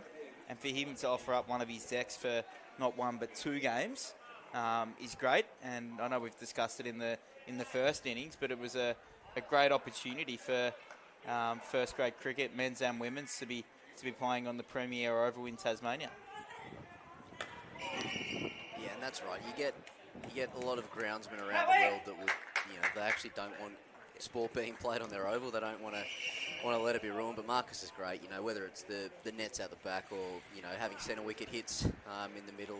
When a lot of other states and Big Bash teams don't get that opportunity. There's another Big Bash game here, later in the week, and the fact that we've got this access to this venue is it's massive credit. He's really big on kids playing sport and offering up the venue when he can. It's very rare that he'd turn anything down and say no. So yeah, and just having a look at the wicket there, it is, as I said, it's held together beautifully. There are no demons in it whatsoever. Fishing for one there is Dylan Hay. Having played a lot against Dill, Harry, what's he like early on? A little shaky? Is he likely to be susceptible to maybe a little injury, little wicket? Yeah, definitely try and pitch the ball up and get him playing in and around his front pad, challenge both edges. You really want Dill trying to drive back down the ground. That's generally when the chances are created, and you bring in your catches behind the wicket. You say that, and that could actually be about any batter. If I'd have seen the replay of that, I reckon that would have been pretty tight. You've seen it now twice in this over that both batters have kind of just dropped it towards the fielder and then put the pressure on them. Yeah, brilliant batting, proactive batting. Let's get some energy in our body and get the blood flowing and some good movement. And just out of frame, but you're probably saying that Wade Stewart's got a bit of a job to do there if the ball hits the stumps. And whether or not they knew that Sam Omani was a left-hander at mid-off, or they've just forgotten that, they've gone to his danger side. And speaking of, he's about to take the second over, looking to swing the ball back big and try and rattle some stumps and bring the front pad into play. Yeah, it looked like Chapman was getting some nice shape away. It didn't look like he's super fast, but getting a nice little bit of shape away from that right-hander, looking to bring those slips into play. Absolutely. Chappie, he runs in at about that 65-70% intensity into his run-up, but and Ali de Winter, not that he'll be listening, but he always used to hate the comment around a heavier ball, because it's not. It's a 156. The ball weight doesn't change. But Jono Chapman's got that ability that the ball just gets onto you that little bit quicker, and hence the term it's a little bit heavier, because it just feels like it's just at you. Yep. And with a little bit of late swing, he's a supreme club bowler. Short there. Didn't look to be too much movement, but wasn't very well pitched up there by Omani, not O'Mahony. just whatever comes out at the time, isn't Yep. it? Speaking of the players, they said that there's a strong cross breeze, as we spoke about in the later stages of that second inning, that first innings, going from left to right to screen. So they've got the ends right. Sammy will really looking to use that breeze to swing the ball back down the line. It's a cracking day. It's just the sun's out. That hill's looking seriously inviting with maybe a little frothy in hand potentially. Marnie comes in, short again. Just tightens up, hey? And that little 1/5 of a rainbow on the hill there. I've been looking at that all week, wondering, have they forgotten their paint to Yeah, finish it so- off, or what? Can you give me a bit of an update on? So we've got the WBBL Pride game this Saturday. Yeah. And they were going to do the rainbow for all the matches. So Marcus started painting it, and then got the call from South to say, stop what you're doing. We're waiting for the rainbow for next weekend. Right. So right now it just looks like a kind of an upside down, like a frown face almost, you'd call it. And missing some eyes. Yeah, So, okay. Shape goes through the arch window. yeah. But I don't know why you wouldn't just do the whole thing. But anyway, You're delving into spaces that I don't need to comment on. it's all right. I'm not going to get you in any trouble. Eric. It's all good. Trying to stay in lanes and good books here, PC. Say what doesn't come to mind. There's some professional cricket going on as well today. The Tasmanian Tigers playing in Sydney against New South Wales. That quite hard, hasn't it? That's what I think we were speaking with Giles earlier in the piece about the difference in the square. You play at world-class facilities like this where the square is so much harder and the ball takes off. So when you are looking to drop and run, the ball actually gets to the field quicker than you think compared to a club wicket where the ball with the lush grass and the softer squares will just sit and you actually can get off strike. So sometimes it's actually harder to do drop and run in inverted commas at the better venues. Marnie now. A little bit fuller there. Great footwork there by Harmwell. He's kind of poking his bat out at it. There is a little bit of shape there, isn't there? Another Pathways graduate. He was saying earlier that he's decided against playing in the Pathways now to kind of focus on football. Yeah, so hard selection conversations for the under-19 championships. We go away on next Sunday. Paddy missed out on selection in that. And I think his attention and focus is going to be to concentrate on trying to make it for the Devils and the VFL. One leg there. There it is. Last ball of the over. Try and target the stumps. Bit of a hero wonder ball from Sammy O. Trouble on it. Really crucial 10 overs. We're always going to say that the new ball period is so massive, but Kingborough have to get through this first 10 to 15 overs with as little to much damage as possible. You sort of leave the runs and the scoreboard out of it to an extent. Obviously, you're not looking to go at 1.5 and over, but it's just wickets in hand for them. I would say that it is quite a long tail that they've got. So trying to leave wickets in the shed, although that is going to be just as difficult as well, because you're going to be relying on these sorts of players to play catch up at the end. And we always think that blokes should be able to score at 150, but we've got to remember where they are. They're club cricketers for a reason. Yeah. So even going out and trying to score 15 off 6, that's such a hard task. But it's one thing that the Raiders did well, right? Like they had wickets in hand going into that back end, and then it gave opportunities for their attacking batters to sort of play at will and not really worry about the repercussions of potentially being out, because you've already got that well over 200 score. And that's where it slightly changes when you're batting second, because it's that risk first reward. As soon as you're out, it's the pressure just builds. And if we had WASP, the great algorithm and calculation of WASP, then it jumps up so quickly as soon as there's any sort of wicket that falls. Yeah. Be surprised if Backhouse probably comes in at 7. I think he's listed there, or maybe even 8. He'd probably be a little bit higher than that. Yeah, I wouldn't have thought at 10. That certainly won't happen. So Yeah. I reckon that lineup that's on the board, that won't be anywhere near what happens. Curtin likely to come in at 3, I would have thought. Definitely at 3. Vincent probably in around 4 or 5 with Mitch and Jackson as well. Cammy Walter, well, if he's above 11, then he's done well. He's convinced someone. Hope you're listening, Cam.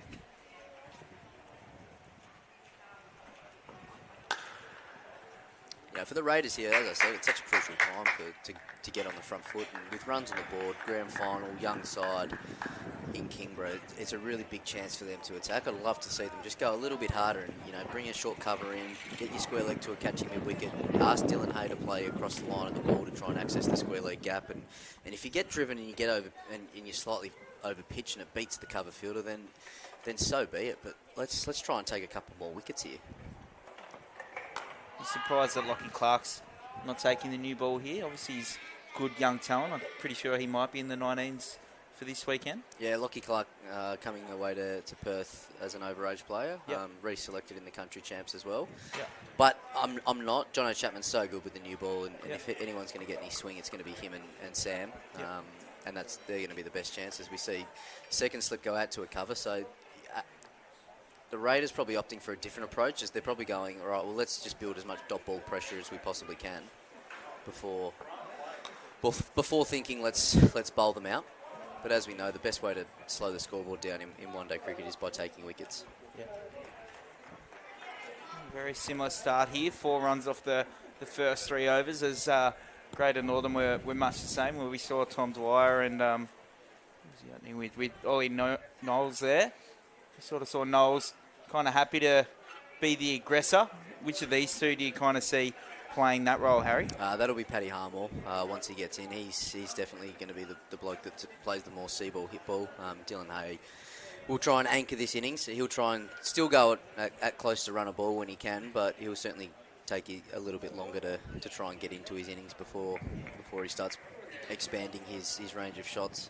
Once Zach gets his chance as well, he'll play how he does, and Zach knows his game pretty well for this level at this stage of where he's at, and he's in some great form. So much riding on Hay and Curtin though to do the bulk of this 259. With Curtin obviously playing, I think he might have played in every match in the top end T20 for the Hurricanes. Played up in Darwin as part of their summer up there. We've seen Bo Webster talk about it, Caleb Jewell, all these professional guys talking about how important it is to continue to play cricket. I assume you subscribe to the same theory, where if you can be continuing to play the sport throughout the winter, it's just going to make you so much better of a player.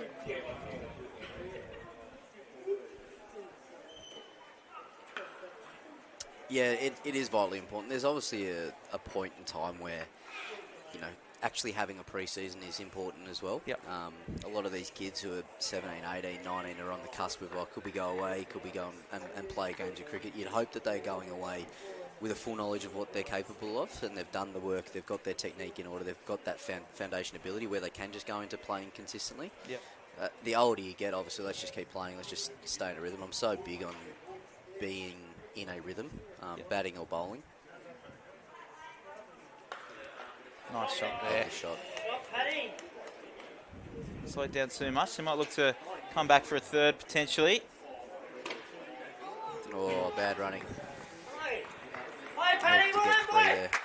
They looked to turn there, and Harmer also turned, maybe a little blind, wasn't quite looking. It definitely was 3 there.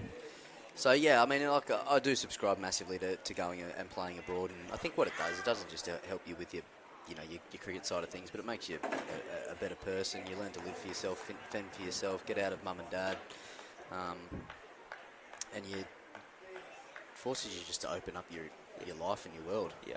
Our co-commentator Giles has done that the last few years, and I'm sure he'll agree. It's been massive for his development as a person.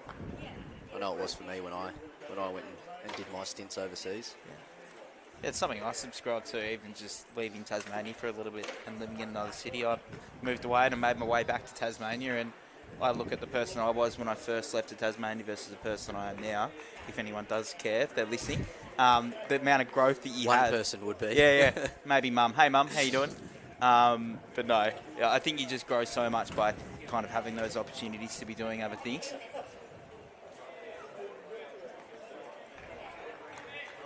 Hadley's one outside off.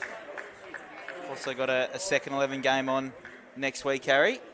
Squad came out at lunchtime. Some late changes, Yeah, I believe, based on what happened up at the Shield game. So keeping New South Wales on their toes with a few late changes, always good. Yeah, I believe Kieran Elliott and Charlie Wakeham were meant to be in that squad that got pulled out late after a concussion to Aidan O'Connor and an injury to Mitch Owen. Oh dear, I didn't hear about that one. Yeah, fingers crossed Mitch is okay. He subbed out and Charlie Wakeham came in for that game. Right. Do we know any more details, or are we tight-lipped? I'm not sure, mate. Sorry. Tight-lipped. We're tight-lipped as well. Any questions, tweet them in. X them in. But they've just bowled out the New South Wales. Well, they've Declared? it looks like they're declared. 9 for 391. And when I was looking at the score before, it did have Matt Kuhneman opening the batting, which I don't think is correct.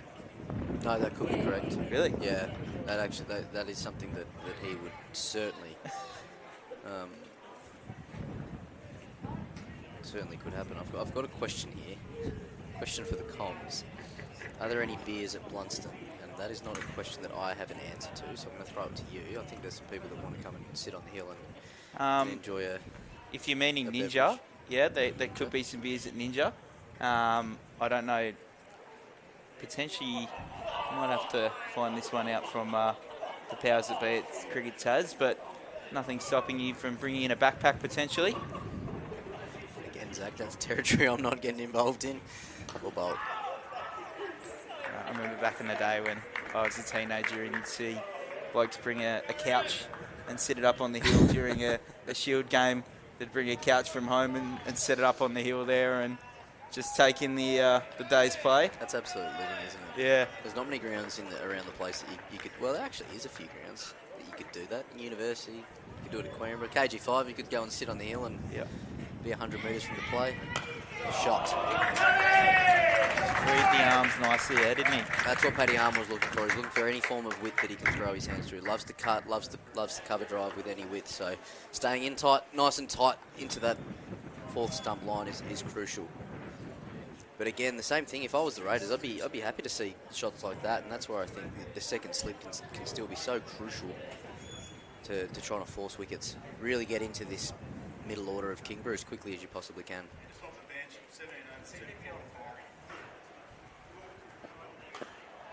The other thing that we're seeing, hard to see in the vision here there as well, but the stagger between point and cover point is just slightly off for the Raiders, so it actually makes cutting down those angles really difficult. You've got Tom Dwyer at backward point, who's sitting slightly deeper, and he's actually walking in at the same pace at which Cooper Anthys is, which is making it really difficult if the ball gets hit on any sort of angle through there from them both to be able to stop it. So do you reckon that would be a instruction from AT kind of knowing what Paddy Harnwell does to maybe stand a bit deeper, knowing that he's a good cutter of the ball? Potentially, but it probably also comes down to the fielders getting a full understanding and experience of fielding in that position. I'm always big on let's get your point as tight as you possibly can and try and cut down the angle and make yourself look big to the batter, knowing that you've got the third man behind you and you'd have an extra cover that in Cooper that could back you up if you miss it. Very tidy little flick there from Harnwell. Yep, choosing to take the two this time. And a pretty easy two in the scheme of things. Harnwell not really having to get out of maybe second gear to come back for the second. That means was it a bad throw by the fielder on the boundary down there? Young Jack Crane, probably the youngest player in the game, I reckon. How old's Jack? Jack would be 17. Member of our 19s, going away next week as well. Has he got the ability to play another two after this one, or is he older He's 17? got one more 19s after this one, or maybe even two. I don't know. PC, we've got so many kids in the pathway, you literally don't know your age. Harry, you've got to know their birth dates, their parents' names, all the important things. It's, across the state, there's so many kids that we are covering as a pathway, and you know, from the depths of Cygnet all the way to the nut of Stanley.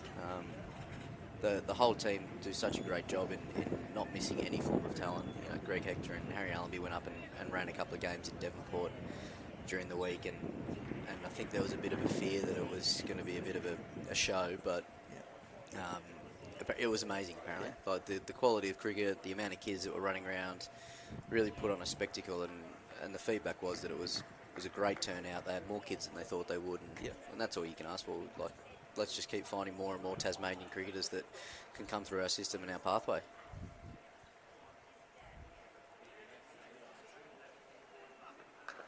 I was just at a press conference before where our CEO, Don Baker, was talking about the stadium, and we're not going to get into the stadium at all, but he was talking about the growth in cricket. It's still up 40% every year in Tasmania. So even still, we continue to find more kids that are wanting to play cricket, and it starts from the bottom with community cricket and the amazing work that they're doing specifically with the 6 to 12-year-olds.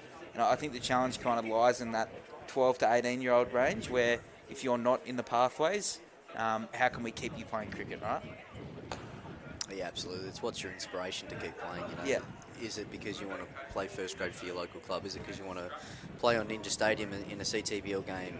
Is it because you want to represent the Tigers or the Hurricanes? There's so many different reasons why people play, you know. The parents play such a big factor in that as well, and it's not just about giving the kid the best experience, but it's allowing the parent to see that the kid is having the best possible experience that they could have, because there's no denying it's an expensive sport, and you know, unless you're going to go into sailing or into golf, the cost that's associated to play cricket is astronomical. And it's one thing I don't think Cricket Australia or Cricket Tasmania have been able to solve yet, and it's a real tough one, right? And I think obviously before COVID there was a lot more kind of kit sharing and these sort of things that were in place to try and remove some of those barriers. So I'm sure this is something that's being talked about in boardrooms all around the country, but you'd love to see more kids kind of playing sport, and hopefully through, I don't know, stadiums and teams and all these sorts of things, those opportunities will continue to rise. As lovely pull shot there from Harmwell and goes to the boundary. There you go, Paddy Harmwell's just jumping on anything short or over pitched at the moment. That's his role. His role in this partnership is to be that aggressor that can just take the pressure off Dylan Hay as he gets to work and gets into his innings. We know that Dill will be able to play catch up and that he won't sit at a 30 strike rate for the whole innings. But Sammy Omani, they've got the field set for the bouncer plan should he want to get it, but he just didn't get it up anywhere near high enough. But if he does, there's no reason why this ball can't be a top edging quarter deep backward square. Going back to that pull shot, he did not feel rushed at all, did he? No, and you can generally tell if someone's picking up the length really well with how far in front of square they're actually hitting it. And that went a good 20, 30 metres in front of square leg by the time that the ball did cross the rope. Still hands something over to the umpire there, maybe a spike or something.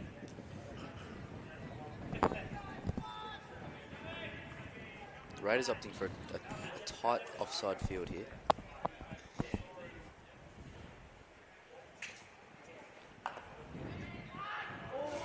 Chance at the bowler's end. Hits and misses. Would have been long gone. Probably had a little bit more time to maybe settle there before throwing, but did not look like it was far away. And we'll get a replay up shortly, hopefully. Here it comes. Dylan Hayes almost sold Paddy up the river there. Turned the wrong way as well, and Sammy Omani has not missed by very much there. Paddy was not even going to be in the frame. That was a proper barbecue from Dill Hay there, wasn't it? Yes, Taken no, off, sorry. yes, no. Harmwell's halfway down the pitch. Definitely wasn't a run there, but hey. Just back to your point before, Zach, build the stadium. They will be. If anyone's listening and they don't like it, hit me up on Instagram. Message me, slide in my DMs and tell me I'm wrong. They're at the presser there, the journalists were talking about there were 6,000 people apparently at the No Stadium rally. 6,000. Yeah, did see some photos. Didn't look like 6,000, but It'd be 60. that's the average age. If you're one of those 60, come at me.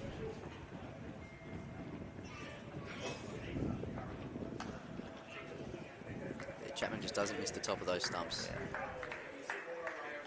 It's like he's just dialed in, knows his length, and that's why as a batter you've got to be really prepared to put Jono Chapman off his length. They've got to be proactive and come out of your crease, or you go sit a little bit deeper and try and get that ball slightly shorter. And that doesn't mean you have to play a different way. You can still bat the same way, but all you're doing is just putting a little bit of pressure back on him. You're making him think, right, well, how much do I have to change my length here? Oh, lovely shot again from Harmwell. Slight misfield there, I think, by Omani down there. Once again, lovely shot from Harmwell, and that ball's coming off his bat real nice. And not far away from that short cover there. Yeah. Taylor just bringing himself in. Again, they've chosen to take the slips out and go tight on that offside ring and stop that strength of Paddy Harmwell hitting through the offside, and nearly brought about a chance. But as I was saying earlier, the short cover is going to be in play, certainly from the start.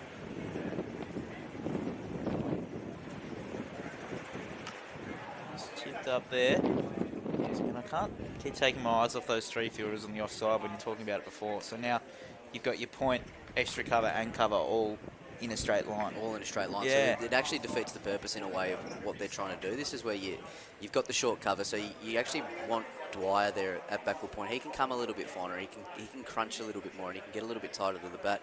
Cooper Anthony, you don't need him sitting and finishing inside the ring. He can actually hold and be as much on the ring as you possibly can, sort of to the point where you're cheating a little bit and actually finishing outside, because the umpires can't pick it up.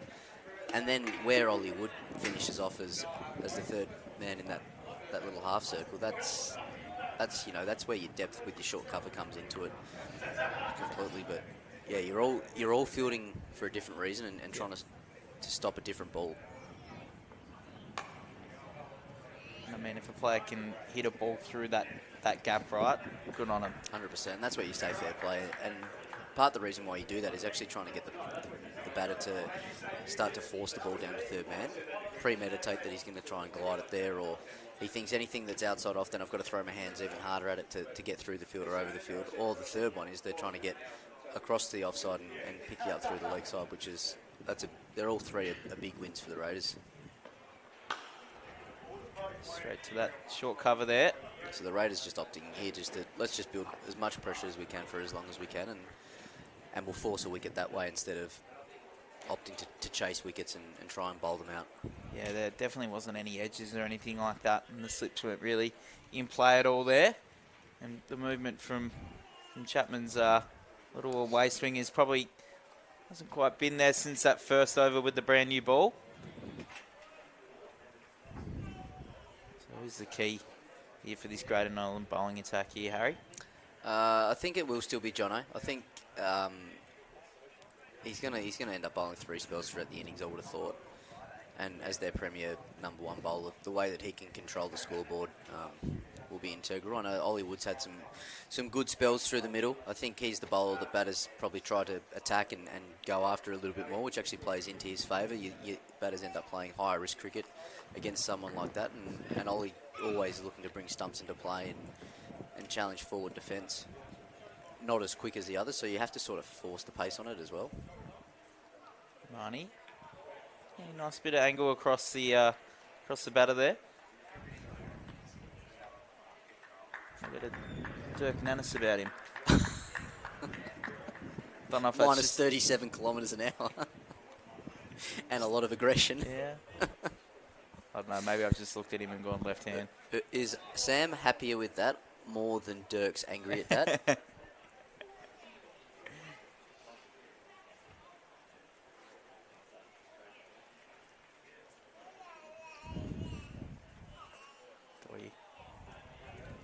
After it again there, hey. He's 5 off 21. Gus has made some big scores. 330 runs so far this year at 55, which is a great start to any season. Yeah, absolutely. He's been a good club player for Kingborough for a lot of years now. Knows his game really well, knows his strengths, knows what he's trying to do when he's out there batting and how to actually build an innings and create an innings. 5 off 21. This won't really faze him that much. He knows he'll be able to play catch up down the line. Very wide there. He's missing his length. The thing for Dill is how can he continue to be proactive whilst Paddy's in this mode of a little bit of go-go? How can he just find a way to get off strike and and get himself back into the game. And a smart captaincy here. We've bowled our one for the over. It's all wide. We're going to bring square leg up and we're going to drop third. Sammy now going to look to push the ball across Dylan. If I'm Dylan here, I'm sort of looking to be proactive and get down the wicket at him and just try and change the length up a little bit. Find a way to get a half volley. He still did. Instead, Dill opting to go across the line, inside edge. He's got quite a big trigger movement, right? Like it's a fair step back across his stumps. I know he was probably looking to play through the leg side, so it might have been a little bit bigger of a step. Amplified then, yeah. Yeah. What's your theory on trigger movements and that sort of thing, Harry? Not many players can stand still, PC, and still be able to hit the ball. I think of someone like Sean Marsh, and there's not many others. You think of, I always like to use the analogy of, we're getting real technical here, casting a fishing rod. You know, if you're trying to throw a fishing line 50 metres out into the water, you don't just hold the fishing rod at the stop and throw forward. You got to drag back to throw forward. Same with a golf swing. Yep. Hard to just stand at the top and swing down. So absolutely, you got to move, as a former coach of mine, Toot Byron, always used to say.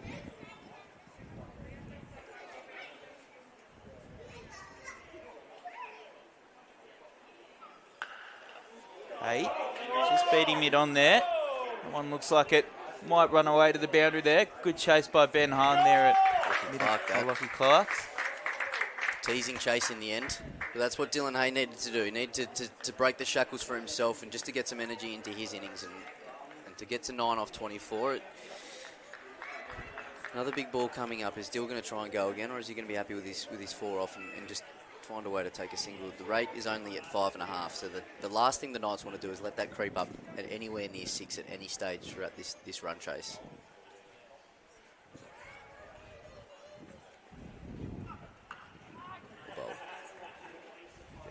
Happy to see this one out. Might get Giles back in for another stint now, Harry. See you back here shortly, mate. Knights here after 8 overs, none for 29. The further 230 runs to take out the Kookaburra Cup and the first piece of silverware in this men's CTPL season. Giles, how have you seen it? It's been a positive start from Kingborough. I think they've taken a few loose balls that they've given it and put them all to the boundary. So positive start, 1 for 29 after 8. So they'll be reasonably happy with that. Keep wickets in hand and still ticking over the scoreboard. What's your experience with these Greater Northern bowlers, mate? It's a little different attack than what we faced earlier in the season. And obviously no Stan Lake and no O'Connor. It's a pretty big loss for them. Yeah, it definitely makes the batters a little less worried, I would have thought. Yeah, and I think especially on a wicket like this, which is a professional cricket wicket, you know those players are going to get a little bit more out of it. You always watch those professional guys come and bowl on a grade wicket, and they tend to get a lot more out of it than what the grade cricketers do. So that would be handy, very handy on a wicket like this to just extract all they can out of it. But Jono Chapman, very experienced first grade bowler, has played for the Raiders since their inception, and he's got some good stats behind him. So it's a nice man to be able to bring into your finals campaign. Well pushes at 1. Let's change the field up. Put one of those players on the offside over to the leg side. Very much a ring field, isn't it? Yeah. It's a little bit of a standard field if you say that, but it allows Chapman to bowl a little bit straighter, which is potentially a better option to Harmwell. Obviously he wants that width, he wants to drive, he wants to cut through the offside, so if he decides he wants to bowl straighter, I think it's probably a good option. Hasn't quite executed at the stumps the first 2 balls, but if he can find his line, he might be able to get a boulder or LBW. Yeah, do you feel like there could be a little change going on down the other end potentially? I feel like it's probably about time. Yeah. They probably need to get another bowler into the game and try and change the momentum a little bit. There's a few more people roll into the hill, a couple more blankets being set up, a few more people walking around. It is a beautiful day here that Ninja. Still plenty of cricket to be played. We got 41 overs to go in this one. And then a T20 between Clarence and North Hobart a little later. Certainly going to be a big day. This chase looks like it's nicely poised to go right to the end, and Absolutely. the T20 tonight will always be exciting between two very good sides. So saw that Rachel Treneman will be playing for Clarence, which is not good news for any North Hobart fans out there. That arguably one of the better batters in Tasmania has decided to play in the T20 tonight. That's a big in for Clarence. They'll be a bit nervous now seeing that. Any other players playing? No, I think Elise Villani and Nick Carey have decided to take the game off, unsurprisingly, after a pretty heavy workload so far. I believe that Treneman's the only contractor player that'll be playing in that one. The Canes have done most of the damage with the top order, so Rachel probably hasn't had as much of a bat as she wants, so it's a good opportunity for her to get out and have a hit and get some confidence heading into the second half of the WBBL campaign. Sure. As we've seen, like someone of Treneman's ability to be coming in at number 7 just shows how well the Hurricanes are going at the minute, and I suppose for the first time that we've had proper options to be able to change around the 11 if need be, with Callie Wilson coming in depending on matchups, rather than the best team kind of selecting themselves. So it's always a good sign and good for depth in the Hurricanes list. Yeah, it certainly is. They've got one of the best batting lineups in the competition at the moment. So plenty of depth there. Just noticed some of the Glenorchy under-18 boys just sitting over there on the hill. They had a nice win today. Bowled out Newtown, I think it was, for about 80 and chased it one down. So they've come down and they're enjoying some sun for the second half of this game.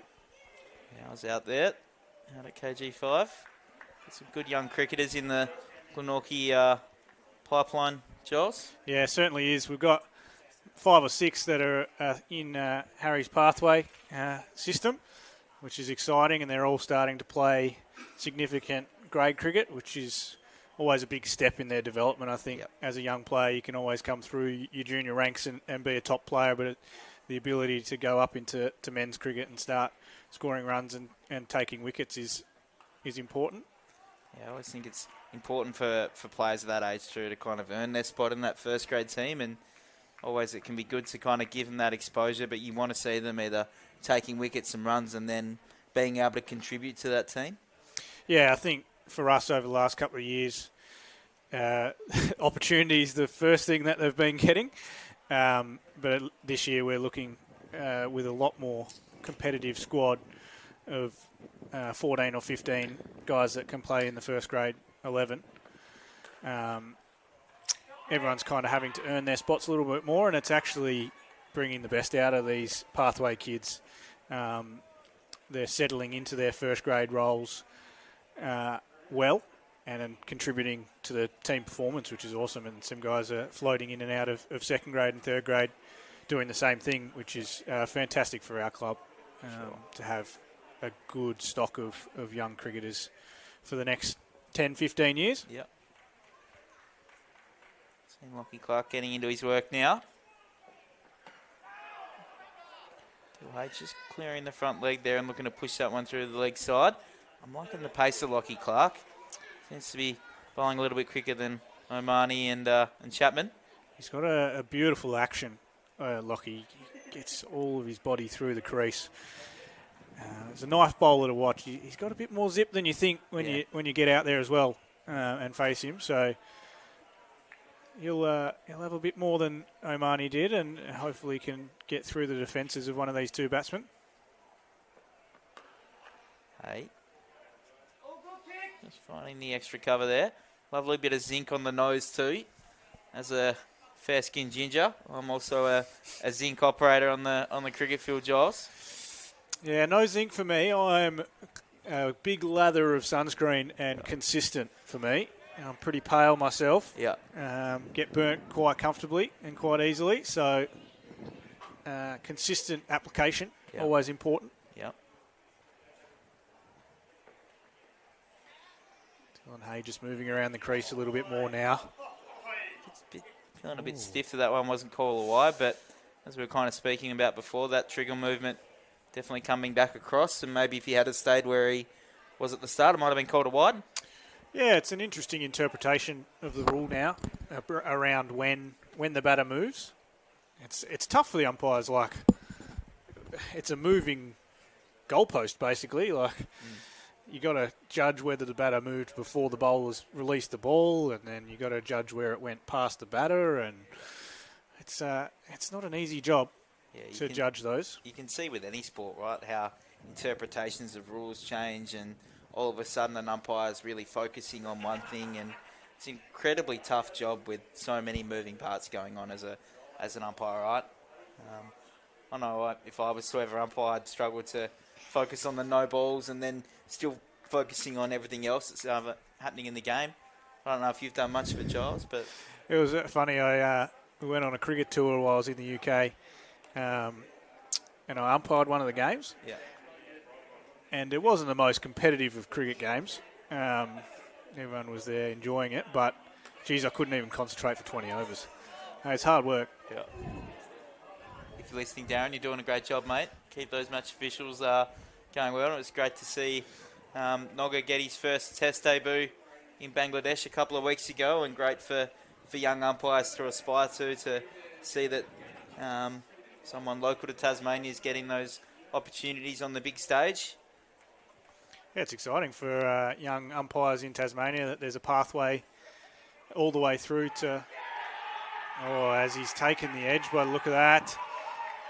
Big wicket for the Raiders. Dylan Hay just fending outside the off stump. Little nick through to DeVries. Handy catch. Big.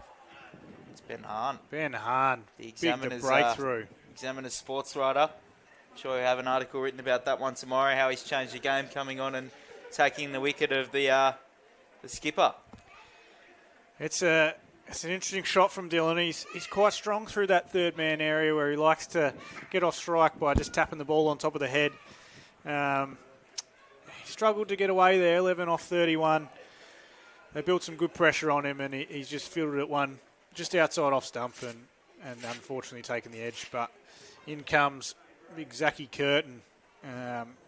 Not sure how you get this bloke out at the moment. Yeah. He's absolutely smacking them this season, so this will be the big one for the Raiders.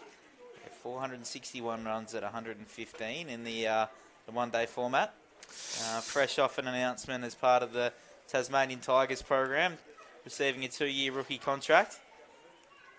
Well deserved. Yeah, well deserved. sure. I think it's been a long time coming for Zach. He's obviously battled with an injury last year and missed a lot of the cricket season, which was unfortunate.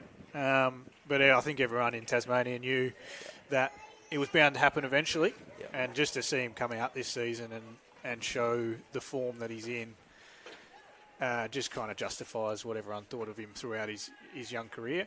And hopefully he can take that next step and get a game for Tassie at some point, whether that's this year or next year, as he, similarly to Dylan Hay, just knocks it down to third man as he looks to cement his spot in the squad.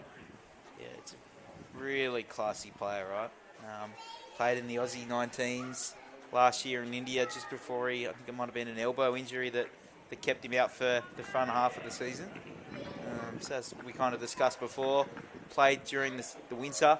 So I think just getting more reps has probably helped his game, and hopefully he's in a good place to help his team over the line here, because he's definitely been a major factor in a lot of their chases this year. There was a game against North Hobart where he scored a big 100, well above a runner ball as well. So obviously can aggress when he needs to. Yeah, certainly can. He scores all around the ground. He's nice and patient, but he can hit the ball very hard through the field. Single. Oh, he's broken the stump in half. Tom Dwyer has just absolutely broken the stump. It has clean snapped in half.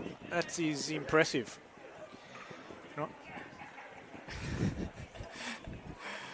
He's been making the run at training, practicing on his run-outs, and he's just shown us there. He's got a quite handy arm. It's nice and powerful. I think Pratik might have to run down to the change room there and grab the spare. As we watch the replay, not too far away. Easy single though, but he's absolutely destroyed the stumps. I reckon I've seen that before with a run out where it's been snapped in half. Oh, De Vries is a bit happy with his work. Get the shank out. Okay, a little bit of a delay here. Let's just make those Kingborough boys think about it a little bit more when they go for that single on Tom Dwyer's arm. I don't know if you heard that as it happened, but Harry Nichols just said that he practiced that with him for half an hour the other day. So claiming credit, I think. Yeah, I think that's his way of saying he wouldn't have done that without me. I think this little break could play into the hands of the Raiders here. Just take a little more break out of the game. Make Harmwell start again after they get the new stump. Curtin obviously new at the crease. Yeah, that wicket really just came out of nowhere, right? It certainly kind did. of poking at one. Dilhay's feeling pretty disappointed with the way that he's got out there. It's been good from Ben here. It's a good first over. 5 balls in. One got that big breakthrough, 1 for 3. It's always nice when a big left armour comes in. Different angle. Yep. Cross him. It's always nice to have that variation in your bowling attack. Yep. I'm not comparing this guy to Dirk Nannis, so.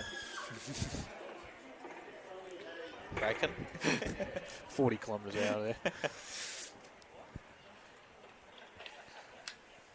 Teague's obviously juggling through the umpire's change room to try and figure out if we've got any spares, and here he comes. I'd be shocked if he didn't have one. Incredibly organised, this Pratik. Very prepared. Usually he'd have something for every situation. I'll bring that one out. As he jogs out to the middle. Yeah.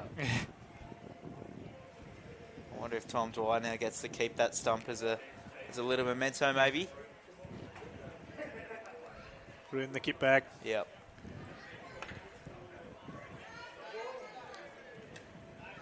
I like to see that from a fielder. Like, yes, he probably wasn't very close to the run out, but I like to see the ball zinging around. Reminder to the batsman that you're going to give us a chance. We've got a good arm, we can take you on. We're going to run you out if you give us a chance. So, I like to see that. It's probably a bit lucky he didn't snick the stumps and go for 4, but. Middle of the middle stump. Yeah. Right. From an angle as well. It's a good effort. Don't say it. Don't say it. Oh, Uncle Ricky would have liked that one.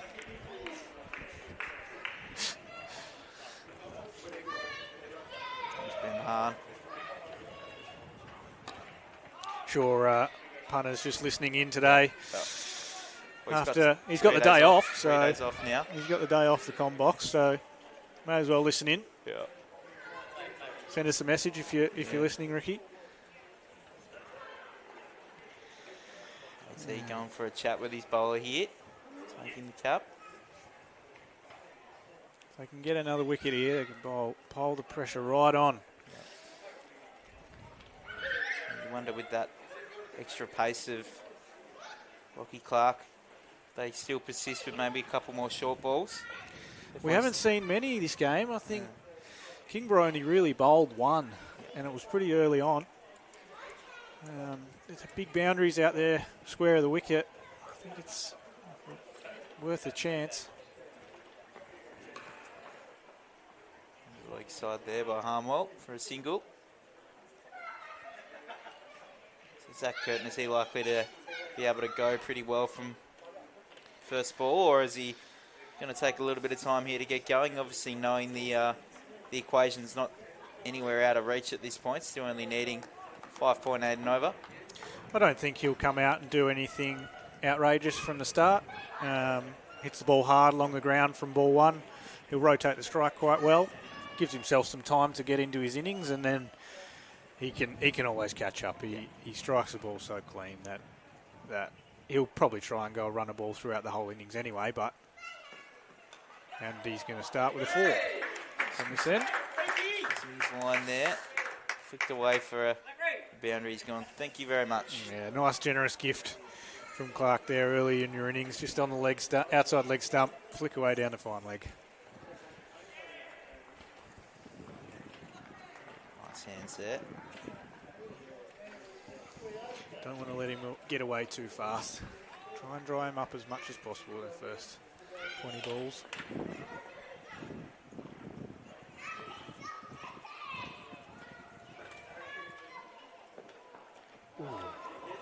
Leaf. I like the fact that the rate has been nice and positive here. Put a slip in. Only got 3 out. Could use the 4th, but they've kept him up in the ring. It's a big wicket. They know if they can get Curtin here, they can get into that middle and lower order where they haven't had much reliance or much batting opportunity this year. So if they can get this big wicket now, puts them in the box seat, I think. Yeah, just looking at their scores now. So Dill Hay, 330 runs. Zach Curtin, 461 runs. And then your next best is Harmler on 120 and Vincent with 114. So really outside of the skipper and Zach, and the skipper's obviously in the shed now. And interesting to see what this Kingborough team are made of if Curtin does get out. Yeah, certainly their top order have done most of the work for them. In their 5 games, they've chased the target with less than 5 wickets lost. So their middle and lower order haven't had much batting opportunity yet. So if the Raiders can crack in, they might be able to expose them. Just hurrying up Paddy Harmler a little bit there. So he would have played a little bit of intra-club games for pathways in North versus South and these sort of things, but these two batters both very familiar with Lockie Clark.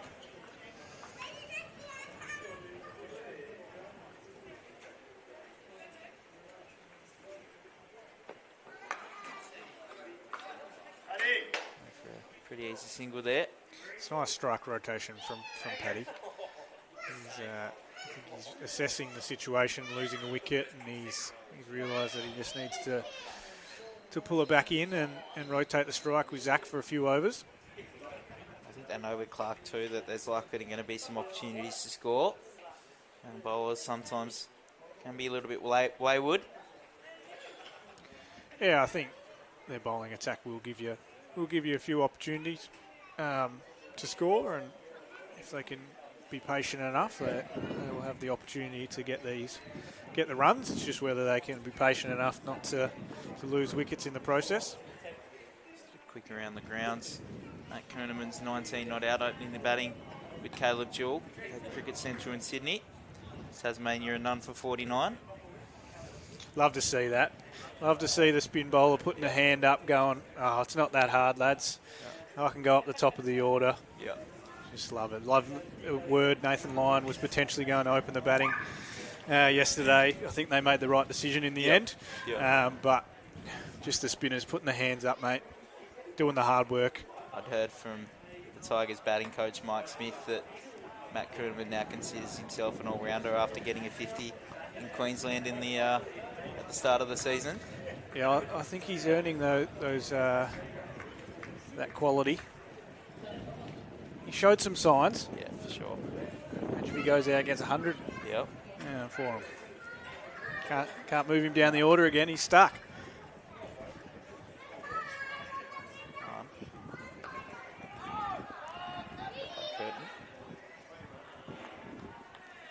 Losing Weatherald and Webster in that Tasmanian team. There probably was a spot open for grabs there at the top of the order. Yep. Yeah, certainly. I think Tassie Tigers have got really good depth in their squad. Like, there's been some guys that haven't had much opportunity this season that you would think would probably be in there anyway. So I think they'll be able to pick up the pieces without those two quite comfortably. Obviously, a couple of injuries the last 2 days doesn't help, but I think, the good squad depth will hold them in good stead. Yeah. We calling that one a bouncer there? Not sure if that can be considered. It probably bounced in the right half. It just didn't get up very high. Probably not the pace in the wicket that Ben probably needs. But worth a try. Looks like he's pulled his length back a little bit. So he's got his 2 fielders out there on the long boundary into the wind. I think if you can get it up a bit higher, then it's a good opportunity. I think we'll see some spin pretty soon. Yeah, young Jack. I'd be getting him in the game as early as possible, I think. Obviously, with young spinners in a final, you want to let them settle into the attack as best as possible, and I think through this middle period from 10 to 30 is probably a perfect opportunity. Give him some protection and allow him to settle in. He might be a bit nervous, which is all understandable, but getting him in before one of these two are truly in at the crease would be handy. And we saw Kingborough giving James Scott a bowl right at the end there. He's showing a lot of faith in the youngster. Yeah, as we said on comms at the time, it was a very brave call from Dylan. I think he obviously had a conversation with Tom Martin and he was going to swing him round to the other end. But it could have worked out beautifully for them if they took their chances. They took wicket off the first ball, then half chance and then a drop. I think James bowled beautifully. Throughout the innings, he just got punished a little bit in that last over, but he still bowled lovely. Spell of 8 or 9 overs. Took two pretty big wickets. It's pretty nice from Clark there. He's bowling a good length here. Challenging the batter. You know what he gets clocked at, Harry? You know what he gets clocked at? Around the high 120s. For anyone if they didn't hear that. See someone with raw pace like that. There's still a lot of growth to go. There's probably a first genuine bouncer attempt from Lockie. Didn't quite get up as high as he wanted. Curtin was able to deal with it. Nearly found the gap there. He did. Boundary doesn't look like too much shorter, but the wind's obviously helping out going that way. What are we? 4 pitches from the right, so pretty close to being in the middle of the square.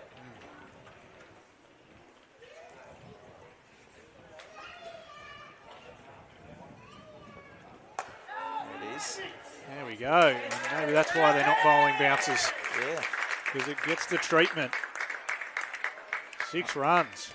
Well, just leaning back on that one and punishing it over the rope. Interesting to see maybe if that fine leg was a little squarer.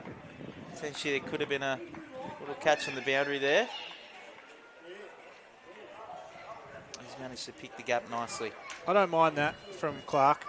I think if he miscues that by anything, he's got these 2 fielders down there in catching positions for that ball. So it's just well executed by Harmwell.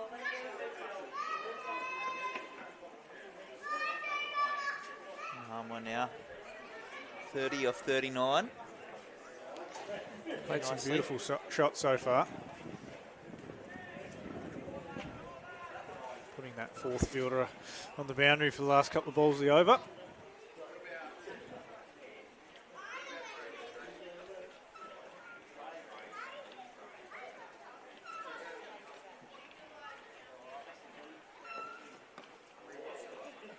Line and they come around for 1 there.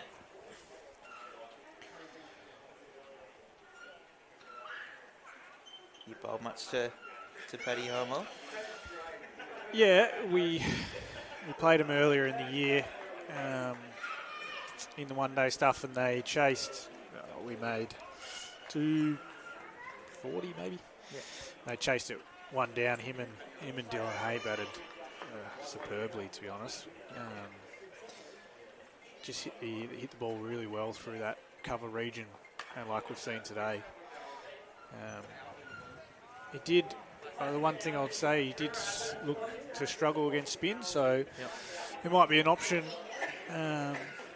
for the Raiders here to look to get to the slower bowlers on and have a go. Yep. He probably slowed his scoring rate down when we brought the spin on, but batted beautifully that innings. I think he was not out 75, 80. So, good young player. It's probably his only real innings of substance for the season so far, but this one's building into a nice innings on its own. Yeah, he seems to not really be too phased by the pace on it all. Like, in fact, enjoys using it.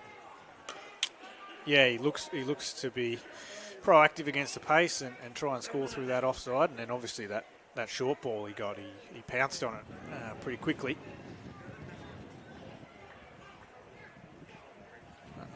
Hahn's bowling well here. 1 for 5 off 2. Taking the ball across the right-hander.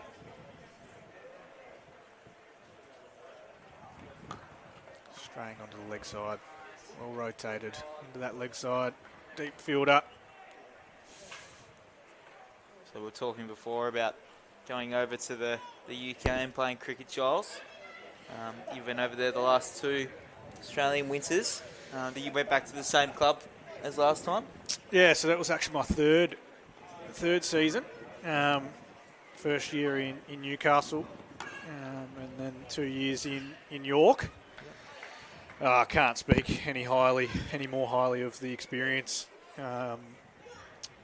Obviously, the cricket part was fun, and enjoyed playing cricket all year round and that sort of stuff. But yeah, as Harry said on comms earlier, it's just a life experience. Yep. The ability to go over there and have different experiences, meet different people, play different cricket, and also travel. Yep. Yeah, it was an amazing part of my life. Absolutely loved it. That's it for me though. No more? 3 and done. Settle back down in Hobart now and enjoying cricket here, and I'll be looking forward to a break over winter, to be honest. My body is not too happy with me at the moment. Oh, a week off this week. Yeah, it was a nice little surprise in the fixturing to get an extra week off. We're actually going up north to play against the Raiders Saturday, Sunday next weekend. On UTAS? On UTAS, which is always nice. It's nice to go up there and play on that first-class facility. Yep. How do you find those drop-ins compared to, say, a traditional wicket here? Compared to a grade wicket, it's obviously a little bit flatter, although it is the first wicket of the year at UTAS, so you never know what you're going to get, but it does tend to be a little bit tougher to get something out of with the ball. The Raiders have had our number the last couple of years playing them, so it'll be a good challenge. I think by the sounds of what Harry was saying, they might have a few out next week, with a few heading away on the 19s, and obviously hope he's okay, but O'Connor's obviously injured and not sure if Billy will be playing, so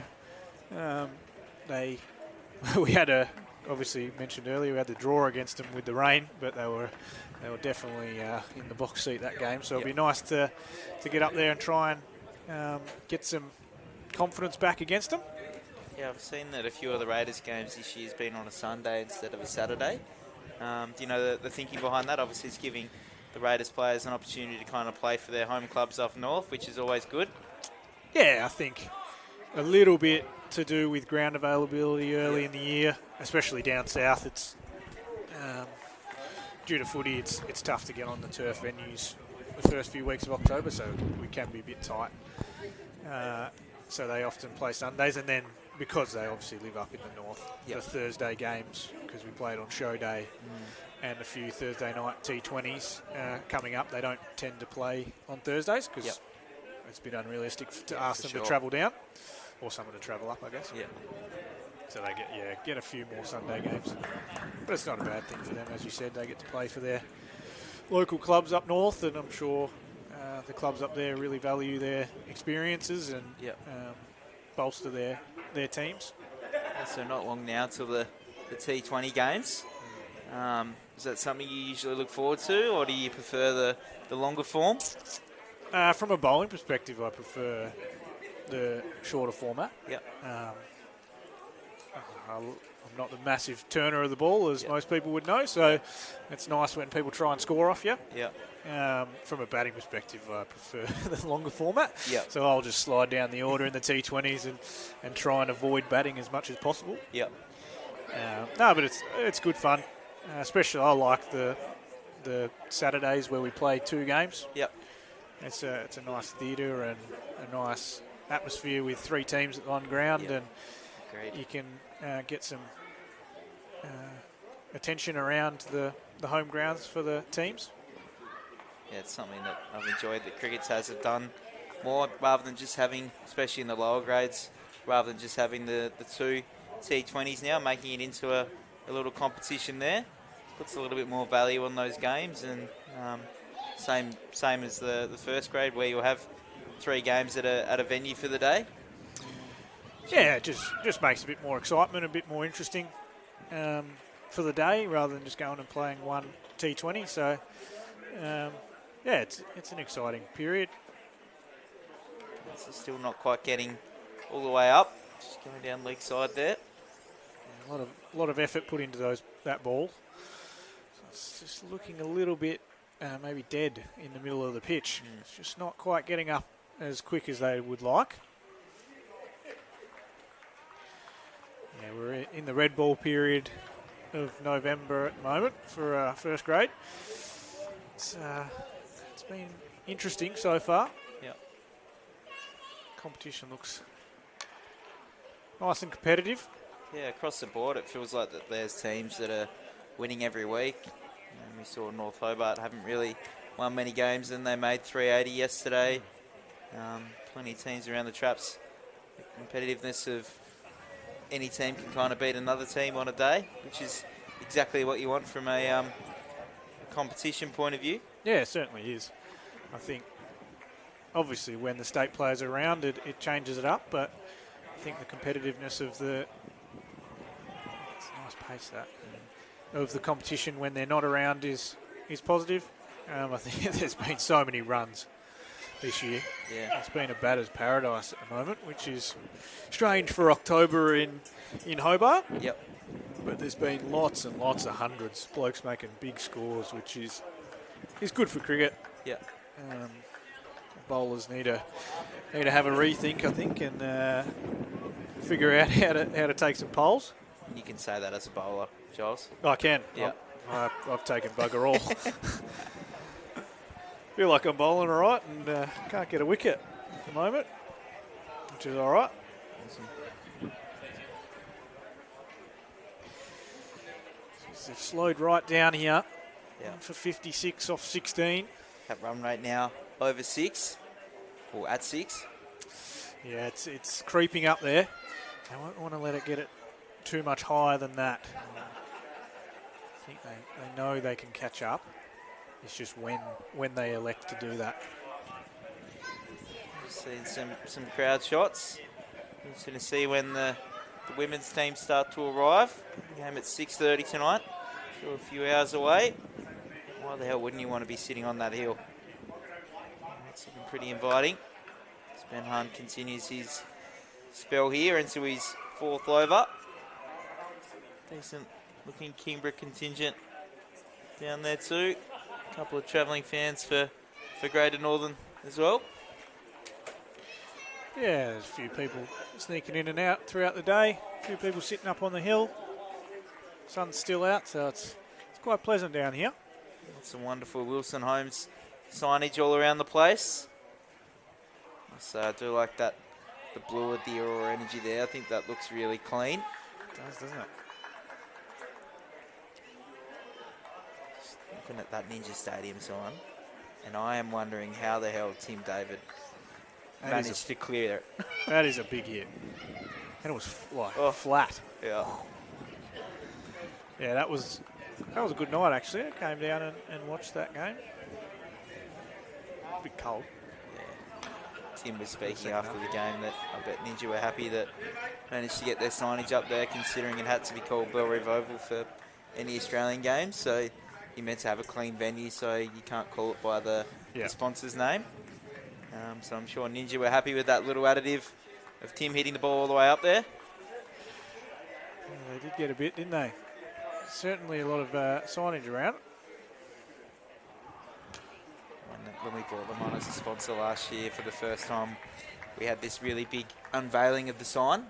We didn't tell anyone who the new sponsor was going to be. and then we covered it up, pulled it down, and you couldn't see the ninja signage. Oh, No one had checked to see if you could actually see if you could pick up the ninja bit. So it was like on a black background with white writing, and you couldn't even see it. So we've done this full big media unveiling, and you couldn't even see the sign on there. It's Greater Northern. So Kingborough come back for 2. Fun times. Well, they've fixed it now. You can certainly see it. Shark and ninja all around the ground.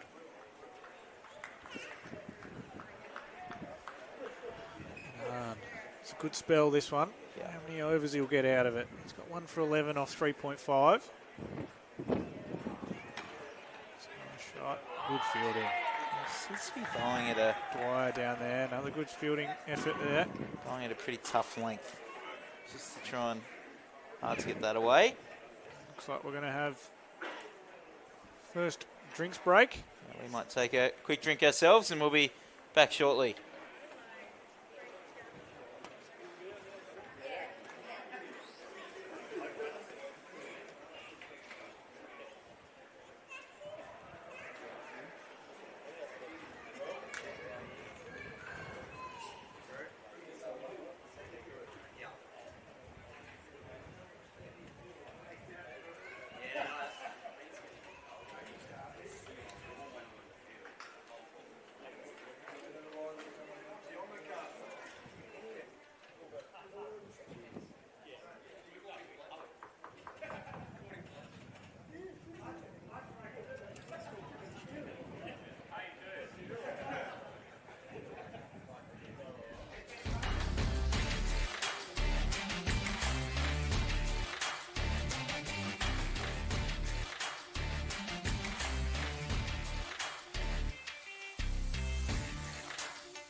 Okay, coming back after drinks. I've welcomed Harry back into the comm box.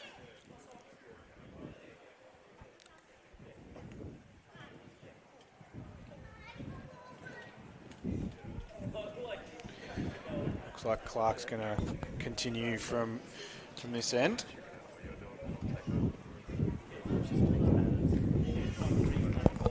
One for 59 off 17. How do you see it sitting, Az? Yeah, it's in a precarious spot, isn't it, Giles? I think the best way to look at it after this ball shot is if you take into consideration what DLS par is saying, and if you can stay as close to that as you possibly can when you're in a run chase, I think that gives you a pretty good idea of how you're going. So at the moment, for those at home, the DLS par is at 62. So the fact that the Knights are at 61, they'd be pretty happy, and I think that's key. Staying as close to that as you can. That's not because it's going to rain or anything, but I think it just helps you put in perspective, how your run chase is going along. They certainly wouldn't want it getting any higher than what the required rate is now at 6. Because as soon as we get into the 6.5, 7 territory, then it just becomes so much more pressure as Zachy Curtin's able to find the boundary there through third man, through a thick outside edge.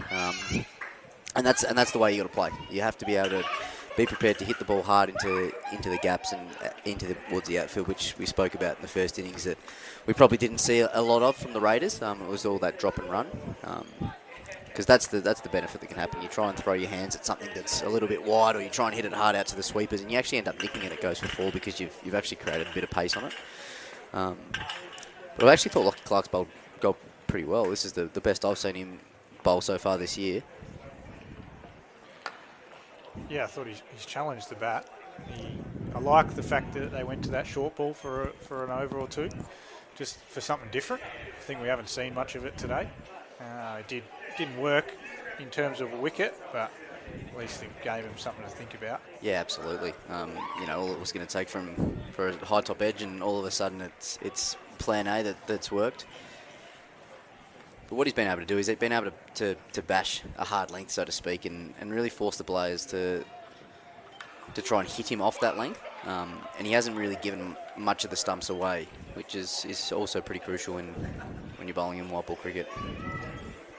Yeah, he's into his 5th over of the spell.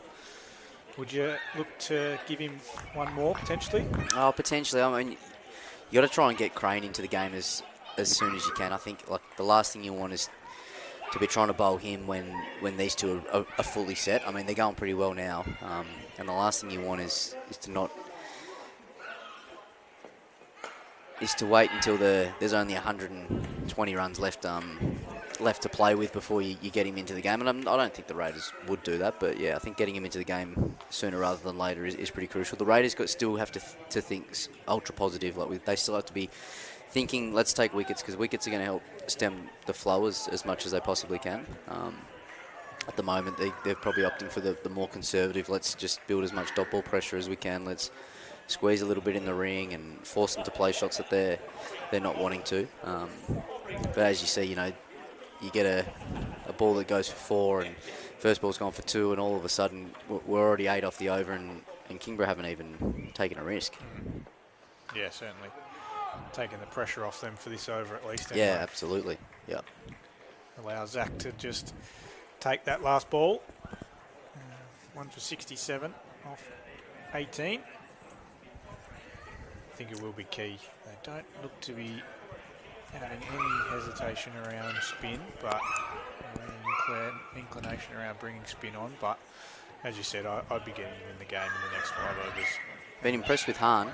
I've never seen him bowl in the flesh before, and been very impressed. I'd like to know how old he is. That's probably the biggest thing that I'm wondering at the moment. His birthday. 25. I've just been informed from the back of the box. Looks like there's a bit to work with there. It's nice tall action. Takes it across the right-hander. It's been challenging. 1 for 11 off 4. He does look like someone in the professional circuit, but it's certainly not Dirk Nannis. Someone else, though. It's not jumping at me just yet. I'm not even going to entertain that, PC.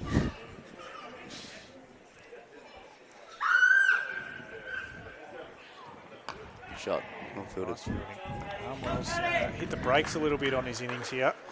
He was about 33 off less than 50, I remember. 35 off 59. Needs to get a little bit of a and move on. Needs to rotate the strike a little bit better with Curtin here. They have done well to restrict him, haven't they, and keep him on strike and build that dot ball pressure. Because he was scoring quite freely early in the day. He's found that point fielder again. Yeah, I've liked how Tommy Dwyer's just come that little bit closer on that angle there, and he's just not sitting as deep as he was in the first few overs. Really cuts down the angle. You've got the two blokes that are behind you there at deep cover point and third man. Their job is to sweep up and do the mopping up that you can't get to. But if he can get there and he can cut down that angle and cut down those ones and create a run-out chance, which he did so brilliantly before. There you go, 3 in a row. 3 in a row to that point fielder. I think it's important when you've got those deep fielders that your blokes in the ring understand what their role is. If you've got one guy on either side of you, your role is to look as big as possible. Absolutely. And take up as much space and cut as many singles as possible so they actually have to hit the ball through to that deep fielder. Yeah, on the flip side, you're looking at the leg side boundary here at deep backward square and fine leg, and they're just sitting right on the edge of the boundary, encouraging to get 5 off. Similar to what the Kingborough boys are doing, they were a long way off the boundary and cut off a lot of twos out to that big boundary, especially with the wind going across us, across the other way. I think it's going to be a big hit to get it out to that fielder there. Certainly will be. It's been a good over so far. Can you get a maiden? Yes, he can. Brilliant over there by Hahn. 49 over game now it becomes. Fantastic. Is it the first one of the game? I'm going to say yes. No, Tom Martin might have bowled one early. There you go. It's a long time ago, that one. Oh, in fact, Jonathan Chapman bowled one this inning. Oh, so that's poor from us. That's really poor from us. Where's our statistician, PC? He was not in the budget. There's our 4th maiden of the innings, for those that are following along at home. Just feels like we haven't had any. Oliver Wood into the attack from the Church Street end.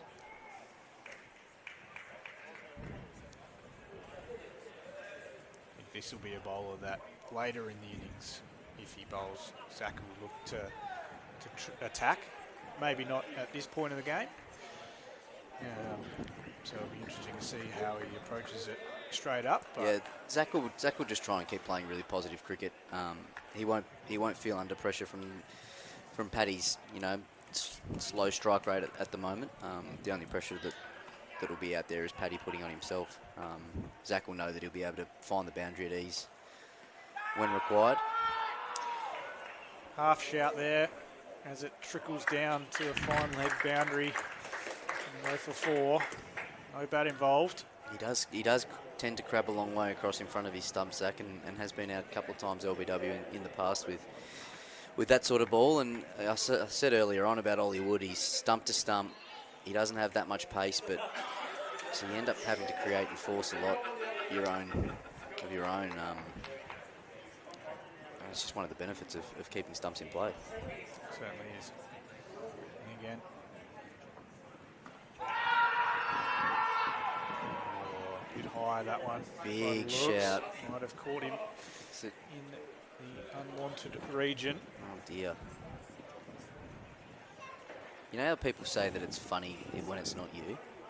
I don't even think it's funny when it's not you, because I just think of how much it just hurts. Yeah, just think about it, what it would be like to be me. That's not nice. That is not nice. It's got him quite flush as well. Do you know I was once LBW on the full? Hit me there. From a seamer? Yep. Oh. Wade Stewart was the one that gave me out, and I still to this day don't know how it was in line. Do you know the worst part is? There's footage of it.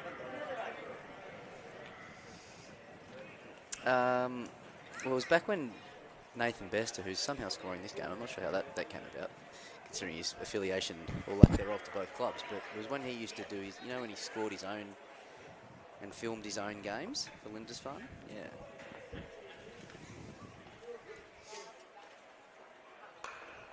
It's a nice start. And that's the shot of someone who is not really wanting to face that next ball because he's still in a lot of agony. Yeah. Can upset your footwork. And the rest of you and your stomach. Yeah. Might take him a few balls to get back in the move. Wouldn't blame him if he just take the rest of the over.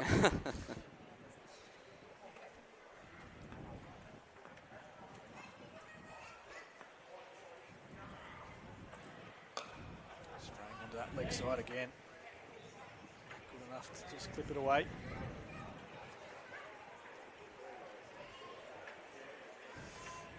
How many do you think they could get at the end for Knights? I think that's probably one of the biggest questions is how many can they actually leave to score in, say, the last 10 overs, and how many wickets do they need in hand to be able to do that? That's probably the question that the Knights need to ask themselves now, and then work backwards from there. Yeah, I think if we look at the Raiders innings, you saw how comfortable they were with leaving it to the last five overs, and they got a fair chunk of their runs in that period. And that's with a couple of guys that can strike it well over 100 as well. Yeah, and they kept those wickets in hand. They were 4 down with about 5 overs to go, and they made the most of it. I think if they want to get a good score in that last 10 overs, Curtin's got to be there. Yep. From a Kingborough perspective, he's that one player that, you know, in whatever situation, that last 5 can find the boundary. Yeah, I mean, I did say earlier on that 2 down at 36 is probably where they need to be. Guess I'm just not like your boundaries. If you look down that list of people that can find the boundary at ease, you'd say Tom Martin could, just because of his pure experience of playing as much first grade cricket as he has. Alex Vincent certainly can and could, but other than that, you're looking at those guys on that list and you're thinking, all right, well, you can hang around, but whether or not you could actually find the boundaries and you can strike it up near 80, 90, 100 at ease in a high-pressure stake situation, that's probably the biggest question. So you're absolutely spot on that Zach, there's so much pressure for a young 20-year-old here. Shot to carry the weight of this innings. Yeah, and he's done that most of the year, almost. I just looked then. So Raiders got 90 off the last 10 overs, with obviously De Vries and Omani in for most of that. So whether Kingborough look to be... Oh, it's a great catch by Braden De Vries. Diving low to his right hand. Benny Hahn just on a good length. Paddy Harmwell looking to just fend the ball down through third man, and Braden De Vries has snatched a parrow off the top of the grass. Very similar dismissal to the first one. Just trying to open that blade and take it down to third man, and it's just taking the outside edge. Carried to De Vries behind the stumps, and he's taking a great catch here as the replay comes up. Good length ball, across the right hander. Oh, that's a beautiful catch. We'll be watching that a few times tonight, I think. Excellent wicket keeping that. It's good craft, that. Good athleticism, diving low to the right hand. Well, this is interesting. Maybe the scoreboard lineup was correct, and Josh Henley is walking out at number 4. Josh Henley walking out at 4. 25 runs at 25 for the one-day season. Yep, that doesn't fill you with the greatest amount of confidence when there's 186 on the board, but... Only out once, though. Well, never know. Let's not make it twice for his sake. Yeah. Big job to do. Big job to do. He's got to be able to get off strike really well, really efficiently. Get Zach back on strike. That's his job. He can't afford to end up being 2 off 15 here and really chewing up dot ball pressure. I think that was a really good 5-over stint from the Raiders there to hold Hahn well. He was 33 off about 45 maybe, and he's got 35 off 66. So they've built a lot of pressure on him. He was trying to get off strike, and they've caught the edge. So Hahn's been pretty pivotal to that. Hits the bat again. Raiders got to get a slip in here. Whether or not they bring him from mid-wicket or the extra man at cover, but whilst Hahn's sliding across and then a new batter in, got to be prepared to get another slip in here and another wicket here, and you get into the middle order of the Knights, and you know you really are starting to go chips in on the team in orange. 100% agree. Take that mid-wicket out, I reckon.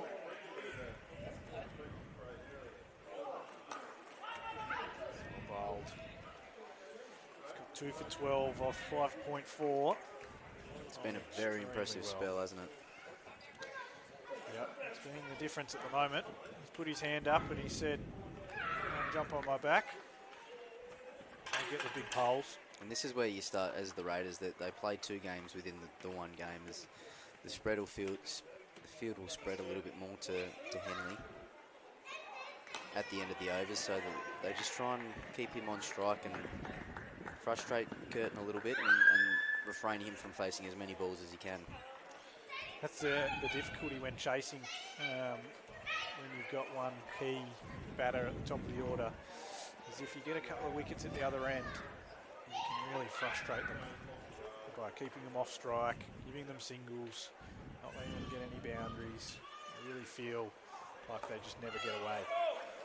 It's a good shot. Going to be some good fielding down there in the boundary. Well done. Ollie Wood down there at third, flicking it back and saving 2 runs, and Lockie Clark and Tommy Dwyer knowing how important that was to get across and get a little hand on him. Right to see that, all the Raiders boys getting to that fielder and then also getting to Big Benny Hahn. It's a very crucial over, that one. Got the breakthrough, 3 runs off it. He's got 2 for 14 from 6. You give him another one. Absolutely. Keep going. Keep Benny Hahn going. I think if you eke out 6 and he's still going at 2 and over, then you just keep going. I think potentially look at bowling him out. He's full 10 if he's going well enough. You know that you've still got overs from a lot of others to come. You still haven't even gone to Crane. This is only Wood's second over. You could really go for the kill and keep Hahn going. Chapman, Omani, they're your 2-strike weapons. Clark's bowled a beautiful spell of 5 overs there as well. So whilst you've got Hahn going as well as he is, he probably wouldn't have been someone that Taylor would have expected to have 6 overs as well as he has. Make the most of it. Yeah, it's nice to see someone that has only played 1 game, I think, for the Raiders, or a couple of games for the Raiders this year. Step up on the big stage. Take a couple of crucial wickets and bowl extremely well. It's always this part of the game is always really interesting because people always say, well, do you go back to your best bowler whilst you've got a new batter in, or is this the best time to get the spinner in and steal a couple of overs? And I don't ever think that there's the right way to play this situation. I'd probably be more inclined to always go the way of, all right, well, let's try and steal a couple of overs, depending on what sort of attack you've got. Hell of a shot by Zach Curtin. Couple of steps down the wicket and up the hill for 6. Wow. I think he's looking at Ollie Wood and going, this is my bowler. I know it's obviously they just lost a wicket, but he's backing himself to take the right arm medium fast down. This is the modern day confidence of batting, isn't it? Back in the day you'd have been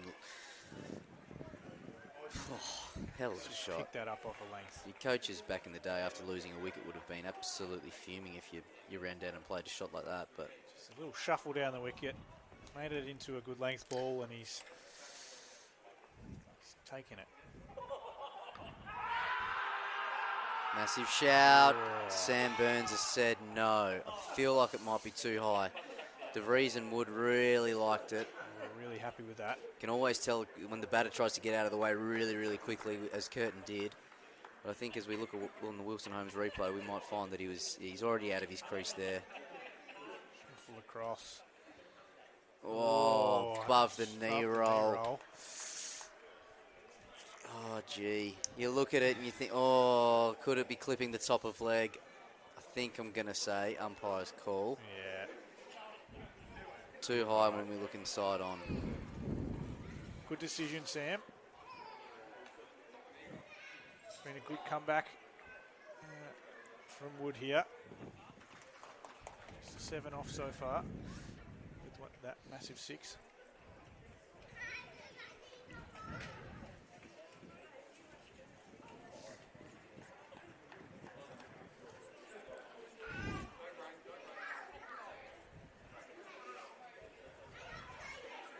Hollywood looking to close out his second over here. First ball to Josh Henley. Also batting out of his crease. Well bowled. Nice finish. Here's the question. We're going back to Hahn. Yes. No, we're going to Crane. Oh, big call. 6 overs, 2 for 14. Very good spell there, bud. That was a very good. That could prove to be match-defining spell. That one. Absolutely. Could be the most important 6 overs of the game. But they're going to the young offie, get him in the game. Did want this from about the 13th or 14th over. If you're going to get overs out of him, you got to get him early. I think. Really important that they get their field set right here, because they're going with they're opting for the W field, so the 2 square, 2 straight. And they need to get their long off a lot squarer than what he currently is. Far too straight there. Curtin will look to use his feet and open up the cover gap. Just outside the wide line. He's also been working incredibly hard on his sweep shot, Zach, over this winter and whilst being up in Darwin. So don't be surprised if Crane gets 2 straight here. He'll really expose behind square on the leg side. Good cricket. Rocks back. Knocks that down the ground. Had they have run that first one hard, there could have been 2.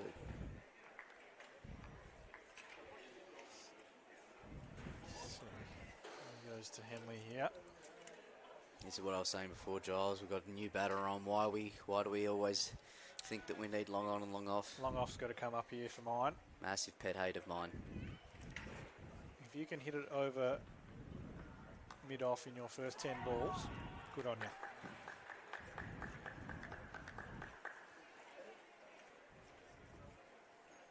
The other one in club career that's underrated is just your little catcher on the wicket there at short mid-on. Go with the one behind point and say, okay, you can reverse sweep me in if you're good enough. Good on you. I think that's the thing. Oh, it's a nice shot to the cover region. Don't run him out. Sammy Omani not interested in hitting the ring and backing up there at all either. So the AT got a hold of that one. I think for Crane as well, like he's that slower pace through the air. It's going to be tough to play that reverse sweep shot and get any reward for it. So that one in front of as Henley goes for that sweep, just in front of square. I think that reverse sweep option is going to be a tough chance to get any reward for it. So the one in front of the wicket, I think, is a bit more in play.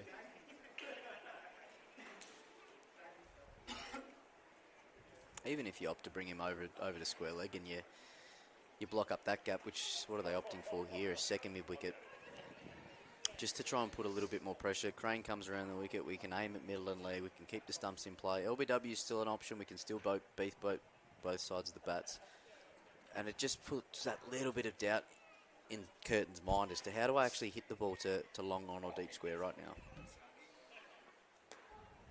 That's not the ideal line though. No, it's a little bit too far outside off stump. Just a little bit straighter.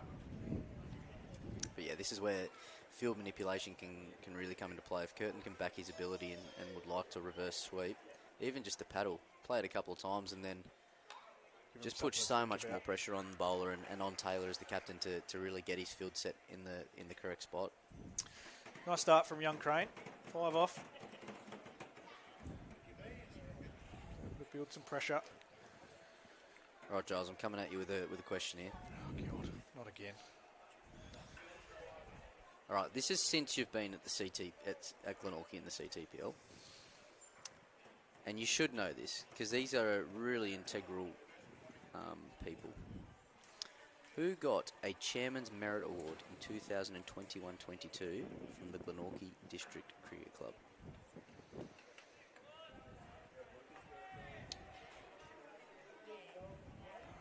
Who got that year? Was it Carol Waller? Ding, ding, ding, ding, ding, ding. Giles Horn has arrived at CTPL quiz. 1 from 3.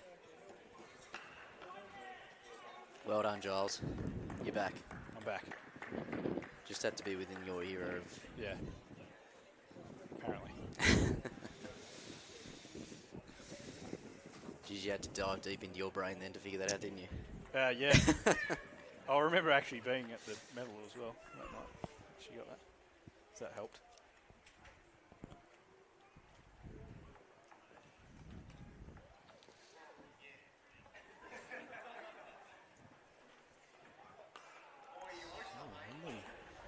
Now coming down the wicket. Really lining up Wood here. They are, aren't they? They're thinking he's probably only going to bowl.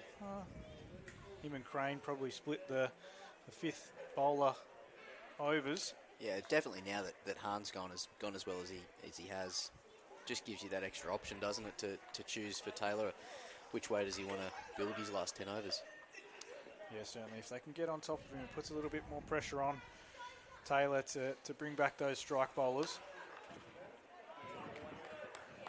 It's well bowled though. This is what you don't want in the middle overs of a one-day game. In the middle overs of a chase, it's to face 3 dot balls. You really want to be getting off strike on that third ball. But the worst thing that Henley can do now is let that pressure consume him and play a big rash shot. You've just lost a wicket. Don't lose the second one. Yeah, if it means that you end up taking a dot ball, then you'd rather that obviously than to get out. He looks to be trying to force down the ground. I don't think that's the way to go. He's got to get off strike here. Use the pace. He comes down the ground anyway. Yeah, Taylor gets a hand on it. Just a little bit of a misfield. Going to push for 2, potentially 3. No, just 2. It's a bit of a risk from Henley. Wouldn't mind seeing the keeper come up to the stumps here. They're moving around their crease quite a lot. It's not bowling too quick. I wouldn't mind DeVries taking the initiative as Curtin did in the first innings. Come up to the stumps. Try and trap them on the crease.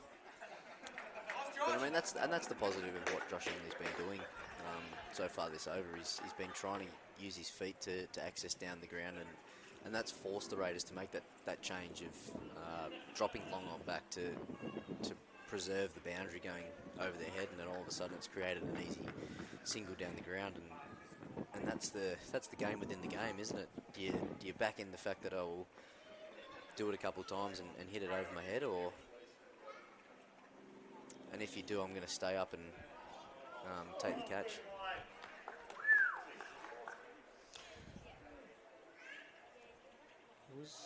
Did that hit his pad? That's another one of those. You've gone too far across and we're not going to pay it wides. That's when I'd certainly be standing my ground and questioning the umpire and requesting a message from the match referee as to what is actually happening there and what's the ruling.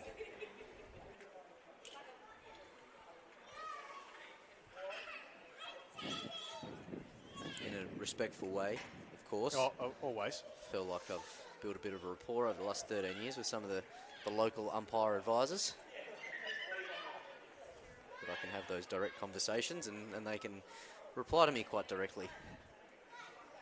Just the honest feedback, Harry. That's all we're asking for, isn't it?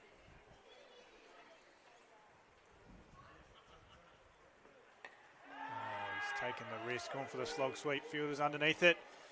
He's taken the catch. It's really well bowled from young Crane there. That is a massive wicket for the Greater Northern Raiders. Josh Henley feeling under pressure, faced a few dot balls in the previous over, struggling to get away and find that boundary, and you'd have to say he's taken the wrong option there. He's hitting into the wind to the longest part of the ground, slog sweep, and Sammy Omani's done well to make some good ground, come in and as we said in the first innings, making the ground up nice and early so he can be really still and steady and takes very simply what is actually not that easy of a catch when you're running in, your eyes are bouncing up all over the place. I think the way that the Raiders celebrated that, they know that is a massive wicket, and that just puts even more pressure on Zach Curtin, but well bowled to the young off-spinner in Jack Crane. He's bowled really, really well so far. Nice control, a good flight. I like his pace. He's not trying to bowl too quick. He's letting the ball hang in the air and get a bit of dip. And he's completely done Henley there. It's a misread of the match situation and the conditions, in my opinion. It wasn't the shot. It wasn't on trying to clear the 2 blokes with a slog sweep at mid wicket, and it was always going to be a really difficult shot to get it in the right gap. Despite the fact that there is 70 metres out there between deep forward square and long on, you still have to get it up and over the two guys that are patrolling in the ring, and the odds are against him with the way that the wind's blowing as well. Bit of a misread of the situation there, unfortunately, for Henley, and it leaves the Knights in a really precarious position. He's still needing 169. The rate's creeping, it's at 6.5. They're only striking at 3.7. So much pressure on a young 20-year-old Zach Curtin here at the other end as Alex Vincent is the new batter. Yeah, 100%. Need Vincent to work hard here.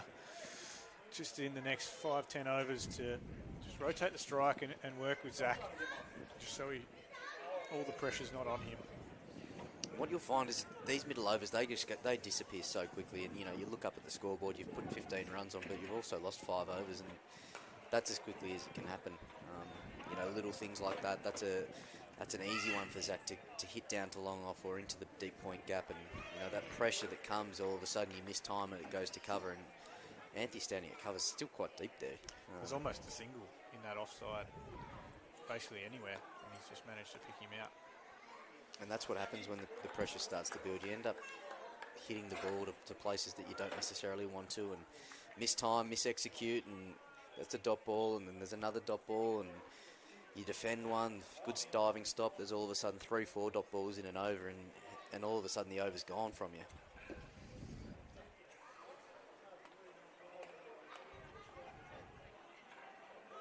Good rotation from Vincent. Comes straight to the crease. 2 singles. Easy way to get the scoreboard moving with minimal risk. What's happening with our balls bowled this over? I'm going to play cricket here, but Crane's got 1 for 8, 1.5. Ball bowled. A little bit of a misfield. Try and cut them off your own bowling. Just a bit of a reset from Kingborough's perspective now. Excellent over off Jack Crane there. Yeah, fantastic. Nice to see a young off spinner playing a role in this final.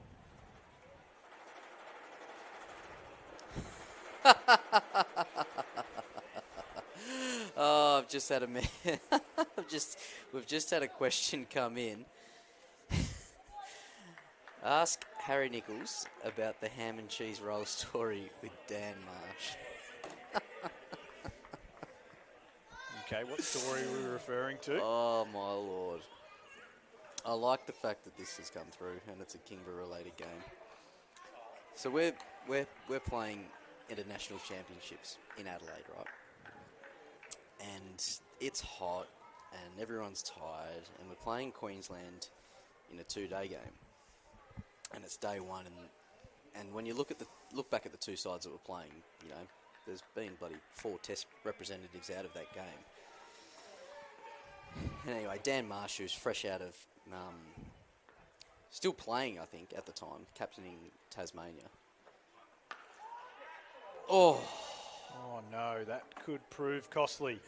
Cooper Anthony's moving to his right, just unable to get his hands in the right position and drop Zach Curtin there. And this is what pressure does. A few dot balls at one end, and then all of a sudden Curtin trying to play the release shot. It was an excellent cover drive, and Anthony's... Oh, catchable height. Straight to him, and he's... Let's hope they don't rue to miss that opportunity. They could, yeah. Anyway, I'm very good at telling long-winded stories, so I'll try and get to the point a bit quicker. So we're playing this 2-day game against Queensland, and we come off at lunch, and Dan Marsh was still captain of Tasmania, stalwart of Tasmanian cricket, as we all know, Pura Cup Shield winning captain, and he's starting his coaching journey. And he says, I've just got to nip back to the hotel to pick something up. Does anyone want anything? And there was this one player who had an inability to eat, anything healthy or drink anything healthy. We all know that one person. So the concept of him going to have a salad roll at lunch that was provided and ready-made for you was just not, it was not a thing. It wasn't going to happen. But he had the nerve to go up to Dan Marsh, current captain of Tasmania, and say, can you go back to the hotel and make me a Vegemite and cheese sandwich? and bring it back for me to eat for lunch. And what was the answer? There might have been some expletives involved.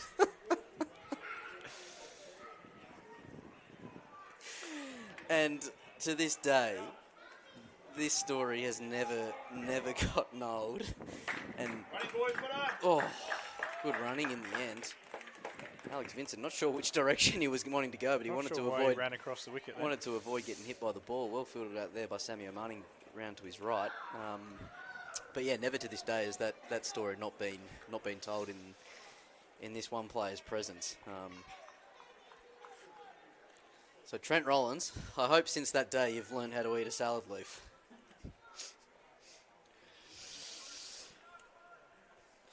And Dan Marsh, if you're not listening, I'd love to know if you still remember that story.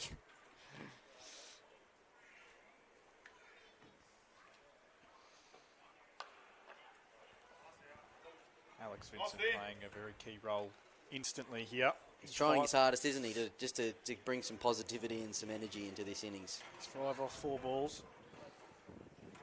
Just showing Zach that he's there. So, as I spoke about before, let's always keep the DLS par in view. It's a really good guide in one-day chases of where we need to be, and obviously that goes up every time you've lost a wicket. But it's so pivotal because right now it's sitting at 108, and you could easily say that the Knights are 20 runs behind in the sense that they're 3 for 98, and the required rate is at 6.7. So there is going to be a stage where Alex and Zach are going to have to really get going. But right now their key focus is building a partnership between themselves and getting to 20 runs first. Ooh, that would have been cheeky. Are we saying that's a drop catch, given it's not a wide? That is my question.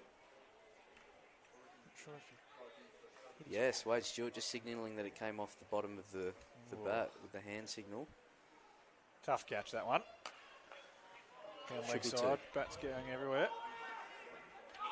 Well done, Jonathan Chapman.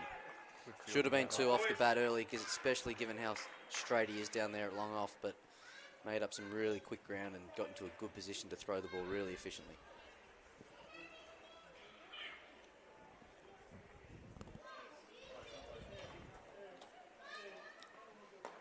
He's rocked back beautifully there, pulled it away. That's the curtain pull shot. Near boundary behind backward square. Bit of a pressure release. Again. He's picked up length really quickly there and just rocked back. Yeah, it is his strength. He's really strong and fast with his footwork to get back and get deep in his crease and open up the leg side. It has also been a bit of a downfall for Zach's in the past of finding the deep square fielder. But I think that's his go at the moment on that occasion. Keep hitting the ball down hard, especially when he's trying to hit it into the wind. That's the downside of bowling around the wicket. As an off spinner, if you ball that length down, it's a really easy scoring opportunity. You've got to be full from around the wicket. If you are out there listening and you've got any questions, please jump on to the Instagram line and send them through. Very wide. He's knocked that long off on his left again. And come around for easy 2 this time.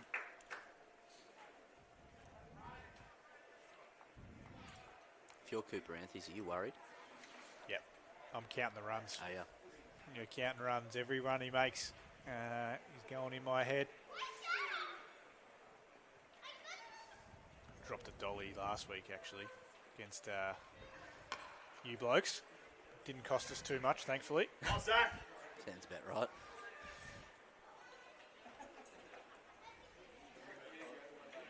Happens to everyone, though. Drop catches. All too well. Know that feeling all too well. 3 for 106 after to 27 here.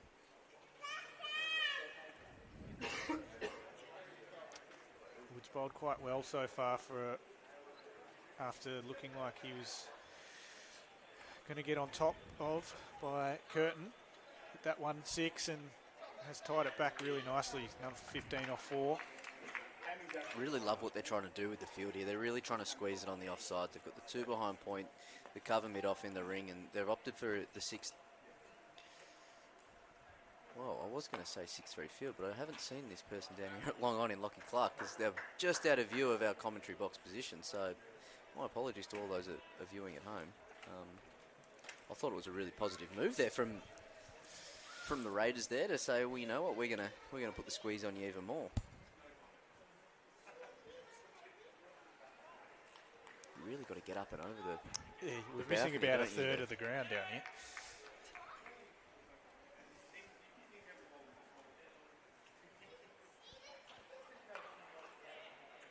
Chance at the bowler's end.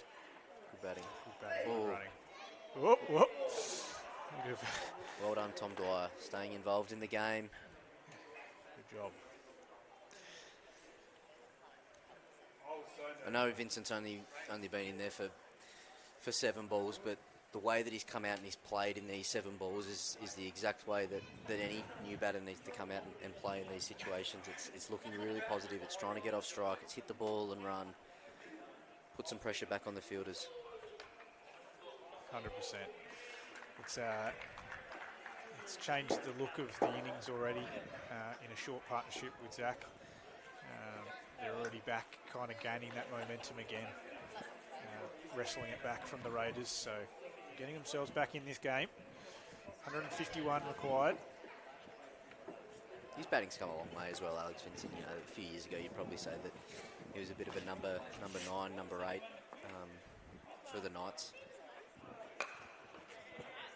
And the number 8 position is such an integral position in club cricket. If you've got a number 8 that can bat really well, then it allows your top order to just go that little bit harder, and it gives you some security in the back end of the innings that you've got someone that can mop it up. But as we've seen over the years, well, today he's batting 5 in a one-day grand final. I know he's not bowling, but it's also a testament to credit to how far his batting has come along and developed over the last few years. Another one, as we were speaking about earlier, that benefited from a trip to the UK.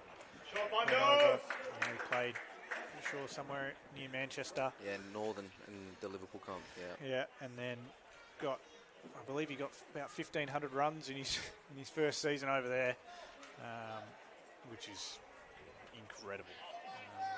Someone from my second club knew the captain and James Cole. Knew the team over there, and yeah, as you said earlier, spoke about his ability to score bulk runs. So he's come back here and he's put it into practice. He scored a lot of runs last year in the CTPL and took a lot of wickets as well. But not bowling at the moment, as you said, so hopefully he can recover back from the back problems he's been having and get back to bowling soon. Bowling change here. We're going to see Sam Omani return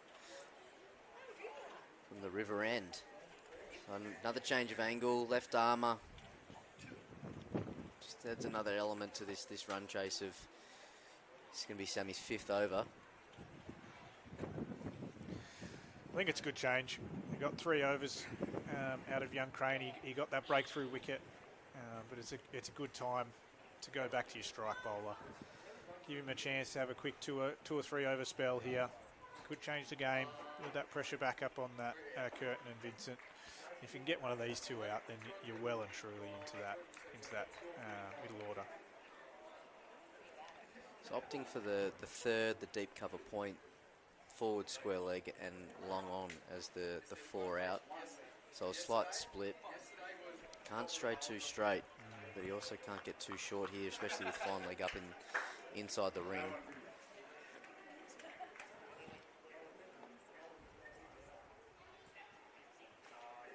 It's a bit of a hedge your bets field at the moment because the way that Sam bowls, it's actually really difficult to get him up and over, back over his head, just with the way that there's that lag and it comes on a little bit quicker than you expect, and the angle that he bowls at, to hit him back over his head's a really difficult shot.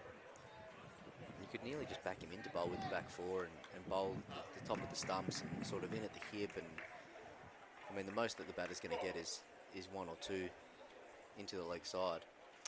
Yeah, with that, he's gone back to that conventional field as you're speaking about now to Vincent, but to Curtin, his left arm over it, it allows you to bowl at that middle and leg stump. Because if you stray down, if you miss by a foot at the moment, it's just going to be an easy 4.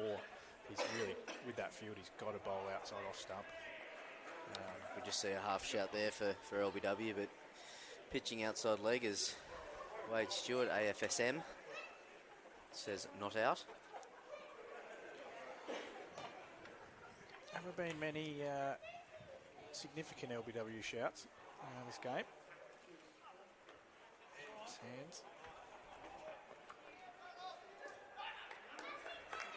Looking for two.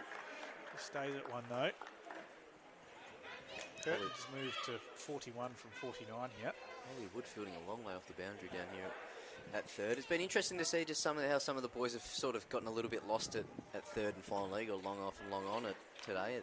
When you come to a new ground and you're not really certain on the angles, it can, especially Ninja Stadium, you can get a little bit lost in how deep and wide the pockets are, especially straight.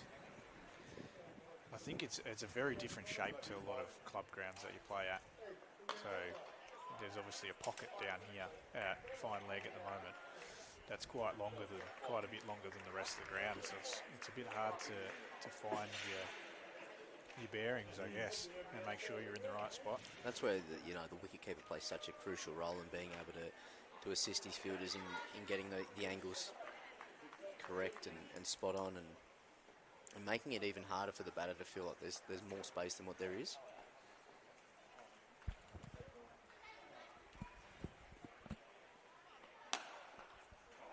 It's a lovely cricket shot. Curtin just punching the back foot out through the covers, and it's an easy two. Obviously Zach effectively playing a shield game here, with playing today and played yesterday, put 6 days in a row. He's got 4 days of second 11 cricket coming up this week as well. It's been a heavy schedule for some of them, some of the contracted players. Imagine getting paid to play cricket.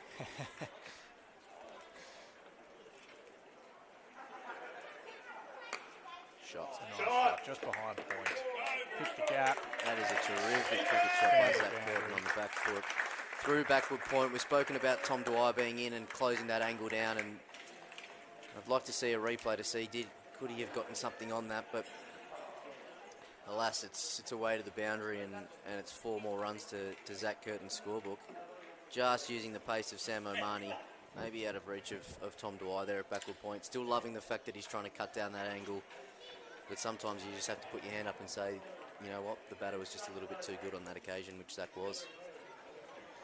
Curtin flying along now, 47 from 52, as expected. He's holding this innings together nicely. And as you look at it now, it's 140 off 21 overs, so it's not ridiculously crazy in terms of runs versus balls, but it's the wicket column which will start to prove pretty crucial as we start moving through this innings. Just trying to picture who would come in next. You're probably thinking it's going to be Jackson Thorpe or Mitch Backhouse.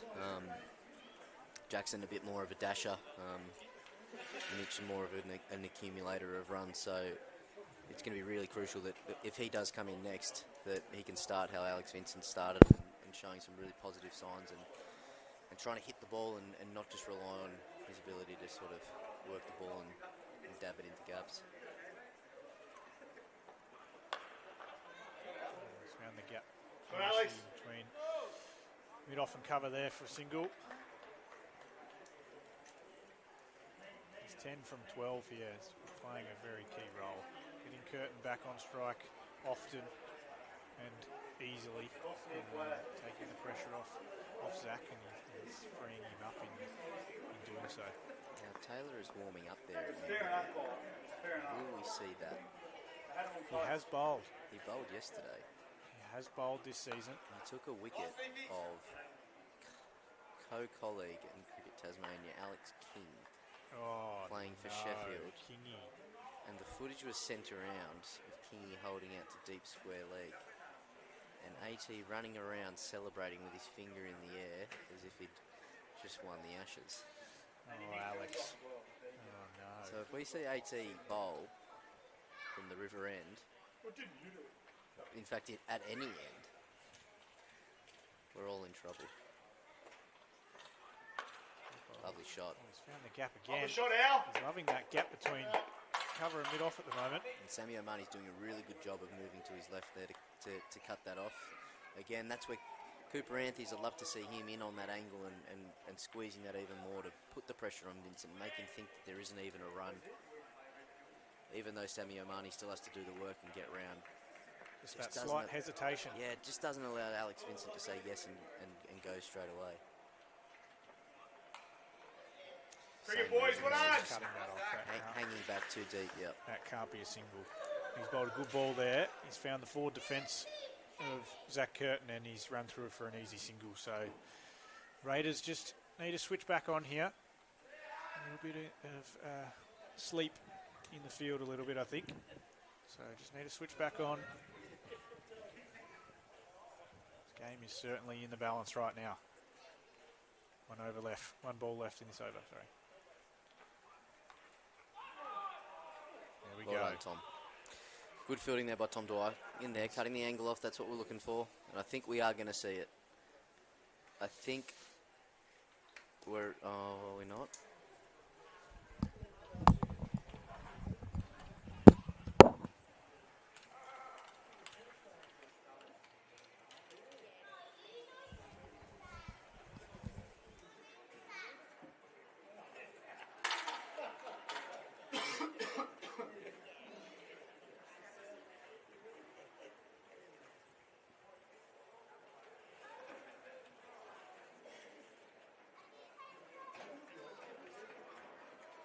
The off chance that I might try and get after one and put it straight down Long's throat. So you're saying do it? I'm saying do it. Okay. I mean... What about for the spectacle of the game? And the probably not. And the standard of cricket we're trying to portray. But it's mind games, right? Absolutely. Like, I wouldn't call it mental warfare, but it's probably going to play on Zach's mind that he wouldn't want to get out to his coach. What about when the highlights go viral and there's no audio attributed to them and people just see that was being bowled? What does he bowl? Is it just tidy little offies, or...? It's scary. It's like these little medium pace off spinners where he like jogs in a few steps and the arm path comes from about waist high. Yeah. And I faced it earlier in the year. And you know when you like your eyes flash before you... Yep. Life flashes before your eye, and that's what it was like facing LT, because you're like, I don't want to be the person that gets out to this. Yeah. And did you? No, and I refused to, and I think I probably faced way more dot balls than I possibly should have. I can imagine but it was scary. In a two-day game where potentially there could be a little bit of a lull, but I feel like the contest is at a point where they don't necessarily need to be doing that yet. Like, they're not desperate for a wicket. Oh, God, no. Obviously, they'd like Zach Curtin and Alex Vincent to get out, considering this partnership's not necessarily taking the game away from the Raiders, but they are scoring pretty freely. It is very much on a knife's edge, though, isn't it? It is on a bit of a knife's edge. I think one more wicket here to the Raiders, and it's really up the creek without a paddle sort of stuff for the Knights. And required run rate now at 7s. I don't think that will worry them that much. I feel like if Curtin needs to, he can probably find the boundary pretty well. Yeah, I've said it all day. You don't really want it getting into the high 6s, and I think the fact that it's at 7 isn't a bit of an alarm bell sort of moment here for the Kingborough Knights. Oh shit. Chance for a run out, and Taylor just misses. He was off balance. He picked it up well. He moved well to his right. I was just watching Vincent and Curtin there. They nearly ran into each other. So I apologise for the little swear word, but it felt like for a second there that they were going to collide. They both went to the right. There probably was a single there, but probably didn't need to be as tight as what it was. Like the kamikaze bombers. Yeah.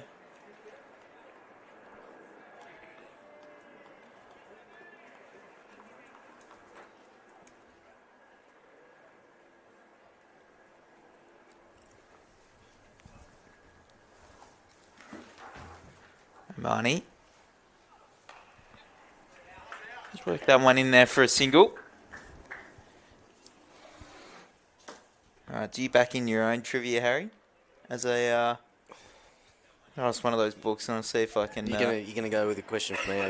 What era? It's got to be Sharks related. That's fine. You could probably test me on a lot, but I think Sharks would be my number one go-to.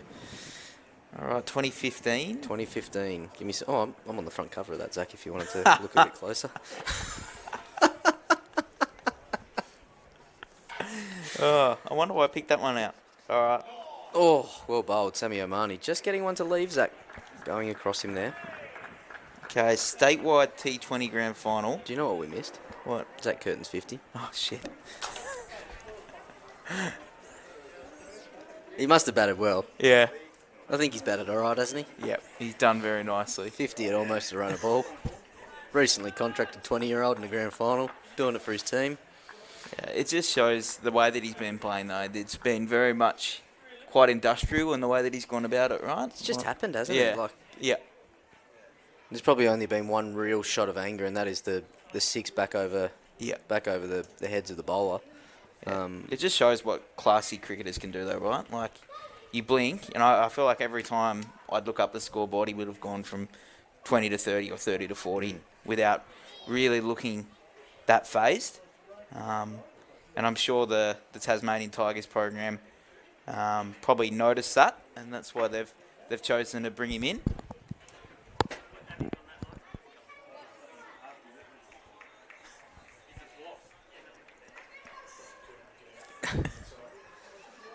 So it wasn't a mistake on the scorecard that Cooney was out there. For anyone that was interested, Giles just watching the Shield highlights. All right, PC, give me this question. Give me this quiz question. Because we've got a change in the bowler as John O'Chapman returns from the Church Street end. We're just into the offside for a single. So the statewide T20 grand final. 2015. Yep. South Hobart versus Devonport. Yep. I don't know if it's too easy, but can you tell me who the top scorer was in that game? Sean Willis, 68. 66. Close. Who took the most wickets? Run out chance again. No, Dwyer refrains from throwing. Most wickets in that game up at Devonport. For South Hobart. There was someone from Devonport that got more, but... Did Rob McMillan take the most amount of wickets? He did, 3 for 14. Yep. So I was with Rob last night, and I'd let him know that he only needs 6 more games to reach 300. Yeah, I'm trying to get him to return and do them where he started at the Sharks, and I feel like it's actually a possibility. But Slab Road are also offering up a hefty paycheck, so... Yep. Just a nice round number, 6 T20s, and then you're done. Do you know what that T20 up in Devonport was one of the all-time greatest bus trips back? Not because it was a typical bus trip back, but Tim Vandergooten made a snap story where he went around every single player. Yep. And I think it's one of the greatest unsaved snap stories of all time. And it also included one of the greatest odds game challenges required, where Wills Thompson had to run through the streets of Campbelltown in the pitch black dark alongside the bus in his birthday suit for about a good couple of 100 metres. Probably not the first person to do that. Probably not the last either on a bus trip home. If you're listening, Big Will, it's good to hear your name, mate.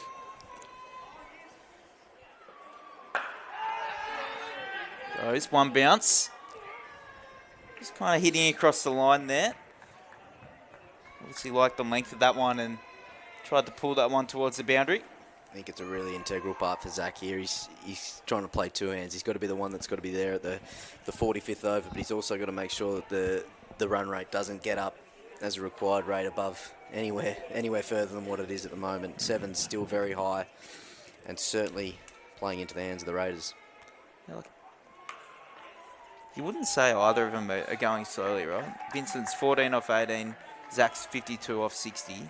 You'd like to see that obviously get above a run a ball, but they are looking really busy. They are looking busy. Yeah. They are, and the crucial thing is they're looking busy, but for the Raiders, they're not finding the boundary. Yeah. And so it's good to be busy, but when you're busy and you're only going still at 4 and over, and you know that one for an example, Anthony's has now come tighter at cover and stopped that from being a one. Yep. You know, when you're going at 1, 2, 3, 4 and over with singles, but you're still picking up the 2 or the 3 or the 4 and over, and it makes it 6 or 7. It's okay. But when you're not able to get that multiple or that boundary away, and you're relying just on your singles, it all of a sudden the rate just keeps climbing and so quickly. So if you look at, you know, the par score is 139, and they're only 3 for 129 at the moment. It's just forever, just that little bit out of reach. And when you put a wicket on top of that, and it's 4 far, and you get into that middle order, that tail, and leaves so much left to the lower end. Yeah, I would have thought there might be a little bit more difference between the DLS and where Kingborough are at. I mean, it's only 10 runs. Just would have thought maybe the DLS might be a bit higher. Suppose it's really only one big over, and then they're back in front, right? Well, I mean, it's another calculation that I have no idea how it works, but whether or not it's got something to also do with the fact that, you know, the Raiders finished so strong as well. Yeah. And I know we've had the worm come up a couple of times on this stream. It'd be nice if we can get someone in the production truck to chuck that back up on the... I reckon it'd be pretty similar, to be honest. Yeah. There you go. You heard that at the back of the box. 3 for 121 after 32 was the comparison. So on track, but we need to remember that De Vries and Omani are able to score 90 off the last 60 balls of their innings. So it's whether or not the Kingborough boys can replicate that at the end and still have wickets in hand. And they have chased well, though, right? Like, they have managed to chase scores over 300. So they've obviously got that in the tank. Wickets in hand will obviously be important, as will that nice 2 there from Vincent, flicking it onto the leg side.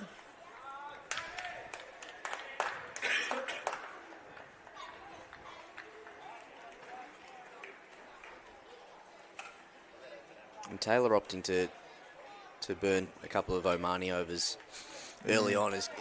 You hope it doesn't leave them short come the end of the innings. Omani's such a strong finisher with his Yorkers and his slow balls. Yeah. We'll just put a little bit more pressure on young Lockie Clark to be the one that has to close out.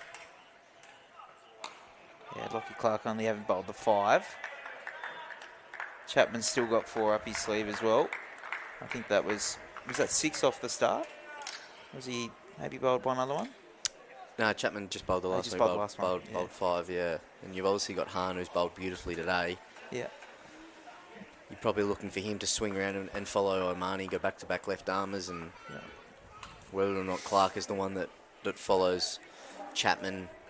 How can you get a couple more overs of spin out of it whilst this wicket just starts to slow up and deteriorate a little bit more?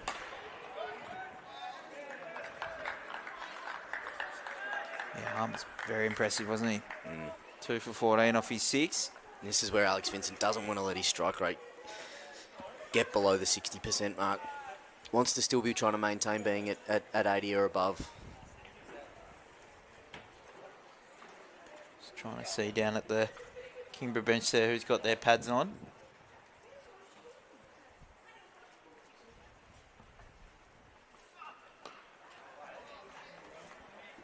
I think if you look up on the balcony, is it Mitch Backhouse sitting out the front there?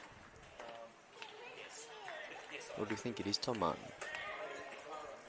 Either or, they're both left-handers. Tommy Martin on the balcony. Have you just used your camera to zoom me? Yeah, I got the new iPhone, so the zoom is incredible on it. Can you see Saturn? Not quite, no. Okay.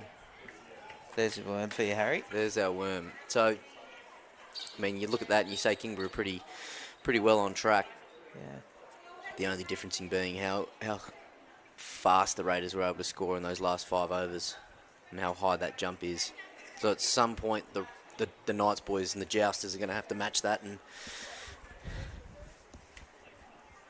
you just don't want to be leaving your run too late, especially in one-day cricket in finals. I think we're potentially going to go down to the wire and a bit of a thriller here, PC. Yep. Those girls won't be warming up anytime before 5:30, that's for sure. No. Well, we're 10 past 4. A little over 20 overs to go. It's at least an hour and a half, isn't it? Vincent down the wicket, high ball, Dwyer underneath it, and there's the wicket that the Raiders needed. Just on the stroke of drinks, Alex Vincent trying to get a hold of the game, trying to relieve a bit of pressure for the Knights. And he succumbed to the bit of extra bounce from Jono Chapman running down the hill. He'll be disappointed with that one. Trying to use his feet to hit over the top, trying to move this game along a little bit. And it's just straight up in the air. Trying to get after Chapman there. And the most comfortable of catches for Tom Dwyer. And that's just what the last few overs of dot ball pressure has done to Alex Vincent. We said all along that he came out, he was batting beautifully, he was being really positive and trying to help create some momentum in this innings. But over the last course of the last 12 balls, his strike rate has just started to drop, only ever so slightly, and that's what pressure does to you in run chases. As he departs for 17 off 25, and Kingborough Knights now in a little bit more trouble at 4 for 133. And it looks like... as we take a drinks break. Yeah, it looks like Tom Martin is coming out. We might just take a short break, and when we're back underway, little 17 over stint here.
We've taken an early drinks there, Harry. Equation is simple now for Kingborough. 126 runs to win, 6 wickets in hand. And Zach Hurton holds the keys, we feel. Chapman to continue his 7th over now. Yeah, we were just discussing in that little break, weren't we, Zach, that I think Zach Curtin needs to score minimum 65, potentially even 80 of these 126 runs if the Knights are going to get up and across the line. You can see the Raiders boys, they're squeezing hard now. They've all come in, they're on the one, they're trying to build even more pressure, which is what we love to see. Yeah. Tom Martin's certainly not going to die wondering in terms of how much effort he's going to put into this innings. Just whether or not he's got the ability to go with Zach, and every time the ball goes in the outfield, can they push for 2? Can he find the boundary on the odd occasion when he really needs to? Yeah, I imagine AT's a pretty good motivator. I reckon he would have brought the boys in there and they would have had a really nice chat around making sure they do the little things right in this last little bit. Yeah, you can see that the fact that the the inner ring is starting to really encroach. That's the doubt that you needed from the start from these Raiders boys. Not to say that they haven't done such a good job, but it's going to make it even harder when you're new to the crease. The dot ball pressures are increasing. 2 balls away from it being a wicket maiden, and what we know now to be our 5th maiden of the game if it was to happen. Might be our first wicket maiden though.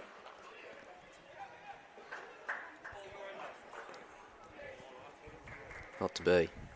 Yeah, you wonder if Omani might have been better off going to Martin's end there. Just saw Lockie Clark warming up as well. Only bowled the 5 overs so far. Imagine he'll be having another spell here. Big ball here for Chapman. If he can just revert this to be a dot ball, and then it puts even more pressure on Martin to get off strike the next over. This is where the use of your high bumper to get out of your over is really crucial. Has he got it in him? I don't think so. Just a good ball. So there's a single there for Curtin. Do you think you'd be kind of looking forward to the pace of Clark potentially coming out now? Yeah, definitely. It's certainly going to make him easier to time the ball well and pierce the gaps. Martin would prefer that as well. Yep. A bit more pace on the ball so he can use it to hit through the offside.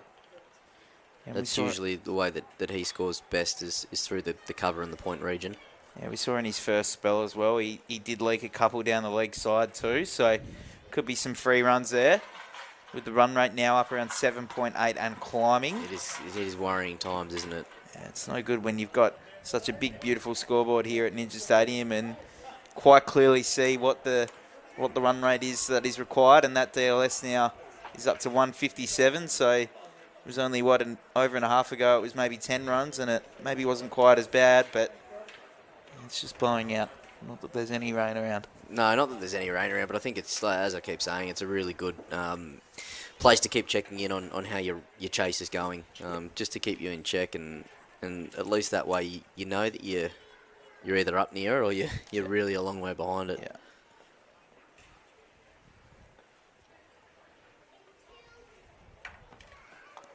Straight away, would you look at that? Down leg side, 4 runs to Zach Curtin. BC, you are in the wrong game, my boy. Clark just missing a little bit on the line and length there. Curtin just helping that on its way. Anything else you'd concede to the future with? Tuesday's Tats Lotto? Number 7 and 77. You'd be good at roulette, wouldn't you? Learn how to play roulette the other day. Only just the other day. Yeah, I was visiting a friend in Melbourne. We went to Crown and got taught that you always put something on green because they're all together. You see on the board. It's a nice running there. Excellent running. Look at that bit of pressure taken off. 6 from those first 2 balls. Now, although the Raiders are now still in the great position, right? The pressure's now onto Lockie Clark. Curtin's just gone, all right, what have you got now? And he's taken him for those first 2 balls. They've now pushed fine leg back.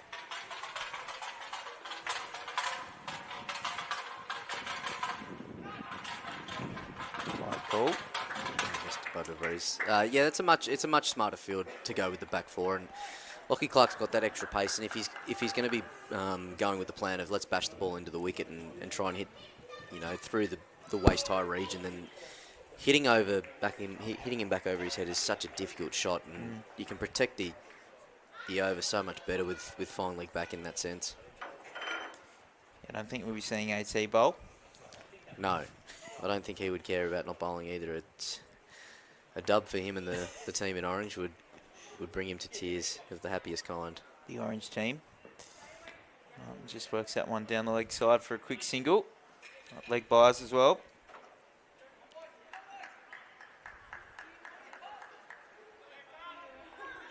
AT just going to have a chat with his young quick.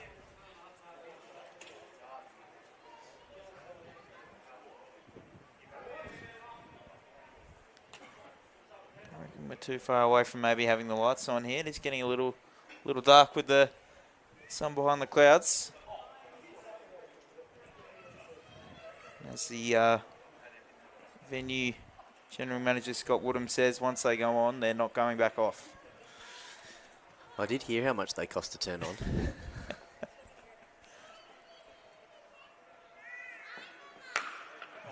Cracking shot. I mean, for what the field change was for the viewers at home, they couldn't see that they'd actually dropped their point to deep point and brought their fine leg up.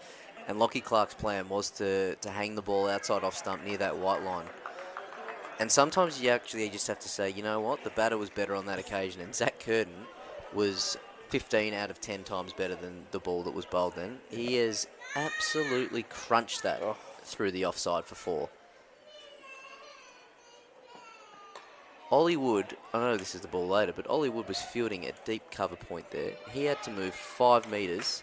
That's great running. That was terrific running. He had to move 5 metres to his right. And the ball beat him. What we got? It's now up to... Oh, gee. 15 off the over Thanks, already. Harry. Knew we had you in the com box for a reason, mate. 15 off the over already, and all of a sudden this is how we just start to turn it back. Yeah. Zach's recognised that a bit of pace on the ball is a time to cash in.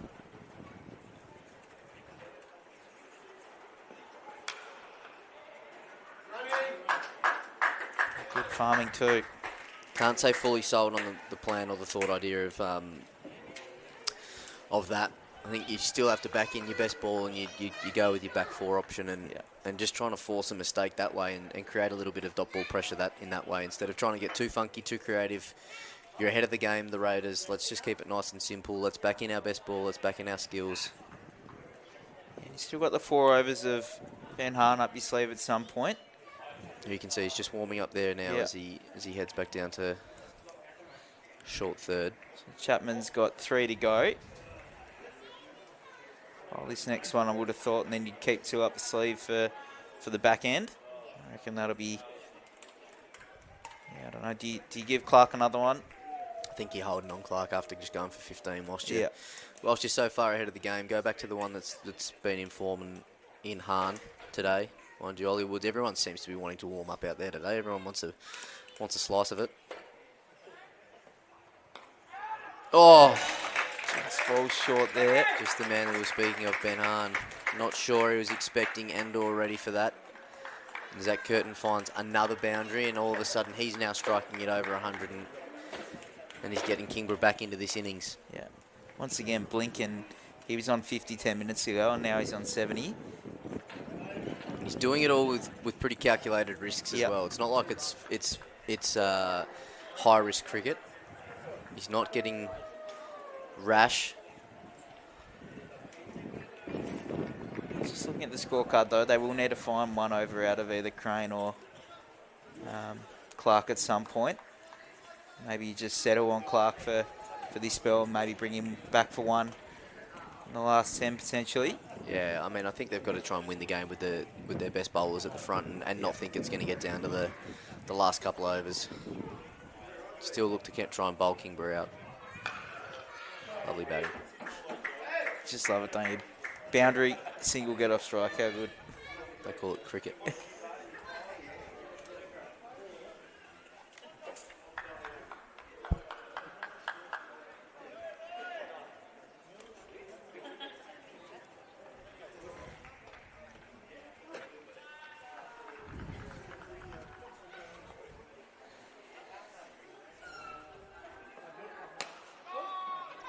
Wood from the Raiders really squeezing in here. Couple of dot balls, 3 dot balls, and then all of a sudden just puts a little bit more pressure back on the Knights and keeps squeezing that run rate, keeping it above 7. Yeah. See what Martin was trying to do there. Just work the ball into the offside for a pretty easy single. Get the man who's going well on strike. Quite do it again. Nice comeback here from the experienced Greater Northern Raider. This is what we were saying earlier throughout the Raiders innings, wasn't it? And early on in this Kingborough innings, you really got to look to hit the ball into the gaps. Really difficult just to try and deflect and nudge and dodge the ball into the outfield gaps because when the fielders are squeezing as hard as they are, the ball just doesn't get to where you need to.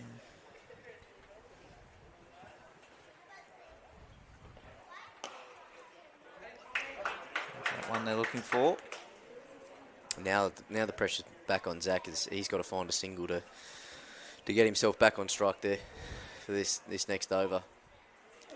Just looking at his scorecard there, only the 7 4s and the 1 6 from a 72. So lots of singles, and can't think of there being that many twos. It's just been lots of ones and the odd boundary. Interesting to see what they do with the field here as finally comes up and third drops back.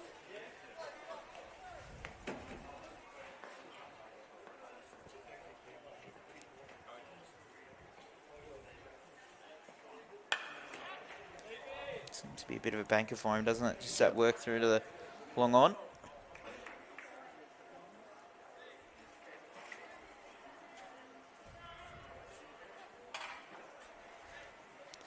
Decent over that there for the Knights, 7 off. Yeah.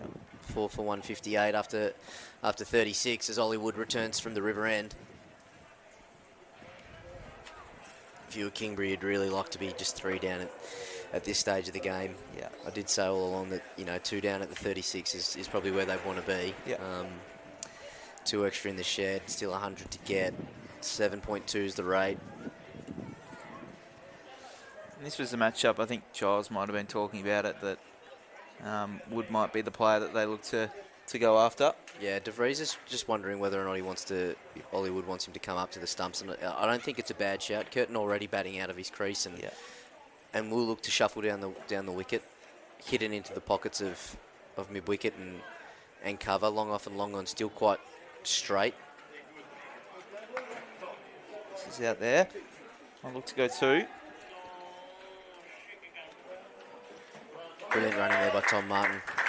Sammy O'Mahony running from mid-wicket to try and slide and pick up all that in one go. And that's also what happens when you square leg and out there and Jack Crane, he's hanging on the boundary line. If he's 5-10 metres off and Curtin's trying to hit into the wind, he gets in there, he gets that little bit quicker. So instead of his heels touching the rope, we're in off that and we're turning that 2 into a 1.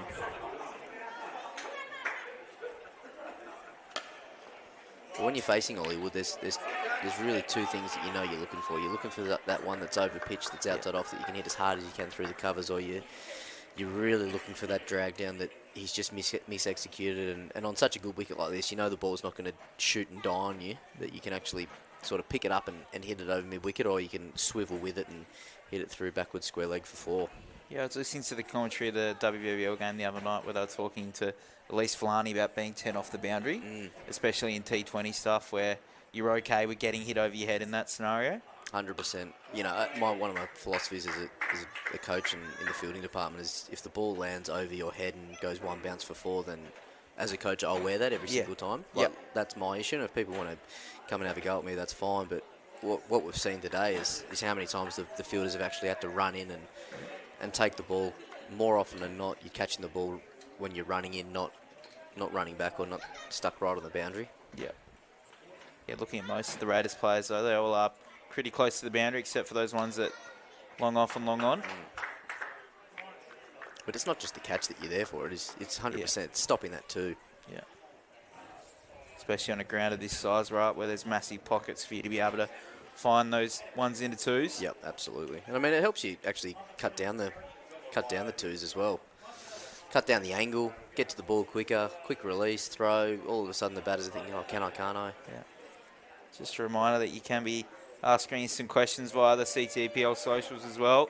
Feel free to reach out on Instagram if you want to hear any more stories from Harry Nichols or Giles or myself.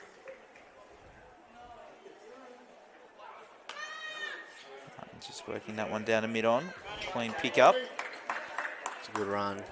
Taylor not overly impressed with how easy that single was taken there to Anthony's at mid-on. Yeah, I think Anthony's wanted to load up and throw that one, but...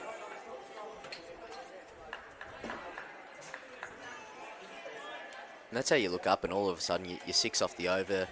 Another single here and you're only just below the rate. If this turns into a boundary, even better, we're 10 off. As it might be. Running to the third, up the hill. Chapman gives chase, but we're going to trickle over. And all of a sudden you're 10 off the over and Kingborough back in a slightly more commanding position than what they were. That's just straight out of the textbook, wasn't it? 3 overs ago. Blink and curtains at 80. Yeah. Let's watch him in the replay here. Just soft hands, guiding that one down. That's one our CEO, Don Baker, absolutely loves, the little late cut. It's the one he always talks about. Whenever I'm watching a game of cricket, there it is, the little dab. I thought he was a fast bowler and wicket keeper.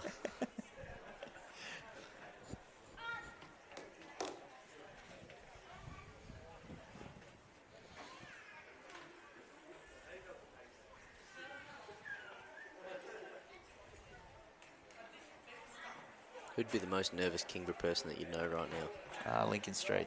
And he's not even playing.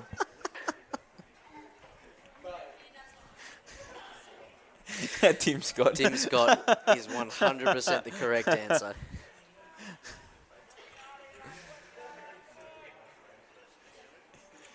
Who's the most nervous raider? After dropping curtain. Yeah. Oh boy. Decided to go one more with Chapman. Lovely cricket shot. Do you think he just bowls out now? What's he bowled? This is his 8th. Yeah. Yeah, potentially. I mean, saving one over spells isn't always the best or the easiest thing for bowlers to come in and do, but I think in the modern game, bowlers are used to bowling one over spells, especially with the influx of T20 cricket and chopping and changing bowlers all the time. Mm-hmm.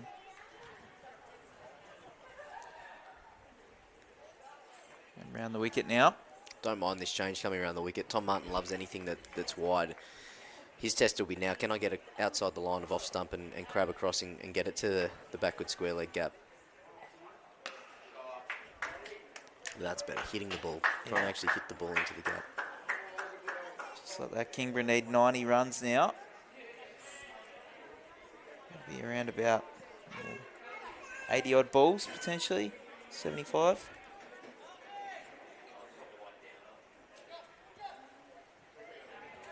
Yeah, 75.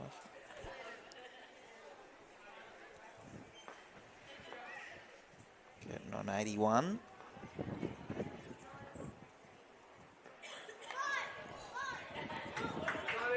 Geez, they've run well between the wickets, these two, haven't they? Yeah, nothing's changed from when Vincent was in before. Martin backing up his teammate. Just a great sign of trust within your batting department of people that, you know, as soon as you say yes, you're off, and you trust that, one, your partner's going to get there, and that he actually trusts that you've actually judged the run correctly. Such a nice feeling when you're batting with someone that you've got that mutual trust with. Yeah, we've all definitely had teammates that you don't have that with.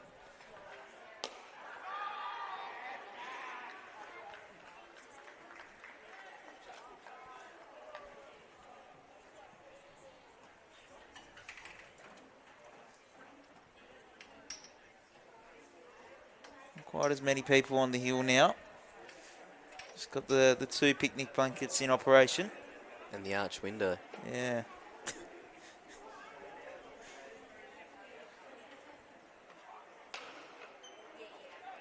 Chance here. Out of hits. Oh. It's taken off. Yeah, I wonder if that would have been in line if it maybe didn't kick up. Need that terrific side-on angle replay that we've got access to, don't we? Yeah. It's been a terrific job by the production team to get this stream up and going here. Yeah. That's the one.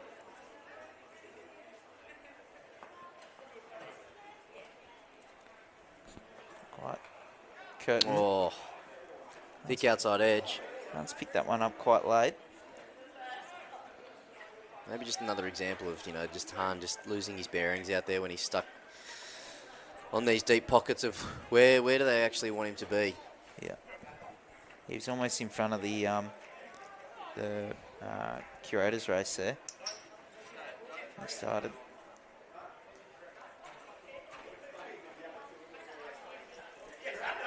Live off the over and just staying in touch, aren't they? Just the Knights, just enough.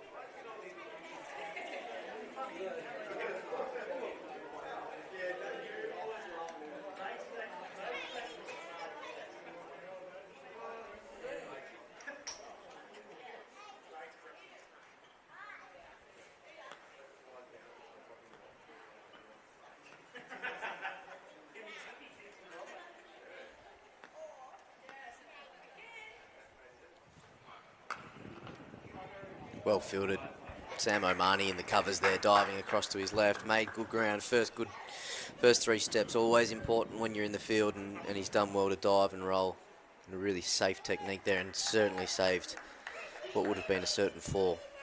It's quietly in the shield. Caleb Jewell 72 off 103, not out. Tim Ward 26 off 44. 1 for 125. Trailing New South Wales by 266. High scoring game up there at Cricket Central, isn't it? Yeah.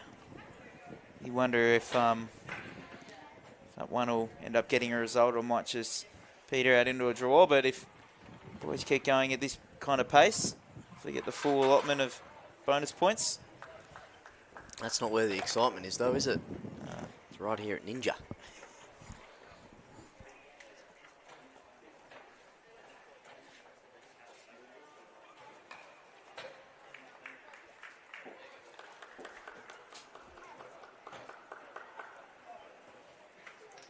Now 85. 78. Now, we've obviously got a match referee at today's fixture. What do you reckon goes through the mind of Darren's match referee day? When he's sitting here watching. What's he looking for, do you think? Hopefully no more broken stumps. Shot. Work to do out in the boundary, Jack Crane. And he does it very well. That's more like it from Tom Martin, hitting the ball hard into the gaps. Some really nice fielding from the youngster there. Do you think Darren's looking for like the efficiency of the umpire's signal, or how swiftly they move out of the way when a run's being taken? What sort of things are crossing the mind? Look, you're delving into areas that I'm not 100% well versed in, Harry. But right there I am. That is a wicket. Tom Martin's leg stump is gone. And now that's 5 for 177. And this game has just changed again. You aren't wrong there, PC. Ollie Wood just sneaking through underneath the bat of Tom Martin. Leg stump Yorker, well executed. Maybe even off the feet and onto the stumps. And he's knocked the leg stump out of the ground. Just when Kingborough was starting to get a little bit of momentum back their way, that Ollie Wood has changed it. 82 required, 5 wickets in hand. Ascendancy with the Raiders, and it's really an uphill battle now for Kingborough to get back into this one. Pressure still remains with Zach Curtin and how he's going to work with his new teammate and James Scott as he comes to the crease. But that is a much-needed wicket for the Raiders just to remain in even more control than what they already were. Yeah, for sure. Martin's just kind of taken a bit of a step forward there and almost yorked himself when I was looking at that side-on angle there, and it's just kind of gone under his bat. And, yeah, Wood sent that stump flying. And I think the emotion in that from the Raiders and the way that they celebrated, I think that speaks volumes for how important they know that was. Tom Martin, a crucial part of this Kingborough makeup, and certainly one that was going to leave everything out there. Yeah, I've noticed that a lot today, actually. The amount of celebrations that the Raiders have done when they've been wickets or good efforts, and they're the little things that can really bring a team together, right? Absolutely. I think that just shows how much this is going to mean to them. If they are to get over the line today, obviously they've won a T20 flag. They've been in a 2-day semi. They're now in a 1-day final. You can see now they're really investing in it. Braden DeVries is asking his ring fielders to sit on the ring, get James Scott back on strike for the next over. They're really engaged in this contest and in this game. Scott tries to get off the mark. And you just think back to, the little moments in this contest and Jack Crane out there on the deep offside boundary and the way that he was able to save that 4 and keep it to a 2. If that goes for 4, does that mean Tom Martin doesn't try and create something by coming down the wicket? Is he able to then just bat normally? Little things like that, they all add up. They all spitball and snowball and undoubtedly brought about a wicket. Yeah, and just going back to what you're talking about before between the running and the wicket there, like obviously Zach's batted a lot with Tom Martin before and with Alex Vincent, and even just those first couple of balls then, there's just a little bit more tentative calls and there's just not quite as much confidence, and you just wonder how many of those balls that potentially could have been ones now become dots, or 2s become 1s instead. Yeah, it's a great point. I mean, James is quite a busy cricketer. Someone that can that can find pockets of space within the field, but can also be a little bit tentative with his calling and doesn't have full confidence of when he hits the ball. He knows exactly how hard he's hit it and the depth and the angle that it is going to go. Yeah, and fair enough too, right? Tom Martin's played 200 plus first grade games for Kingborough, and James Scott's got a long career ahead of him, right? Absolutely. So over time, these are the things where you've been in this position before, and you know what to expect and what to feel. And he's bowled. Incredible stuff here at Ninja. Would you believe it?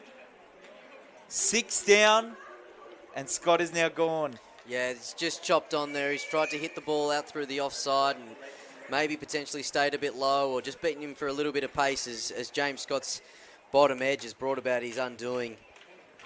Jono Chapman proving the man again, and James just a little bit early on the contact as we watched from side on these excellent angles. Got ahead of himself there, James, and just played too far outside in front of his body, and oh boy, it's really uphill battle now for Kingborough as Zach Curtin's going to get a brand new partner again, and this has surprised me. I said that he was a number 11 and shouldn't bat any higher than that, but I think this is Cameron Walter walking to the wicket now at number 8. Yeah, I can't understand why Backhouse hasn't come in yet. A little bit perplexed as to Thorpe, Backhouse and Martin, who are all, good second grade batters at least in their own right. Yeah. Is Walter a decent hitter of the ball? Is it maybe a kind of pinch hitting situation or? Well, I mean, I hope so for Kingborough's sake, but I don't think I've ever witnessed it in the flesh. They need something to go their way as it stands right now, because 81 with just over 10 overs to go. It's so much pressure on Zach Curtin here. I mean, brave decision by AT to use one of their key bowlers to bowl him out with 10 overs to spare, but right now it's looking like a stroke of genius. Yeah, we did speak about earlier, didn't we, about, bowl your best bowlers now, try and ice the game. You're going to have to win this game by bowling them out, so you don't worry about leaving overs in the tank with your best bowlers. Get them out of the way and really get genuine ascendancy on this innings, and then if you need to, your 4th, 5th and 6th bowlers, you should be so far ahead of the game anyway that they don't actually have to do too much. Getting it after it there with a nice full one. Walter trying to clip that one through the offside and onside, straight to Taylor there at mid-wicket. Geez, 259 looks a long way away now, doesn't it? Yeah, 81 off 62. But when you say it like that, it doesn't seem that far away. It doesn't, yeah. But I think we're just a bit desensitised to it with 2020 cricket, aren't we? I think we're probably desensitised because we're not involved. That's a fair point. I'm sure if it was a team in blue out there, I'd be in a completely different mindset and state than what I am right now. Yeah. How do you go in this sort of scenario? Are you cool, calm, and collected? Are you the heart rate's up, but you're trying to not show it? I think it certainly depends. If I was not in the if I was batting right now, I'd have full confidence that it's like, all right, we'll win this. Yeah. In the field, I'm so much more nervous because there's just that element lack of control. Yep. That you don't have with it. So you end up having lots of good conversations with the people that are around you about what the next plan should be and what everyone else is thinking, and you're only one more wicket away, and then you can really ice the game. But if I was already out and I was sitting in the box, I'd almost be not watching. That's how bad I would be. Yeah. I'm not a great watcher of cricket when I've got someone of interest to me out there playing. I get way more nervous than if I've ever played the sport. I think it's just that lack of control, right? 100%. Yeah. When you just feel like you can't do anything. Yeah. And that's why even the fielding side of it's just a little bit easier because you can have an element of control that's associated with it, but Wood's got maybe 2 to go to get in the big breakthrough of Tom Martin in the last over. Walter still on strike after getting the single off that last ball.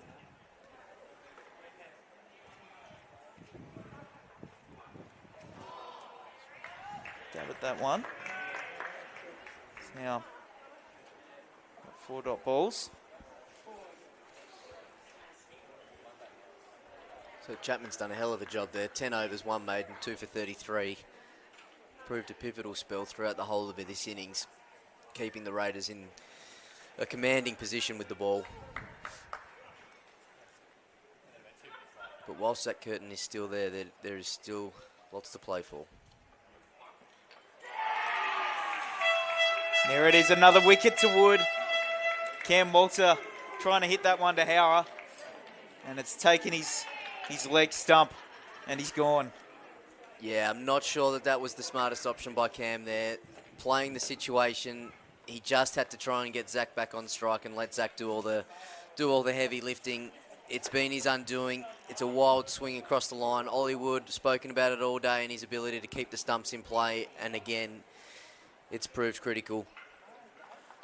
Even more pressure now on the Knights, and it's just getting even harder, and the victory option looks a long way away.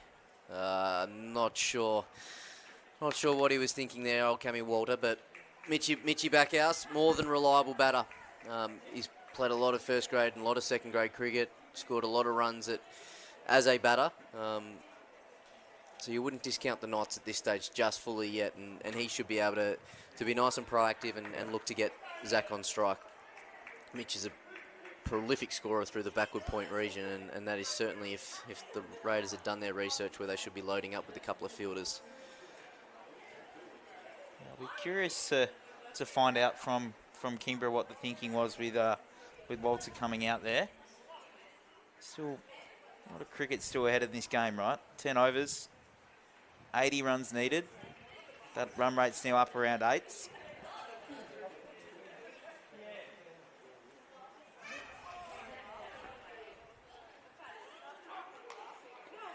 Once again, you can hear that emotion from the Raiders boys of just one more wicket, one more ball closer, edging closer to this victory for them. And that's not to discount the Knights from being a part of it, but just feels like it was a long time ago since Zach faced the ball, doesn't it? Yeah.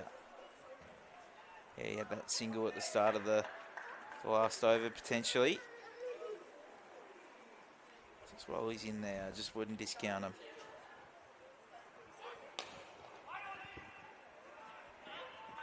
He just somehow finds a way to be involved with matches. Zach Curtin we saw last year in the 2-day, I think it was the semi-final, where he scored a 50 off 250 balls or whatever it was.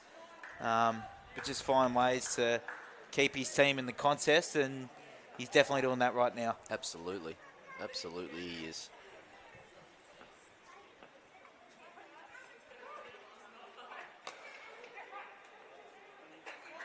And he's going to have to show his hand sooner rather than later as well, Zach. You know, unfortunately, it's going to have to come pretty quickly. 79 still to win. He's going to have to break the back of this innings at some point. You fancy him as the one that's going to be able to find a 4 or a 6 far more regularly than what Mitch would. Not to say that Mitch wouldn't be able to, but he's not known for his power game. Yeah. And it's going to be even harder now that the field does spread and the Raiders are allowed to use their 5 out. How Zach plays this now is going to be crucial. Obviously, take the single here and get yourself back on strike for the next over and try and reset and really target the Ricky Ponting stand boundary and with the wind. Whee! Some mind games there. Yeah, sounds good. Curious to see the replay on that one, just to see what actually happened. Maybe left hand into right hand. There's a blooper, isn't it? Yeah. Ejection at the rim. And we need to record the speeches. And they're coming out of speakers. Yeah, alright. Nicely done there by Curtin. Probably could look for 2 if they really wanted it, but like he's happy to keep the strike. Not necessary, is it? No. Welcome Giles back in. Harry, thanks for all your help today. I'm almost there. Yep, alright.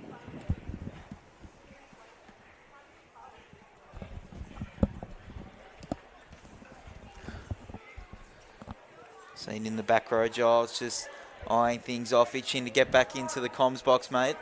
What have you seen over this last 10 overs? I tell you what, a lot's changed since I was last here. It's a bit of a seesaw for the last 15 overs. Certainly, Raiders in control right now.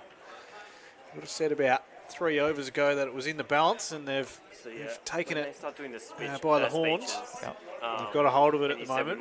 The question is, can they close it out? It'd be interesting with Ben Hahn here coming on.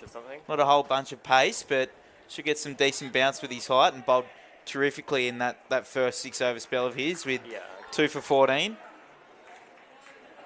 Yeah, his first spell was phenomenal. Like, took it across the right-handers, so it'll be interesting to see how he goes from this end. It's an edge and he's gone! And there it is, Zach Curtin out for 87, and Ben Hahn, the boy from Bendigo, 3 for 14 from his 6.1 overs. Zach Curtin will be disappointed, but sadly he hadn't faced many balls over this last couple of overs, and they've just lost a little bit of a feel for it. So we see the Wilson home replay here, just reaching for it. Probably almost a wide as well. I think his eyes just would have lit up seeing that kind of wider delivery there. Anthony's pretty happy in the background there. Dropped Curtin really early on. Probably pretty happy to see the back of him now. Yeah, well batted, Zach. I know he'll be bitterly disappointed that he couldn't get his team over the line, but an incredible knock of 87 and a shining light for this this Kingborough batting lineup today. Harrison will take over. Yeah, I think there was just too much happening at the other end for Zach the last 3 overs. The other guys that came in after Martin just needed a little bit more composure and just to trust Zach to do the work. Unfortunately, they've just put too much on him and kept him off strike for too long that he's lost all his momentum there. And he was truly flying before that. Yeah. He went from 50 to 87 in about 15 balls by the look of it. What was that, sorry? Here comes Sam Martin, Tom's twin brother. Hahn. Oh. A little bit of confusion there. Yep. Just have a listen to these Raiders boys. I don't know if you can hear from behind the glass up here, but they are well and truly up and about. The guy that let us in. A few bosses up in the north that might be expecting an RDO or a work from home day tomorrow potentially. Certainly, they are in the box seat now. Hahn bowling beautifully. Yeah. 3 overs to go after this for him. 3 for 15. Say it again, match-winning spell. He's taken the big wickets. He's got all the first 3, all the top 3 batters. He has, hasn't he? All the blokes have got all the runs for Kingborough this season. Ben Hahn has dismissed.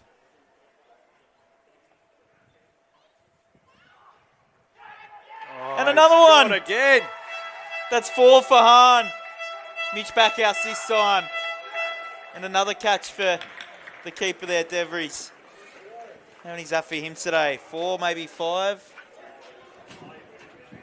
Oh my. Yeah. Wow. How has this game changed so much in 4 overs? Harry's jumped out of the commentary box and we've seen 3 wickets in the space of 7 balls. I think I might need help back out. Kingborough would be fuming. That's well and truly game over now. Yeah. Obviously was pretty sure of that before that wicket, but Ben Hahn has put them on his back here. Yeah, Backhouse 4 for 15. Backhouse just trying to work that one down to deep backward square when Harry was sort of talking about before. And caught behind. And Hahn looking like potentially getting a nice 5-piece here with 2 balls left in his over. Certainly a chance. It'll be a good reward. There you go, DeVries. 1, 2, 3, 4 catches. Being good behind the stumps. Yeah. Harry did call it all out 180, and it's on the cards here. 1 wicket to go for the Raiders to win their first ever one-day CTPL first grade final, men's final. Okay, cool. Nice and full, attacking those stumps. Do have to wonder if his colleague Josh Partridge, who's covering the game for the Examiner today, might be able to put a photo of him on the back page. His little 4-piece. Do you reckon he's getting greedy in this last ball and just going all out wicket here? Yeah. He doesn't want to give the bowler up the other end any chance to steal his thunder. Yeah. And there it is. And he scored! 3 wickets in the last over from Ben Hahn. 5 for 15. What a spell, and the Raiders have done it. Incredible scenes here, and look how much it means to them. What a great effort from the Greater Northern Raiders here. What an incredible match. I think the Raiders have been in control most of the day.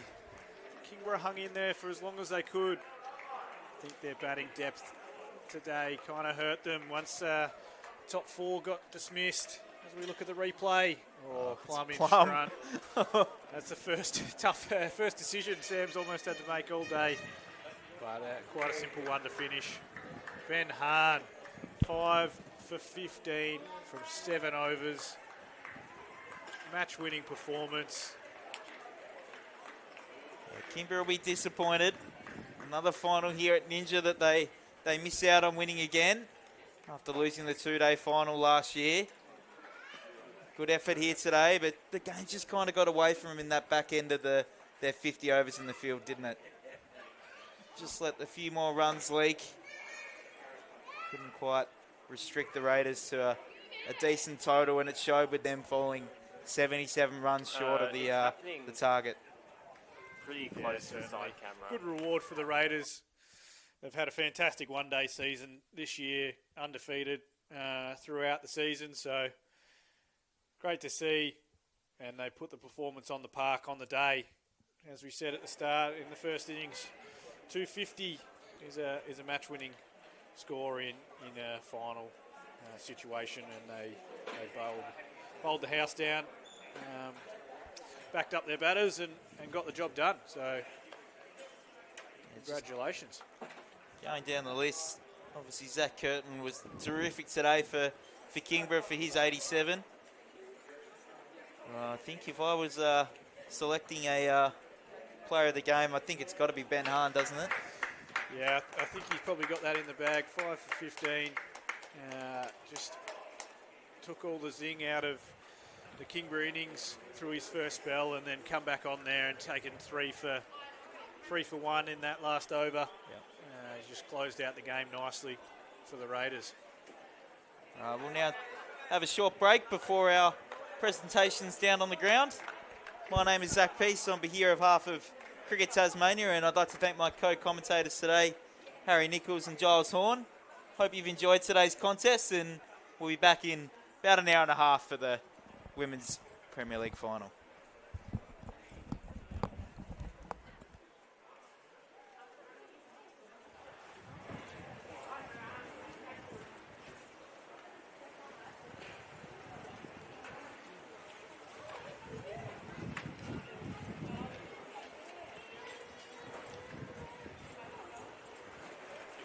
But whilst that curtain is still there, there is still lots to play for. There it is, another wicket to Wood. Cam Walter trying to hit that one to Howrah. But whilst that curtain is still there, there is still lots to play for. There it is, another wicket to Wood. Cam Walter trying to hit that one to Howrah. Missed.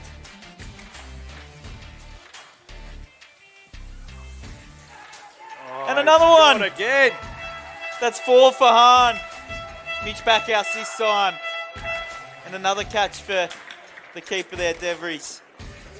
How many's that for him today? 4, maybe 5? Missed.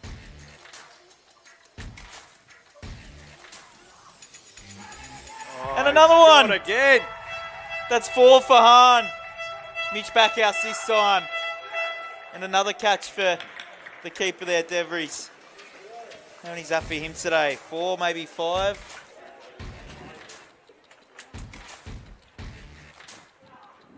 And there it is. And he's gone! 3 wickets in the last over from Ben Hahn. 5 for 15. What a spell, and the Raiders have done it. Incredible.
Been doing all the work and getting things ready for the day. I'd like to thank our curation team for letting us on the ground and giving us such a great arena and pitch to play on today, and to the stadium staff for all the work they've done to allow us to be here. I hope that the players have enjoyed it, and the fans have come along, and I hope everyone's enjoyed the live coverage today as well. It's certainly been I'm sure you'll agree, fantastic game of cricket. I'd like to, as usual, thank our major sponsor, Wilson Homes, who have been with us for a number of years now, and our other sponsors, Lion, Kookaburra, and the Road Safety Advisory Council. Joining Patek and I for the presentation today is Cricket Tasmania Chairman Tim Scott. It's important to note, I think, that Tim is also our long-time chair of our CTPL committee, and has great care and consideration for this competition, which he obviously was involved in for a long time and had a lot of success in as a player and coach. Our first presentation is to our match officials, starting with our umpires. Hall of Famer Wade Stewart and State Panel Umpire Sam Burns. Please come forward, gentlemen.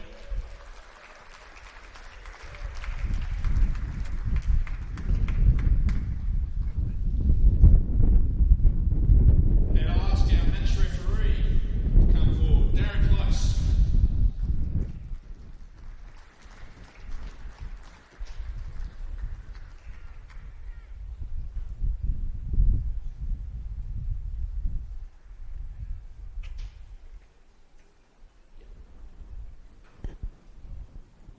Doing a very important job behind the scenes as they do every week for their clubs. Our scorers from the Raiders, Andrew Gibson, from Kingborough, Robert Godfrey, and our third scorer today, Nathan Bester.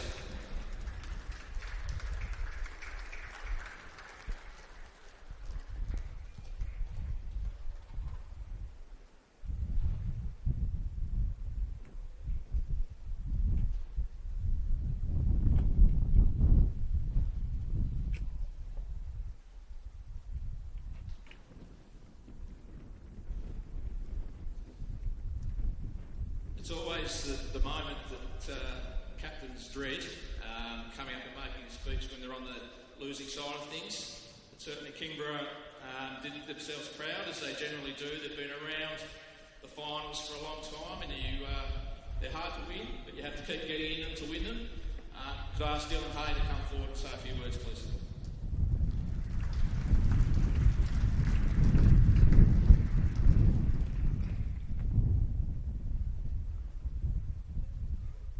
Firstly, I'd like to thank Sean, Prateek and your crew for looking after us, putting on today. Marcus and ground staff, it was excellent wicket for Monday cricket. Beautiful outfield, so thank you. To the Raiders boys, AT, put together a pretty special squad the last 2 years, so thoroughly deserved and we're out class today, so well about you boys. To our guys, obviously disappointing, but super proud of what we've done. We've had to plug some holes early in the year through injuries and stuff, so obviously a tough pill to swallow, but we'll learn the hard way and come back bigger and better.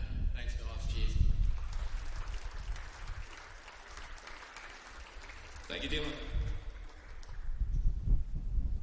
So we have a couple of awards today for our players.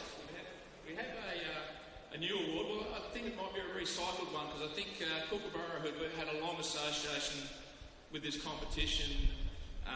We did have this award in place a few years ago, and it's thank you very much, Kookaburra, for bringing it back. It's the young player of the final, and it goes to someone who's had a massive week and was outstanding again today. I think no one would have any issue with him winning this award or with the news that came during the week that he's been given us a rookie contract with Tasmania. Zach Curtin.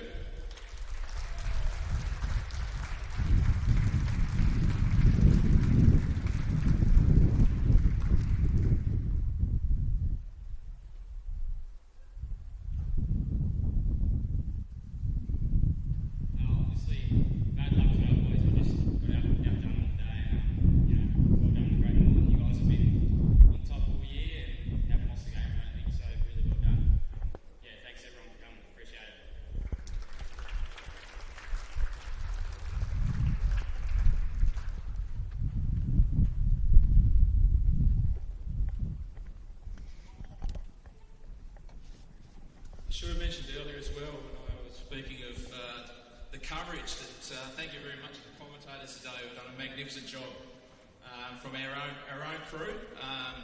It's very enjoyable listening, boys. Well done.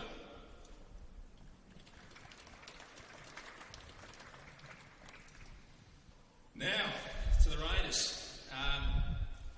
It's been 7 years in the making, I suppose. There is a T20 premiership in the vault, but this is another step up to win the Kookaburra Cup final. Absolutely been the form team of the competition. Haven't lost a game yet, so not only are they going to take home the cup today? But they're going to be there about to come later in the year as well, I would imagine. So the man who led the charge today, there was some great individual performances, but I don't think we can go past someone who's picked up 5 wickets in the final. Player of the match, Ben Hand.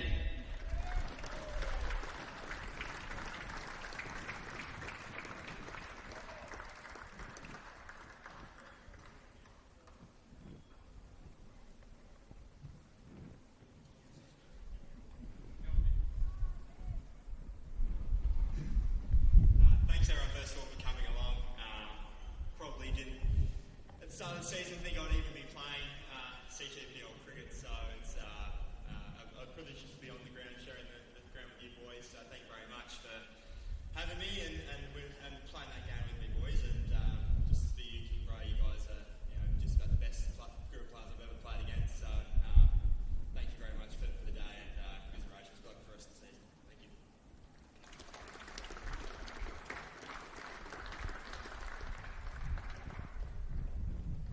Well done, Ben. Denny Bucking medalist. Before we move on, and I asked Alistair Taylor to come up, the captain coach of the Raiders. I did say it's been 7 years in the making.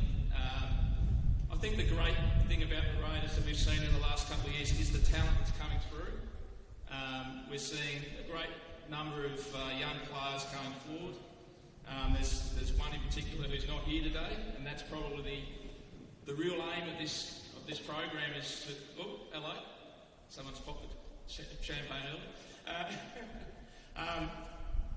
The real aim of this program is to develop players. So see all the young players that have played such important parts in this victory today is fantastic for cricket in Tasmania. So I'd like Alistair Taylor now come forward, who leads not just this team but the program in the north. Congratulations, AT. I'm sure it's a great day for you today. Come forward, mate. Thank you.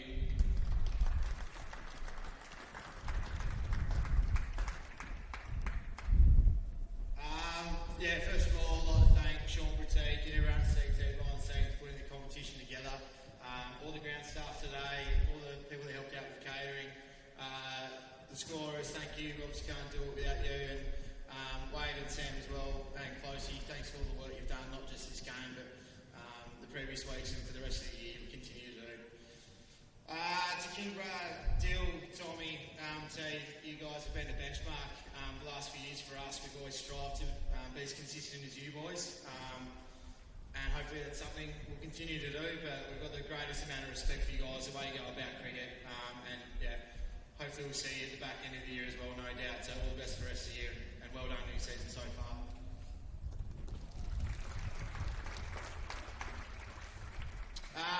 To my boys, I won't say too much because I'll probably swear a bit much, but I'm so proud of you all for the amount of work we've been putting in, the commitment you're showing to the program to get yourselves better as people and cricketers is outstanding. Little did most people know, there were 8 of us that played up on the northwest coast yesterday and travelled down last night to play this game of cricket. So the commitment to the program that you're showing is fantastic, boys, and I can't be more proud of you. And today, obviously, it just rewards for all the work we've been putting in. To our supporters, I guess, as well, the orange tsunami, we'll call them today. Couldn't get any cars in with any car horns, but you managed to bloody horn. So we thank you for everything you've done. You keep the program thriving. So without your support, we wouldn't be here either. It's a real club feel for just the program. Thank you very much. I guess the idea of the Raiders is, as Sean said, develop and inspire young people to be better cricketers and people. So we're doing that with debuting kids. That's the objective. This is just a cherry on top. So thank you.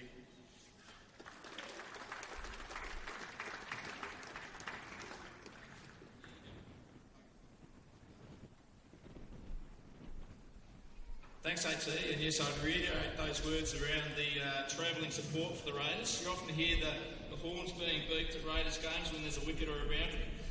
That's the team that follow them around to various games in the south. So well done, crew. All right, so we get to the pointy end. where players come forward to collect their medals. We'll start with at the beginning in the batting order. Tommy Dwyer.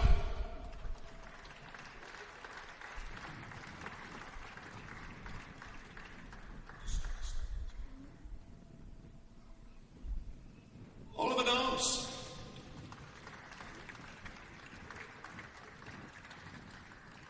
Got the Raiders off the fly today.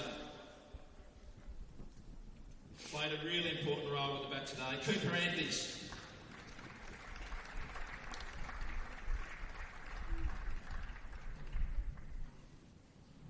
As did this guy, who took a great catch too, Braden DeVries.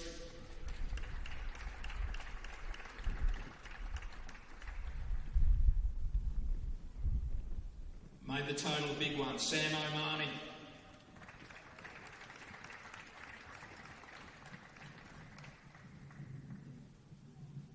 The veteran, John O. Chapman.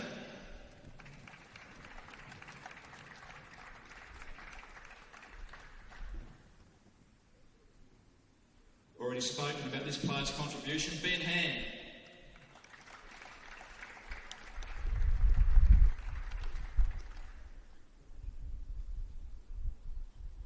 Another of the promising youngsters, Jack Crane.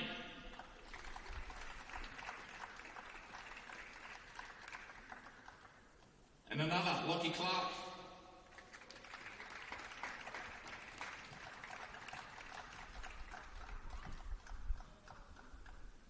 Oliver Wood.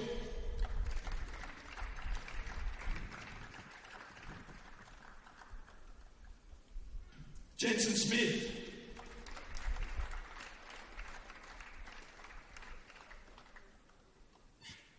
Let's get the coaching team up here. Alistair Taylor and Clinton Reid. Congratulations, Raiders, Kingborough Cup winners, 2025-26.